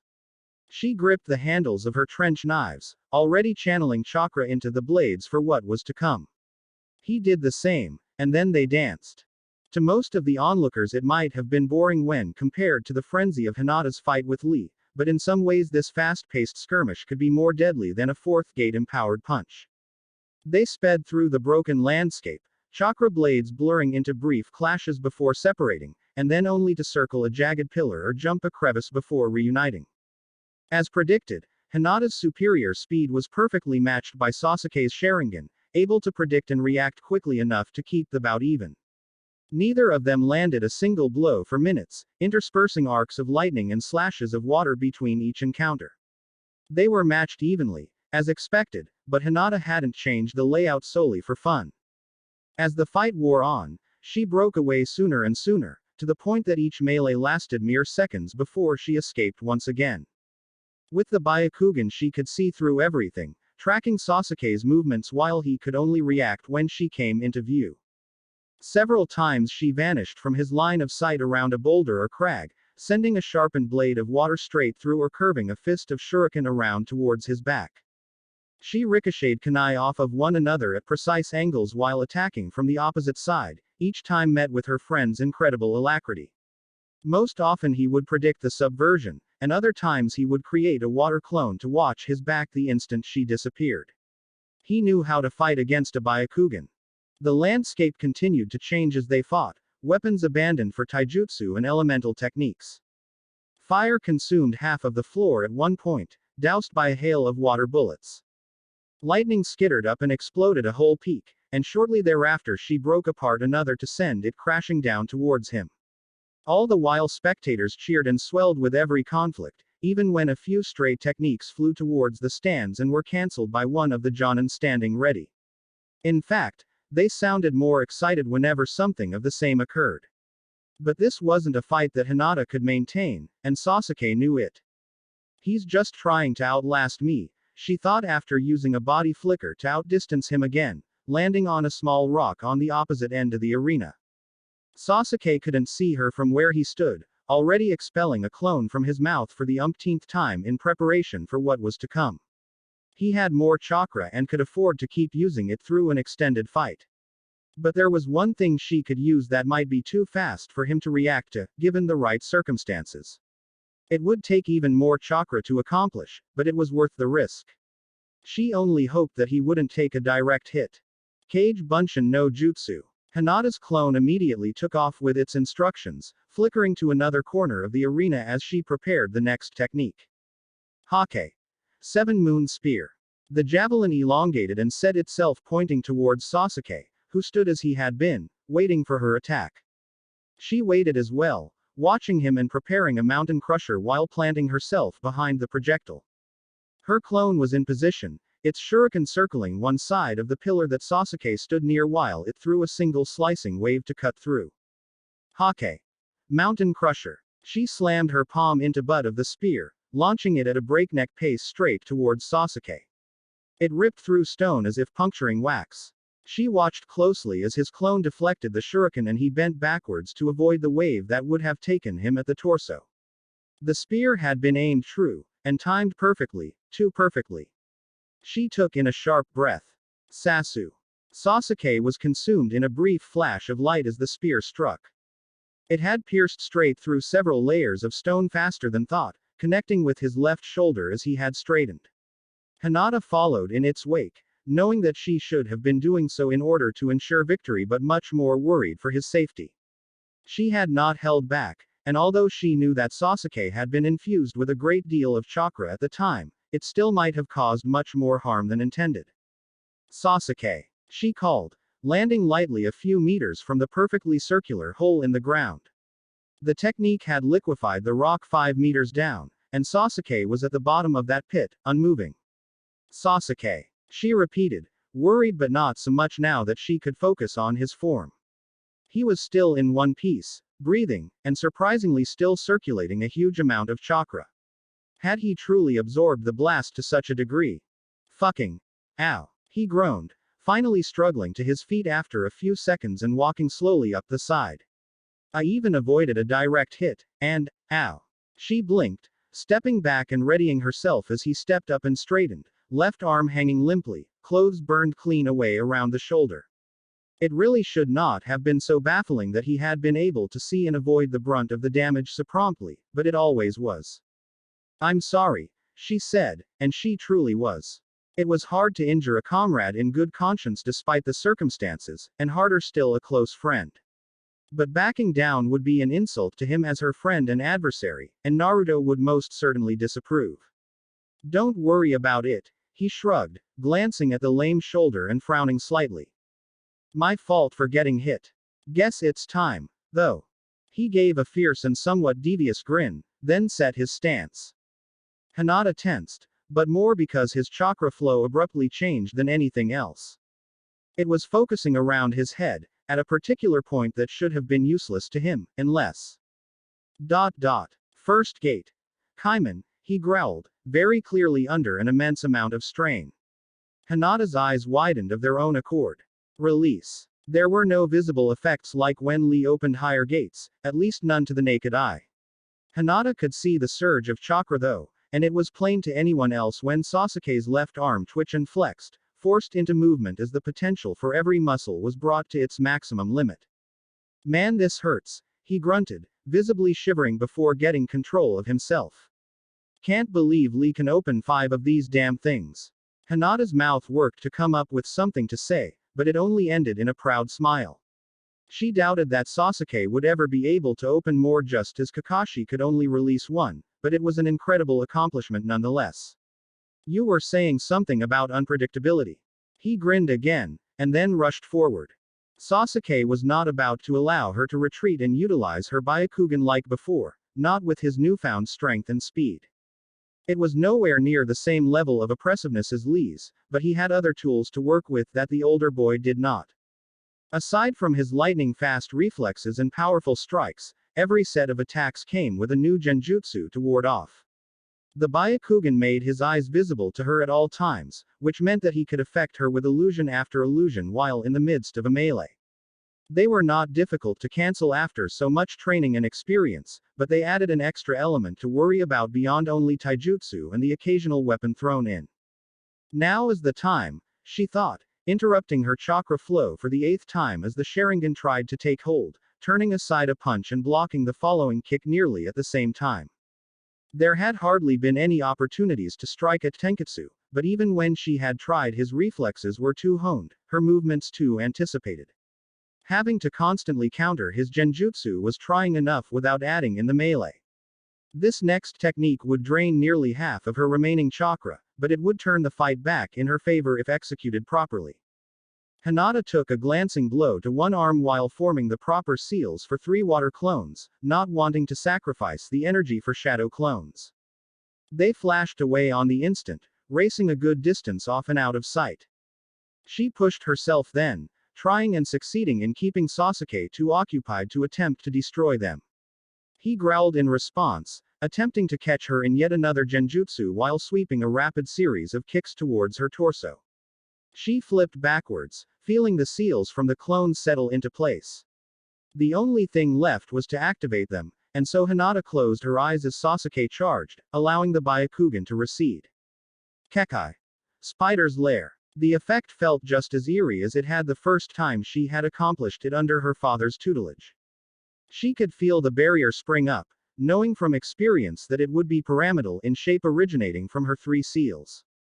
Chakra began filling the space immediately, but not as a single mass or indistinct pieces. 361 strands finer than a spider's silk extended outward, one from each tenketsu on her body. They flowed out and branched into more and more strings, continuing until the whole space within the barrier became a web of invisible chakra threads. Not being able to see with her eyes was disconcerting, probably more so as a hyuga than it would have been otherwise, but she could still see, in another sense.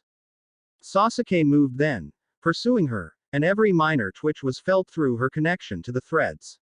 They showed her the surroundings in perfect detail, a three-dimensional map within the barrier fixed in her mind's eye. Sasuke was there moving towards her, right fist raised and traveling fast for her jaw. She raised her left hand, feeling the blow rather than seeing it, turning it aside as easily as she might have with full vision. Without the concern for genjutsu taking over her senses at every turn, she pivoted the fight back into her favor immediately, using superior alacrity and the lack of ulterior distractions to land a chakra-laced strike to his side. She smiled and pressed on. If only Naruto could see me now. Okay. That's cool, Sasuke admitted, wincing back to reset after she was able to land a clean hit on his side. The spot tingled, but only from minor internal damage. She couldn't close Tenketsu without the Byakugan to see them, but that hardly mattered. Too many more of those and he would be toast. Some kind of sensory barrier. He hardly had time to think as she sprang forward again, Byakugan gone and eyes completely shut, effectively countering half of his dojutsu. Even with the increased speed from the first gate and the Sharingan together, Hinata was just too damned fast to keep up with. Unable to ruin her focus with genjutsu, he was forced to go on the defensive and start giving ground. Maybe I can maneuver out of here or outlast it. This has to use a lot of chakra. Unfortunately, it seemed that Hinata knew the boundaries of her own ability well, deftly keeping Sasuke penned by constantly circling and preventing any attempt at retreat with overwhelming speed. Several attempts with kunai and small fire techniques proved that she could feel those as well, dodging or deflecting everything while maintaining the assault. Even the one lightning jutsu he tried was countered, and there was only one thing that moved faster than chakra-made lightning, the real thing. Sasuke began sacrificing hits in order to get powerful fire techniques off, pretending to aim them at her or just haphazardly. This was going to expend a huge amount of chakra, but it was the only thing quick enough to work. She avoided the great fire dragon that he sent at an intentional angle, and he then guided the working until it roared out of the tinged barrier and into the sky. Several great fireballs and flame lances followed, all deceptively crafted to miss and then be controlled after exiting her range of perception. The desired storm clouds began to gather as the intense heat began changing the local atmospheric pressure. But this would still take time to prepare, and Hinata was not letting up her attack in the slightest. Soon, he thought doggedly, ignoring the various pains pulsating across his body.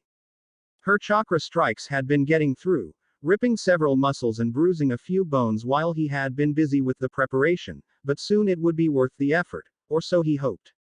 No matter how fast Hinata was, there was no way she could contend with the force of nature. The air was thickening adequately, and a rumbling in the clouds above signaled the time was nearing. All he had to do was catch the right moment, use his Sharingan like Kakashi had demonstrated, and the fight could conclude in a literal flash. He had only done this once with any real success, but confidence was key. Almost. Raiden. Lightning Rod.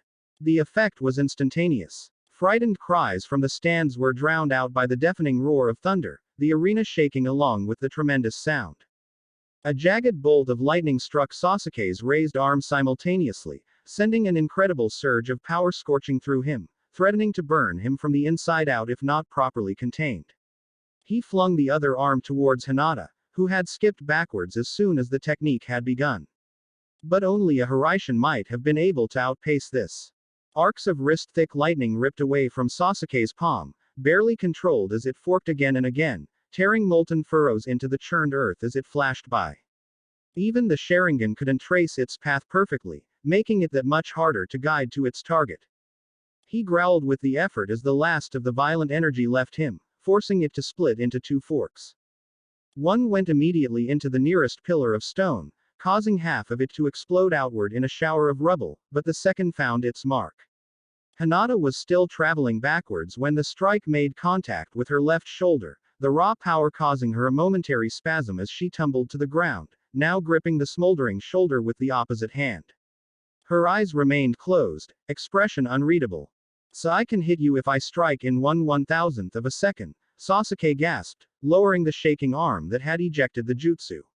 "I'm not sure if that should be comforting or insulting." "I wish I had been watching that with my eyes," she replied, breath coming almost as labored as his. "I figured out what you were doing too late." "That was amazing, Sasuke." "Not amazing enough," he shrugged. Hinata was already on her feet again, right hand raised and ready, the left hanging limply. She hadn't tried to heal it. Low on chakra. He wasn't in much better condition in that regard. It was hard not to feel bad for burning her shoulder like that. It must have been extremely painful, but medical ninjutsu could fix it later. Minus one arm or not, it looked like his friend was ready to continue. In fact, despite her disadvantage, she raced towards him without a moment of hesitation. After today, nobody would dare challenge Hinata's fortitude ever again. Sasuke found himself being pushed back as Hinata burst into a series of taijutsu forms adapted on the fly, incorporating a great deal more kicks to compensate for her useless arm. He saw through the bluff soon enough, however. The unused arm threw off her balance and slowed each movement noticeably, and the flurries of kicks and flips over his head were meant to fool him into thinking she was still able to keep up the previous pace. That was an impressive tactic coming from Hinata. Using the art of deception as a normally disarming person had definitely been unexpected. It was time to turn the tides. Over the next several minutes, Sasuke managed to match her pace, and then began ramping his up beyond her current capabilities. It still took a great deal of pushing given how insanely fast she moved, but with the new injury he could be faster. They blurred throughout the battle-worn arena, scaling rock columns, racing along the cement walls, flitting over one another's heads and even going airborne a few times by vaulting off of some outcrop or another, all the while trying to edge out a real advantage. It was Sasuke who was able to create the first real opportunity after a long string of intense combat. In a split-second gap between clashes, he brought both hands together into a clone seal, creating a shadow clone behind himself that immediately vaulted over both of their heads. Hinata could feel it, of course, but he threw himself into a frenzied melee before she could react, pushing his speed to the very limit. The Bunshin started a Chidori midair, landing behind Hinata and thrusting towards her exposed back. Sasuke lunged forward at the same time, the technique flaring to life in his own hand. But this was only the first step. Raiden. The Sharingan always gave the perception of slowed time, allowing a clear view of what happened next, and if not for that then he would not have believed Hinata's reaction. As the lightning from each Chidori sprang outward and attempted to connect to the other, Hinata raised both hands, heedless of the marred shoulder that should have prevented movement. She had been playing him the entire time. Shugohawk. Celestial Mirror. The words escaped Hinata even as the twin currents reached her open palms, which now gleamed a brilliant white similar to the chains of light technique. Rather than making contact and connecting the current through her, each jutsu halted at her hands, little sparks and arcs scattering for that one instant. Then, without warning, Sasuke was sent careening backwards with the jolt of his own lightning technique, the whole of his left arm numb. He hit the ground hard and rolled, ineloquently toppling over himself once more before gaining a kneeling position. Surprisingly, Hinata was just regaining her footing as well, having tumbled after him a decent ways. Had she messed up the jutsu, then? The hell, Sasuke panted, swallowing once and wavering upright, was that? Not perfect, she winced, shaking back to her feet. He blinked. Her eyes were open again, and the barrier had faded. Her vision was very carefully focused on his feet, however. I misapplied the chakra in my left hand, and, well. She tried to shrug the arm in question, the same that had been hit with the lightning bolt, but this time it truly had been rendered unusable. In fact, it had turned an angry red wherever it wasn't charred black. It hurt to look at. Sorry, he said gruffly, forcing jellied legs to cooperate. He really was sorry. It looked much more painful now than it had. But rules were rules. Sasuke took a deep breath and assessed the situation. Hinata was getting dangerously low on chakra, and so was he. That lightning rod technique had taken a lot out of him, especially considering its preparation, but she had been maintaining a wide barrier that had undoubtedly been flooded with chakra. A glance showed her levels lower than his, but only just, and that hardly meant anything. Hinata could do a lot more than he would have been able to with that amount. Given her earlier expenditure, she was in no condition to take another soldier pill. Death would be a real risk then, and he knew that wasn't something to be risked in an exam. You can take one. She smiled from a few meters off, making him realize that his hand had been hovering by the appropriate belt pouch. Sasuke frowned, flexed his fingers a few times, then returned the hand to his side. I forgot to bring them, he lied, prompting an exhausted laugh from his teammate. I don't think they even believe you, she replied, nodding towards the spectators. He was too focused on the match to be worrying about what they thought, but he tuned in long enough to hear choruses of thrilled mirth and absolutely maddened cheers. He shrugged, testing each limb in the process. Well, at least he had use of all of them, if barely. He wasn't quite as spent as Hinata, fully proven by the fact that her eyes flicked upwards for a fraction of a second. In that moment he caught her in an illusion utilizing the Sharingan, imprinting the image of himself suddenly sprinting forward and using a great fireball technique. It worked as intended, with her being too tired to realize the trick quickly enough and trying to counter with a water blast that passed harmlessly by the real him.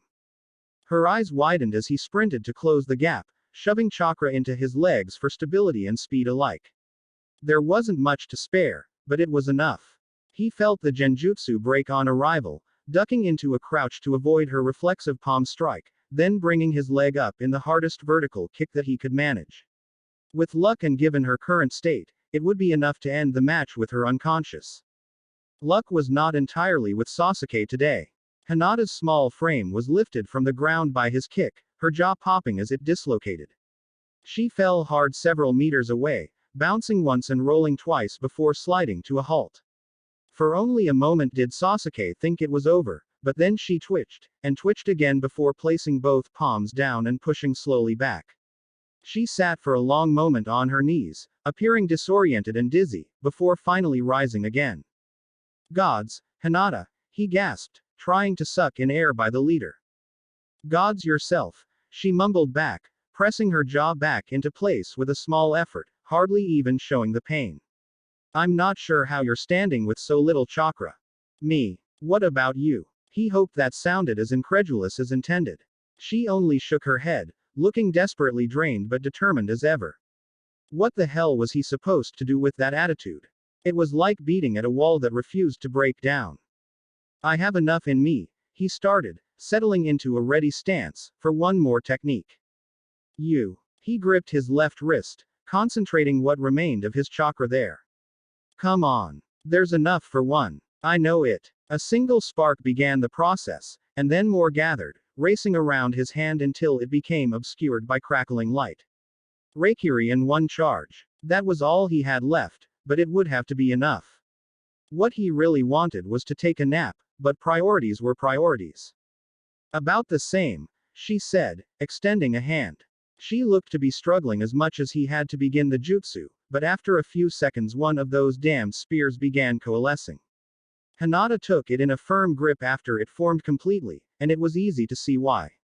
It looked like she had only a sliver of chakra left to work with, meaning there would be no mountain crusher to spur the ethereal weapon on. She would have to thrust it to meet him by hand. They stood facing each another for a time, taking deep, calming breaths before the final encounter. The onlookers must have realized that this would be the end, every section quieting in turn. By the end it was only the two of them staring at one another in near complete silence, only the soft patter of rain and the cold cutting wind as company. His Sharingan met her Byakugan evenly, acknowledging one another, and then they surged forward as one. Sasuke brought his arm back, sharpening the chakra in his palm, forcing it to the finest point. It would never compare to Hinata's control, but the Reikiri's purpose was different than her seven-moon spear. His was an ability capable of cutting through lightning itself, to pierce any defense in a flash. There would be no dodging under the spear and going for her. She could detonate the technique early and catch him in the blast, or react fast enough to dodge his straight thrust and whirl to finish him off. She was dealing with similar risks, most likely guessing that he would be able to detect any change in direction. No, she would meet him straight on, knowing that he would be required to do the same. It would be a fitting and dramatic end to the match, with no certainty of which technique would win out. Time slowed as Sasuke sprinted forward to meet Hinata.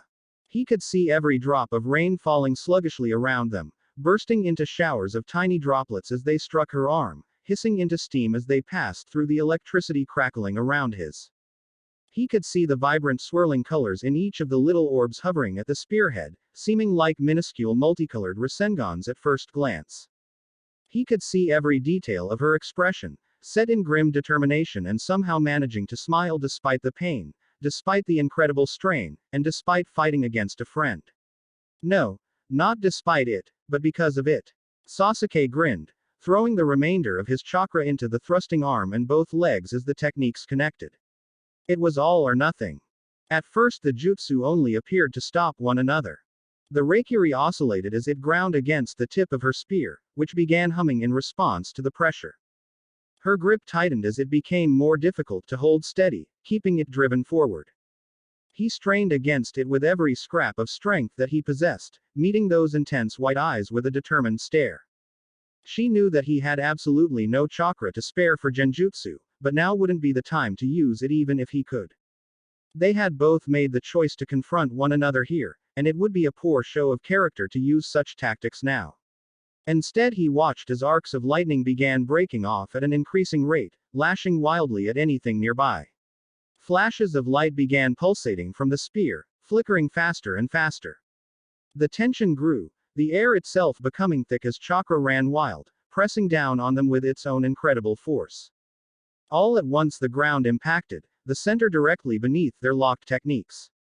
Clumps of dirt and rubble burst upwards and remained airborne instead of falling, whipped into a rotation by violent winds that cropped up on the instant.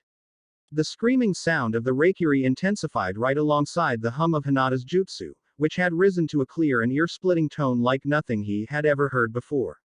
It felt as if the cacophony was beginning to resonate in his bones, shaking him to the core. Pillars shattered, the earth trembled and the crater impacted yet again, creating a smaller depression within while widening the one already in existence. At this point the effects had nearly reached the arena walls, scouring the surface flat where it hadn't been compressed downward. Boulders were pulverized by stray lightning strikes, a pulse from the spear causing fissures to erupt from below.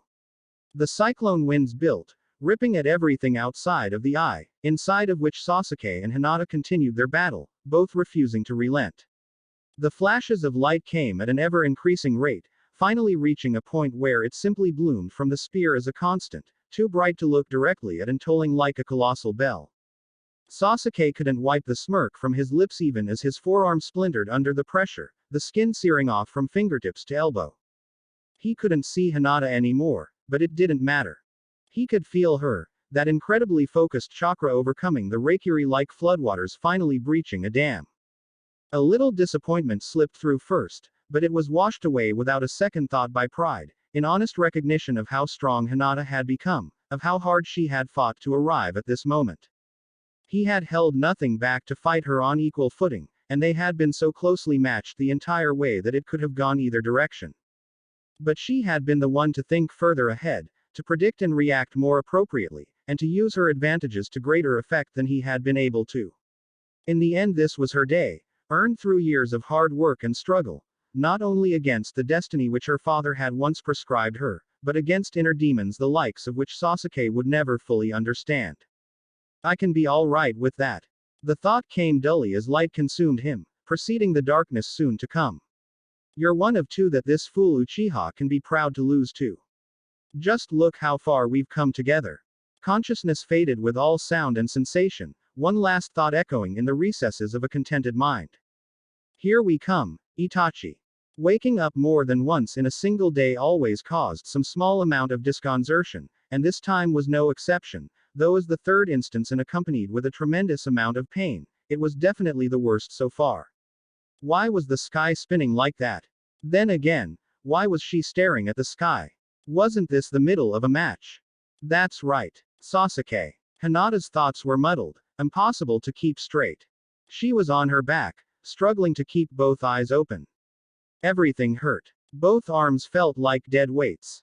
Her surroundings were oddly quiet and wet. Cold rain pattered mercilessly on her face. The prospect of getting up seemed more daunting than taking on all of Akatsuki alone, but she couldn't give up now. She had come so far, and what would Naruto say? He would say he was proud of me anyway, but the seconds it took to roll onto her front felt like ages, and then longer still to get one arm's assistance in forcing herself up to her knees. The other looked to have been severely burned, all red and black. Her head bobbed as it tried to fall, allowing her a glimpse of the rest. The half-working arm was patterned with the distinct red markings of a lightning flower, flowing from her palm to halfway up the same bicep. The telltale burst capillaries were another gift from Sasuke. Then, Sasuke. Where was he? She scanned around blearily, squinting all the while. Everything was a bit blurry, and both eyes felt like they had been coated with film laced with weak acid. Hinata kept blinking, taking in the surroundings, trying to find her friend. She was on the upper slope of a broad crater, and the spectating areas were visible over its crest.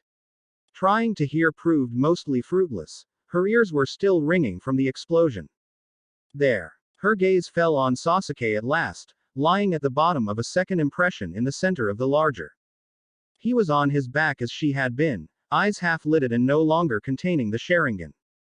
The short rise and fall of his chest proved that he was alive, alleviating some amount of concern, but his left arm looked to have been horribly mangled. Several shards of bone protruded from his forearm, which looked to have been crushed back into the elbow. Blood was flowing freely from the horrible wound, though not so rapidly that he would be at risk of dying. Despite it all, a tiny smile held on his otherwise blank expression. That seemed odd, for some reason, but she couldn't work out why. Hinata. Somebody yelled into her ear, causing a few blinks before she swiveled her gaze over. Genma's voice had sounded far away even from so close.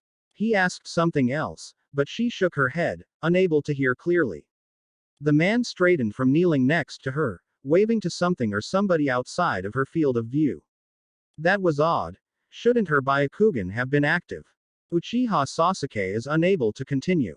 Hyuga Hinata is the victor, and the champion of these Chunin exams. Though amplified many times, the Jonin's voice still sounded like it was coming from very far away. Something else overpowered whatever he was saying afterwards, the tremendous sound of countless voices maybe, but it was difficult to tell for sure. A moment later Hinata found herself blinking at the sky again, wondering when she had gotten onto her back and why she was moving.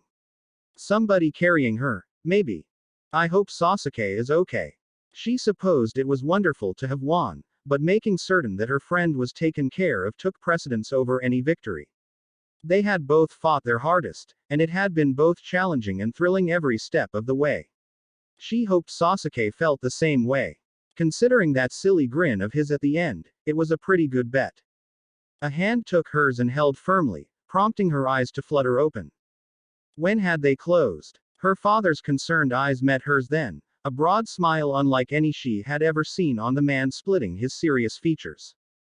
Tears welled in the corners of her own eyes, but she willed them not to fall. She smiled back and tried to squeeze his hand, but only managed a feeble twitch. He shook his head and leaned down to kiss her forehead, then mouthed the words, "Rest now." Hinata managed a nod, allowed her eyes to close, and then surrendered to fatigue for the second time that day. Maybe she would be allowed to sleep for a little bit longer this time. Asterisk. Naruto jolted awake in an immediate panic, images of the last few seconds of consciousness flashing in his vision. A translucent barrier, his friends sprinting towards him, Genma trying to break through. The gravity hadn't stopped, and the chakra drain had gone out of control. He had been trapped, and so had Hinata. Now he was sitting in a bed in a dimly lit sterile room, heart racing and with no memory of how he had gotten there or what had happened and if his friends were still okay or if Kurama had helped him or. Calm down, Naruto. Kakashi's voice caused Naruto to jump, and then to realize that he was sweating and breathing hard. His lips were dry, his throat tight. Where was Kurama? He could barely feel the fox, like a vague notion buried in the depth of thought. Normally the mindscape popped up when he passed out, at least for a little while, but not this time. What? He began, licking his lips and trying to adjust to the darkened room. What happened? Where are we and why? Lie back and take a few deep breaths, Kakashi instructed, a hand pressing gently but firmly against his chest. Naruto complied, closing his eyes and trying to steady his breathing. It was then he realized that there was a hand holding loosely to his left, those small and slender fingers comfortable between his own. He let out a long breath, opening his eyes to find Hinata sleeping in a narrow hospital bed that had been pushed up against his. Both of her arms were covered in bandages, the ones on her left particularly thick like they were covering poultices and wrapping halfway up her neck. There were no other visible injuries, but those were enough to cause a feeling of nauseating dread. He hadn't caused that, had he? Kurama, can you hear me? A restless shift in the bowels of consciousness proved that his thoughts had gotten through, but it seemed that the Biju would be asleep for some time yet. Please, Kakashi-sensei. I need to know what happened. I felt Kurama's chakra just before I blacked out, and now I feel just like I did during the second stage. Did I lose control again? Did I hurt anyone? You're supposed to let the injured rest, Sasuke grumbled from his right. Naruto turned to see the other boy propping himself up on a few pillows, grimacing down at a fat cast and sling supporting his left arm. So much for the greatest medical ninja. She couldn't even fix a broken arm in one go. I think mending a pulverized forearm is a bit different than fixing a simple break, Kakashi said dryly. It shattered into 31 pieces and splayed back towards your elbow. You're lucky she got it back into one piece. And you didn't do that, Naruto, he added after a moment, most likely because Naruto's mouth had been working to ask the sickening question. Yeah, your girlfriend did. Hell, I might have died with any less chakra in that Reikiri. Wait, Hinata did that. What? Now Naruto's head was spinning with even more questions. The remaining matches had played out without him, then. Naruto. The girl in question murmured sleepily, eyes blinking open at the mention of her name. Naruto. She gasped then, moving to fling both arms around his neck and bury her face in his neck. She said nothing else for the time being, now simply sharing his bed and lying halfway on top of him. It seemed that her injuries were less severe than Sasuke's. Did that mean? It's been about 30 hours, their sensei went on, lowering himself backwards on a seat at the foot of Naruto's bed and leaning over the chair back.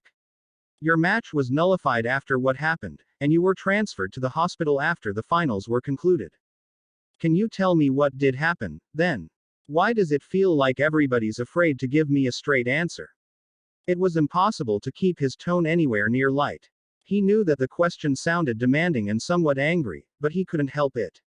Sasuke kept staring at the wall, Hinata shivered and held on a bit tighter, and Kakashi looked tired as he surveyed Naruto with that one dark eye. We think somebody interfered from beneath the arena floor and altered your techniques before putting up the barrier, he said at last, maintaining eye contact. We tried to break the barrier before you lost consciousness, but it was too strong. Kurama must have given you some of his chakra to keep you alive, and then he went wild like before. Hinata is dead, but Tsunade-sama and the Anbu tailing you stepped in to handle containment. Nobody else walked away with serious injuries. Sasuke's eyes flicked to Kakashi for only an instant, but that told Naruto enough. That wasn't the whole truth. What did I do? He asked quietly, staring down at his hands. Naruto, it wasn't your. What did I do? Naruto cut him off, his voice hard and fighting off the thickness of emotion. It didn't matter if it was him, Kurama, or someone manipulating either one. At the end of the day, it was his body and therefore his responsibility. One person was already dead because he had been careless, a boy who had been trying to prove something to the world. Hinata had been strong, and he had been fighting for his own ideals and village, to be recognized. And now he was dead. Kakashi sighed, but he did as Naruto had asked. It wasn't a long explanation, keeping to the specifics and dwelling on nothing for long, but by the end Naruto felt like throwing up. He stayed silent for a long while, struggling to find the right words, but none were to be found. He had gotten into a situation that required Kurama's help, and somebody had died because of it.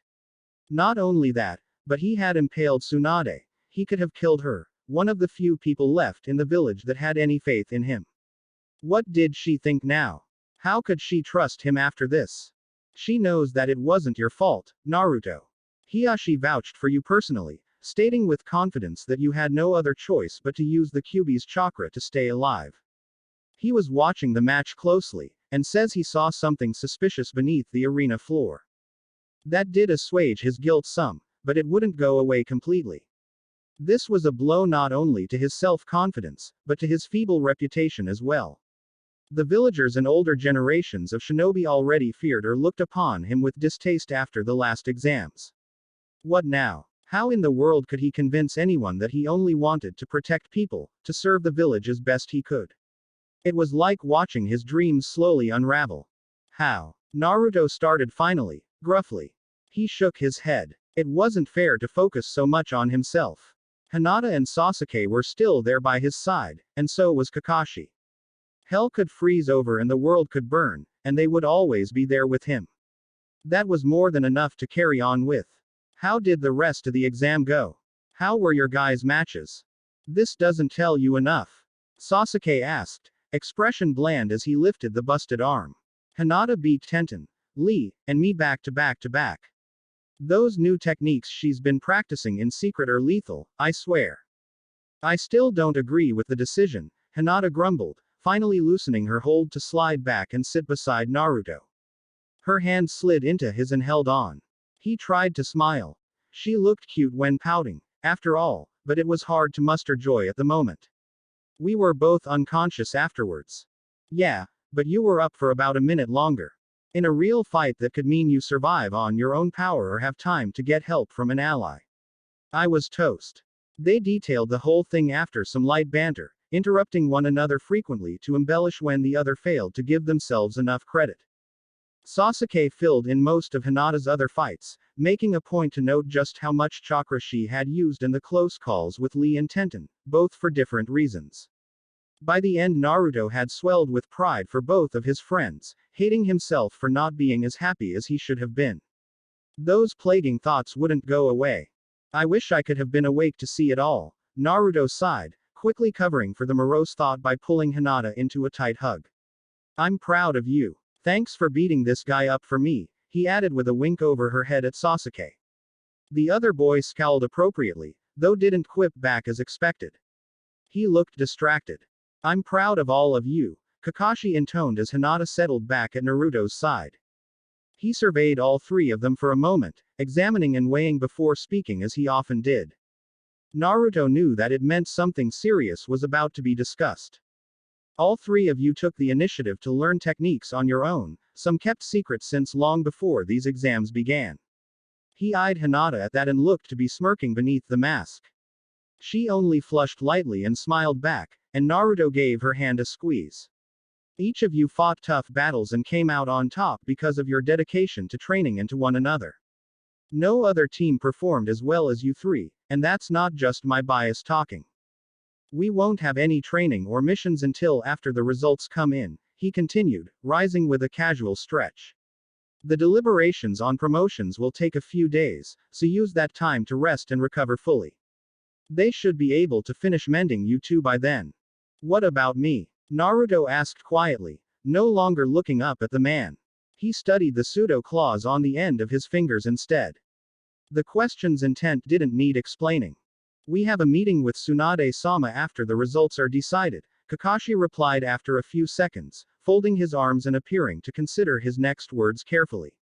She forbade me from sharing much with you, but you should be prepared for bad news. He grimaced and half turned away before stopping, growling something under his breath about protocols and consequences before returning his gaze to them, voice low and solemn. It was an unnerving thing to hear from the normally nonchalant man. Naruto, Sasuke, Hinata, he started, looking seriously at each of them in turn. I won't tell you not to worry about what's to come in these next few days. I won't coddle you and say that everything will be fine. This week will be one of the hardest you will ever have had to get through together. Things will feel terribly unfair because they will be.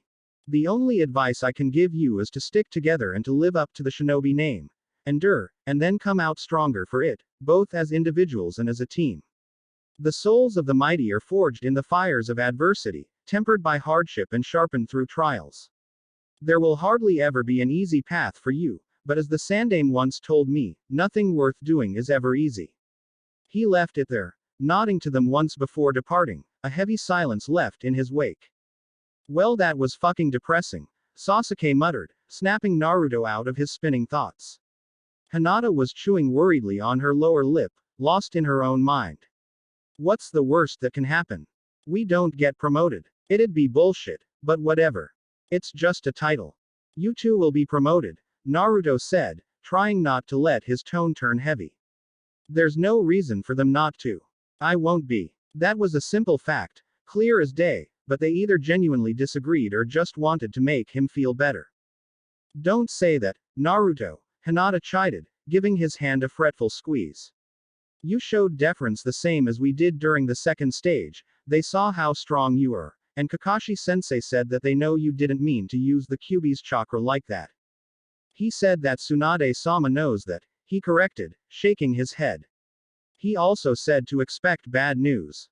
She isn't the only one to decide who gets promoted to Chunin, and it feels like it would be a bad idea to suggest the kid who can't control his own powers. So you'll get promoted when we figure out what's going on, Sasuke shrugged. I know it probably doesn't mean much to you, but you could kick any Chunin's ass any time you wanted. They all know it, too, so you're as much as one already. Naruto did manage a real smirk then. It did mean something, at least more than what Sasuke suggested. His friend's trust and confidence meant more than confirmation from anyone else.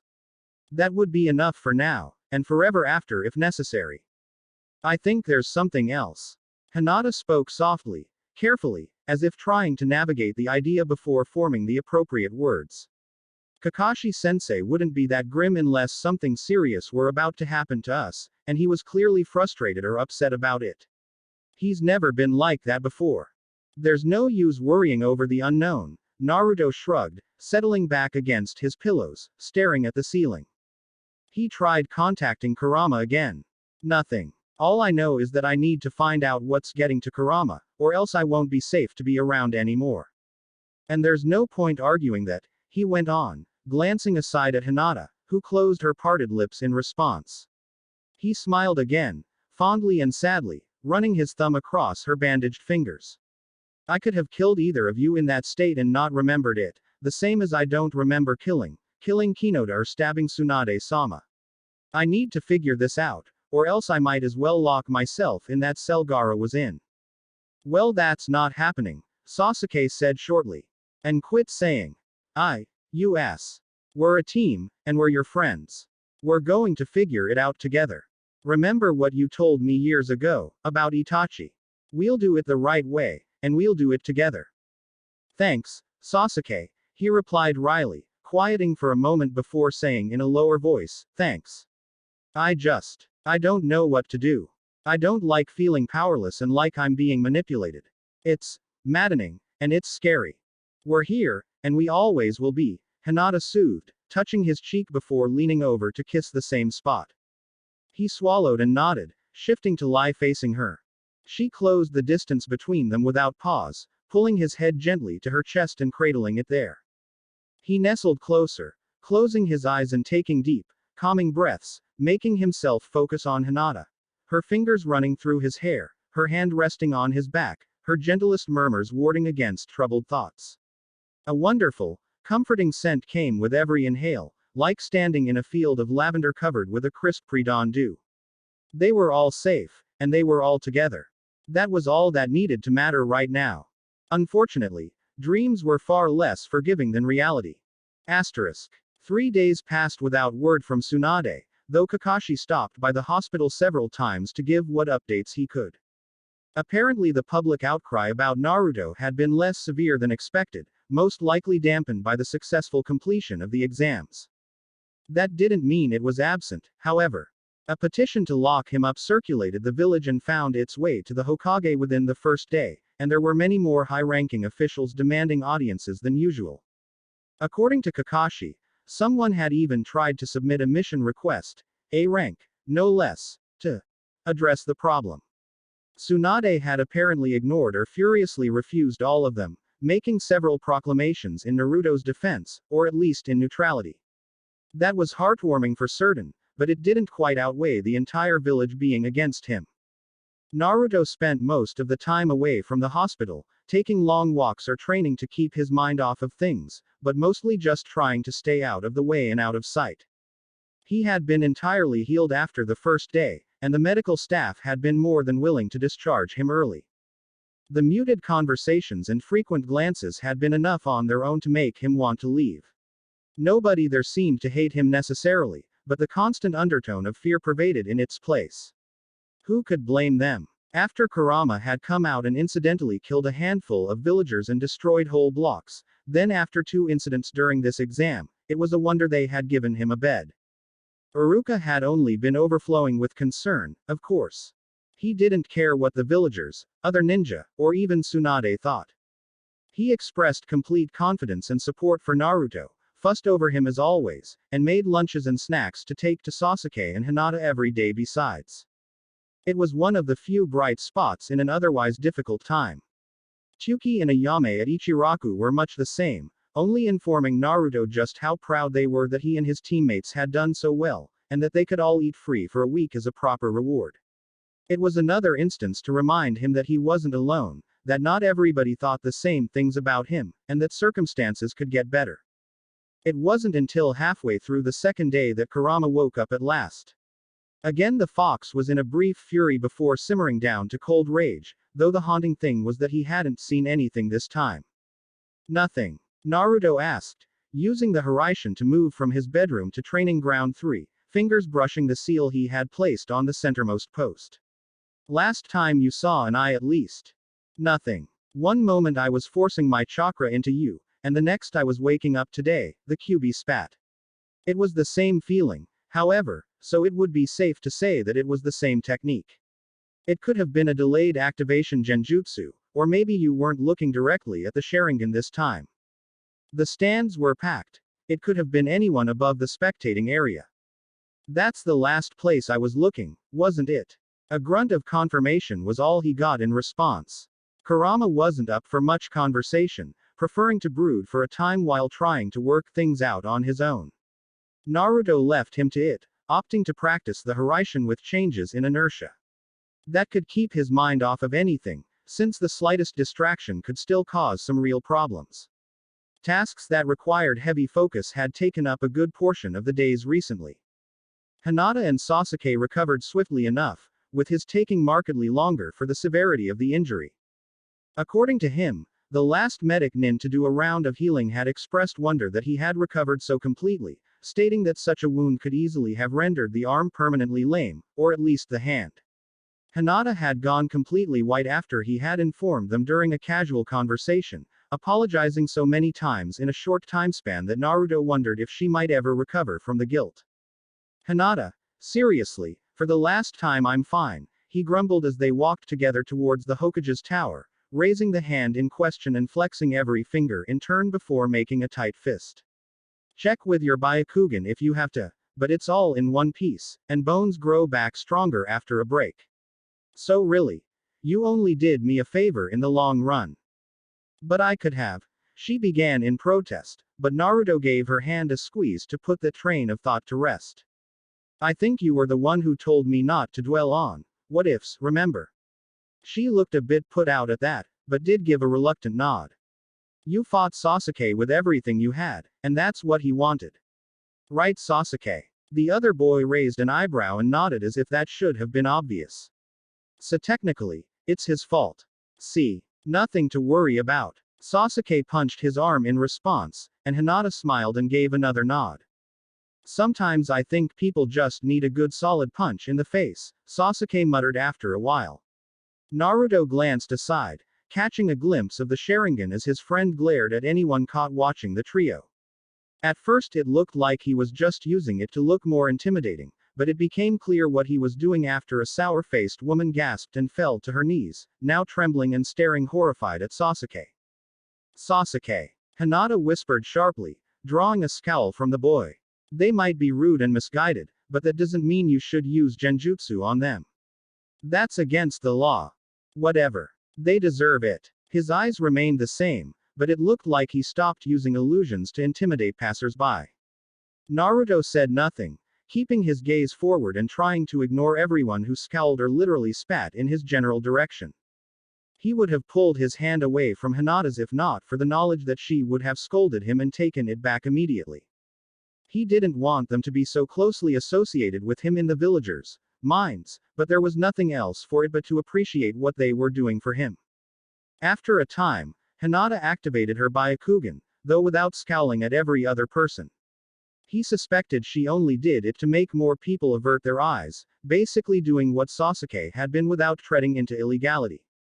Naruto squeezed her hand. Friends like these were impossible to come by, and the reason he pushed himself so hard every day.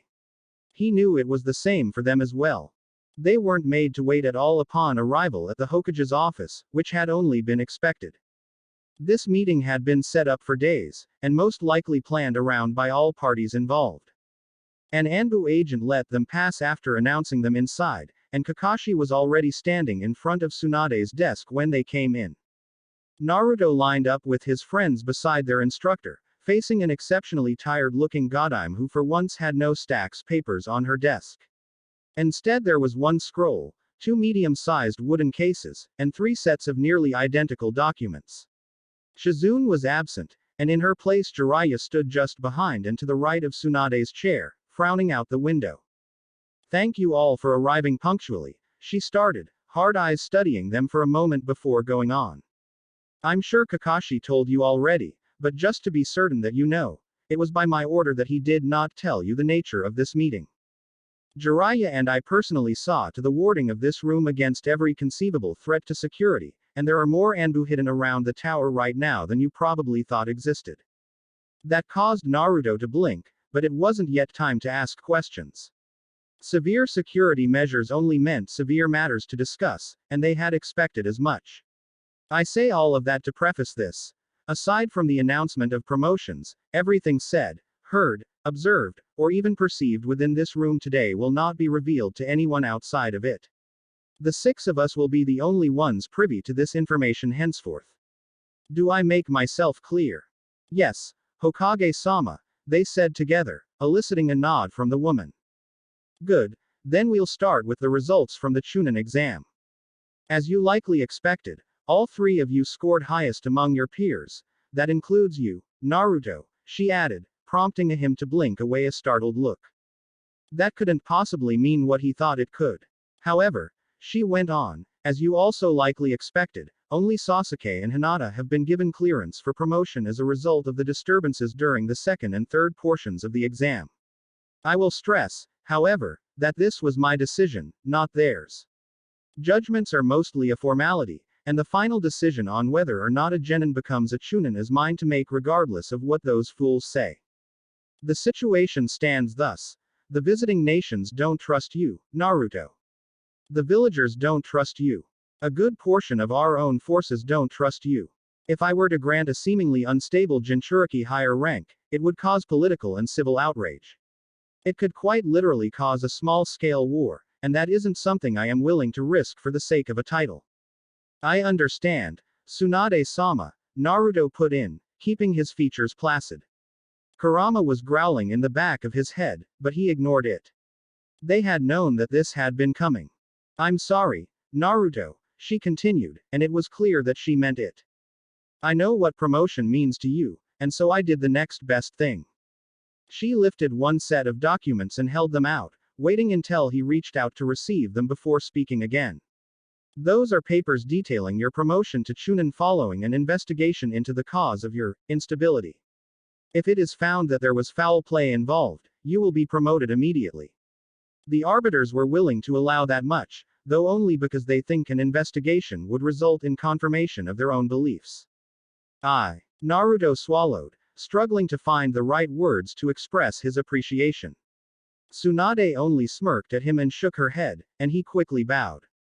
Thank you, Tsunade-sama. Really? Thank you. Hinata. Sasuke. Tsunade slid the two lacquered cases forward, indicating one for each of them. These are standard issue flak jackets, and the mark of rank for a chunin. You can use them, modify them, or decide not to wear them at all. It's really more of a custom than a rule. The paperwork has already been processed, and these are notarized for your records. She slid the other sets of documents forward as well, and both Sasuke and Hinata stepped forward together to receive both items before bowing and offering their thanks. Now, the reason for all of this secrecy. With the official business concluded, she leaned forward and gained a more severe tone, propping her elbows on the desk. I have reason to believe that whoever is causing these disturbances is acting from within Konoha itself. I believe that they are among those we consider our allies, perhaps in the heart of our organization itself, perpetrating these incidences for their own purposes. I can't tell you why I think these things, she added, but just know that I'm fairly confident and working on getting to the bottom of it. In the meantime, I need you out of the way, Naruto. As things lie, you're a liability and could accidentally impede our efforts to discover the source, or worse, they might find a way to bring Kurama out more fully next time, and that isn't something we can afford to have happen. As such, I'm sending you on an extended mission outside of the village. Don't worry, all three of you will be going. An extended mission? Doing what? Sasuke asked, glancing aside at his teammates. You're just going to send us away while Naruto's at risk. I'm sending you away because he is at risk. Greater here than out of the village, I believe. Jiraiya has agreed to lead the mission, and there's no safer place than under the constant watch of one of the Sannin. Jiraiya grumbled something under his breath, but she ignored it. He will oversee your training as Chunin using recommendations from Kakashi, who will need to stay here in order to help me with the investigation. He's one of the few I can trust for certain, and knows more about what we'll be looking into than most. What about Akatsuki? Hinata ventured. Aren't they searching for Naruto? This could be playing into their hands. We've considered that, Tsunade said with a dismissive wave. Jiraiya. The man grunted before turning fully towards them, squinting at the trio as if scrutinizing before heaving a sigh. Akatsuki works in two-man cells, and each of them is usually assigned to one task at a time so far as I can interpret from my intel. My toad contacts keep an eye out for their activities, and so I have a rough idea of where most of them are at a given time. If they start acting suspicious or heading our way en masse, we'll know. There's also Orochimaru to worry about, Naruto pointed out, nodding towards Sasuke. He still seems pretty intent on getting Sasuke, and the two of us too according to those sound guys. He's a wildcard, true, but we shouldn't be too worried about him if we stick together and remain aware. I'm stronger than he is, and you three are nothing to scoff at when working together. I hear you actually beat Kakashi once, Jiraiya smirked. Tsunade blinked and glanced back at him, then raised an eyebrow towards Kakashi to ask the silent question. It's true. With their rate of progress, I wouldn't be surprised if they surpassed me individually in just a few years. He broke rank to step directly behind Naruto, placing a hand on Hinata and Sasuke's shoulders on either side, smirking down at all three of them. It was a bit short-lived, but these last 7 months were as rewarding for me as I hoped they were for them. They were the first team to pass my test, and exceeded expectations every step of the way since. It was my privilege to have been their instructor, and I'm indescribably proud of them. I hadn't really thought about that, Naruto remarked, looking up and back at Kakashi. This means you're not our instructor anymore, doesn't it? A bit of tightness took hold in his chest. It had felt like a lifetime training and doing missions with Kakashi, had it truly only been 7 months. Sasuke and Hinata are Chunin now, and you will be as well when you return to Konoha. You'll go on more challenging missions, maybe lead your own teams, and serve the village in different ways than you have been. My role in your development is complete, but I'll be around in case you need help with anything. He winked his one visible eye down at them, and they each smiled back to varying degrees. A lot of things were changing, but life had to go on. I'll be sending Haku with you, by the way, to serve as a go-between for the purposes of communication. I want a trustworthy line of contact in case something happens, and he's been proving himself extremely adept at similar tasks. Jiraiya will give you the mission details, but on paper, and what you will tell everyone else, including Haku and Iruka, you're on an extended border patrol mission. If anyone asks which border specifically, just say that you don't know yet. We don't want to give potential spies any information that might be useful. Tsunade leaned back, nodding towards the door. I have to speak to Jiraiya and Kakashi alone now. Prepare to leave in a week's time, on the 1st of the new year. You're dismissed. Naruto bowed alongside his friends, turning to lead the way from the room. As he reached for the doorknob, Tsunade's voice stopped him once again. Oh, and congratulations, Team 7. You led the way in showing the world what Konoha has to offer, and for that you have my thanks. Mission requests are already beginning to flood in, and I can only attribute that to you and your peers for doing your very best for the village, and for each other. Well done. Naruto cast a grin back at the Hokage, then opened the door to file out with Hinata and Sasuke just behind. Guess everybody's getting called in this morning, Shikamaru yawned, his voice halting Naruto just outside of the door. The boy was leaning against the wall opposite the office, looking bored as usual. Almost everyone who had been in the finals was there. Team Guy was together a bit down the hall talking amongst themselves. Sakura and Shino were sharing the bench beside Shikamaru, keeping to themselves until Sasuke emerged, at which point the kunoichi hopped up and made a beeline for him. Looks like it, Naruto remarked, glad to see everyone in good spirits. There were a few missing, however. What about Kiba, Ino, and Choji? Not getting promoted, I would guess, he shrugged, not looking overly concerned about it. It's troublesome, but it makes sense given how the exams played out. Kiba was surprisingly understanding, Shino said in his quiet monotone, adjusting his sunglasses before continuing. His temperament has improved considerably as of late, and he merely took it as motivation to work more vigorously. Choji got taken out too early to get evaluated properly, and my guess with Ino would be her performance against Tenten in the finals. She's made a lot of improvements over the last few months, but not enough to make the cut. As usual, the boy was cool and calculating, not allowing emotion to get in the way of reason. Do you think they'll be able to get on a team together for the next set of exams? Hinata asked. I think Kiba-san would make a nice addition with you away. Shikamaru made a face, but nodded after a moment of consideration.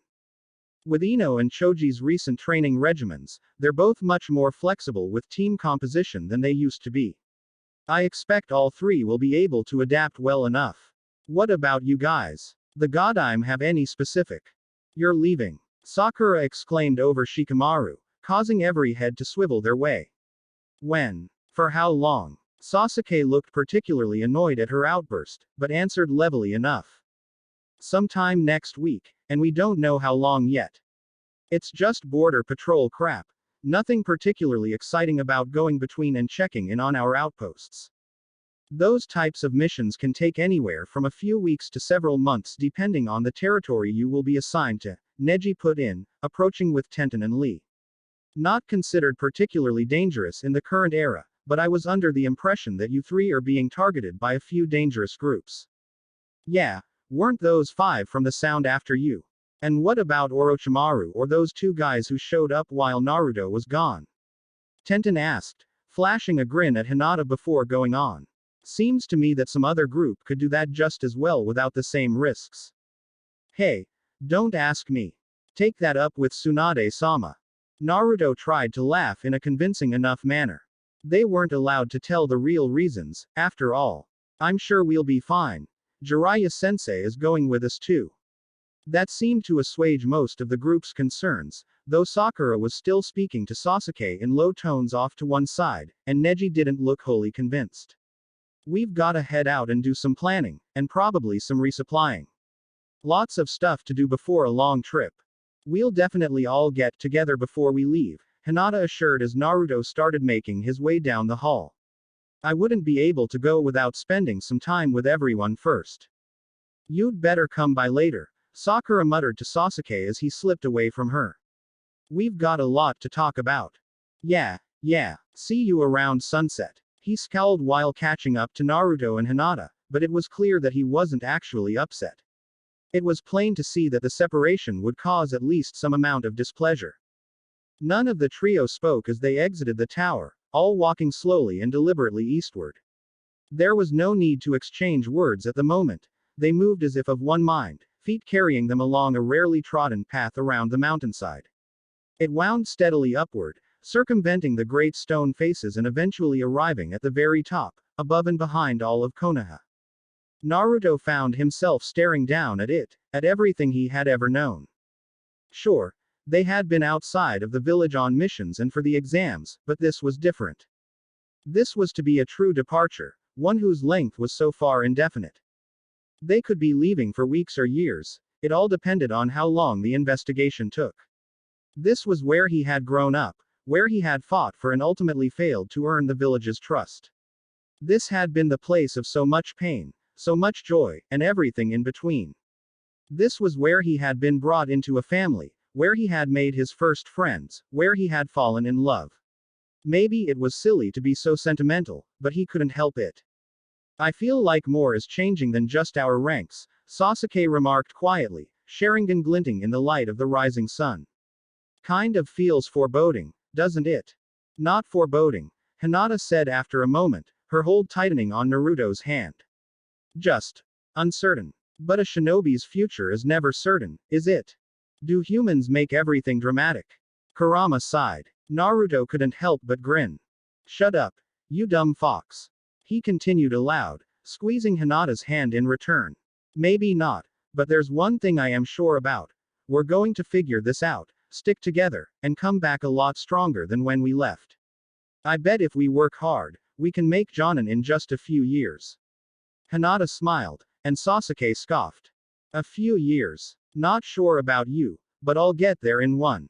I don't intend to waste an opportunity to train under one of the legendary Sannin. Do you really think we'll be gone for that long? Hinata asked quietly, the simple question enough to shut their banter up. Sasuke shrugged, and Naruto mimicked the action. No one knew. She seemed to shake and steel herself, a smaller smile finding its way to her lips. The Sandaime told me about some interesting places throughout the Fire Country. I think I would like to visit some of them if we get the chance. Conversation lapsed, but it felt right as each of them went to his or her own thoughts. They had lived through a great deal as a team within Konoha, and a great deal more as individuals. Naruto had been given a second chance, family and dear friends. Sasuke had gone through hell and conquered his demons. Hinata had risen above her imposed fate and changed the Hyuga for the better. They had saved each other's lives more times than could be counted, and now they had made Chunin together. Well, close enough to count at least. So much has changed, and keeps changing, Hinata voiced for all of them after a time. She took Sasuke's hand, who for once didn't protest the gesture. He only stared ahead, beyond the gates of Konoha now, looking out towards the seemingly endless forest. Naruto gave her hand a squeeze, and she passed it on. But one thing won't ever change, he said quietly, taking a deep breath. We're sticking together, no matter what. Neither of them cared how juvenile that might have sounded, instead only nodding in firm agreement. Naruto gave himself a shake, ready to move forward despite all of the uncertainty. He started back down that long path, walking purposefully towards their unknown future. Hinata and Sasuke were right there with him, every step of the way.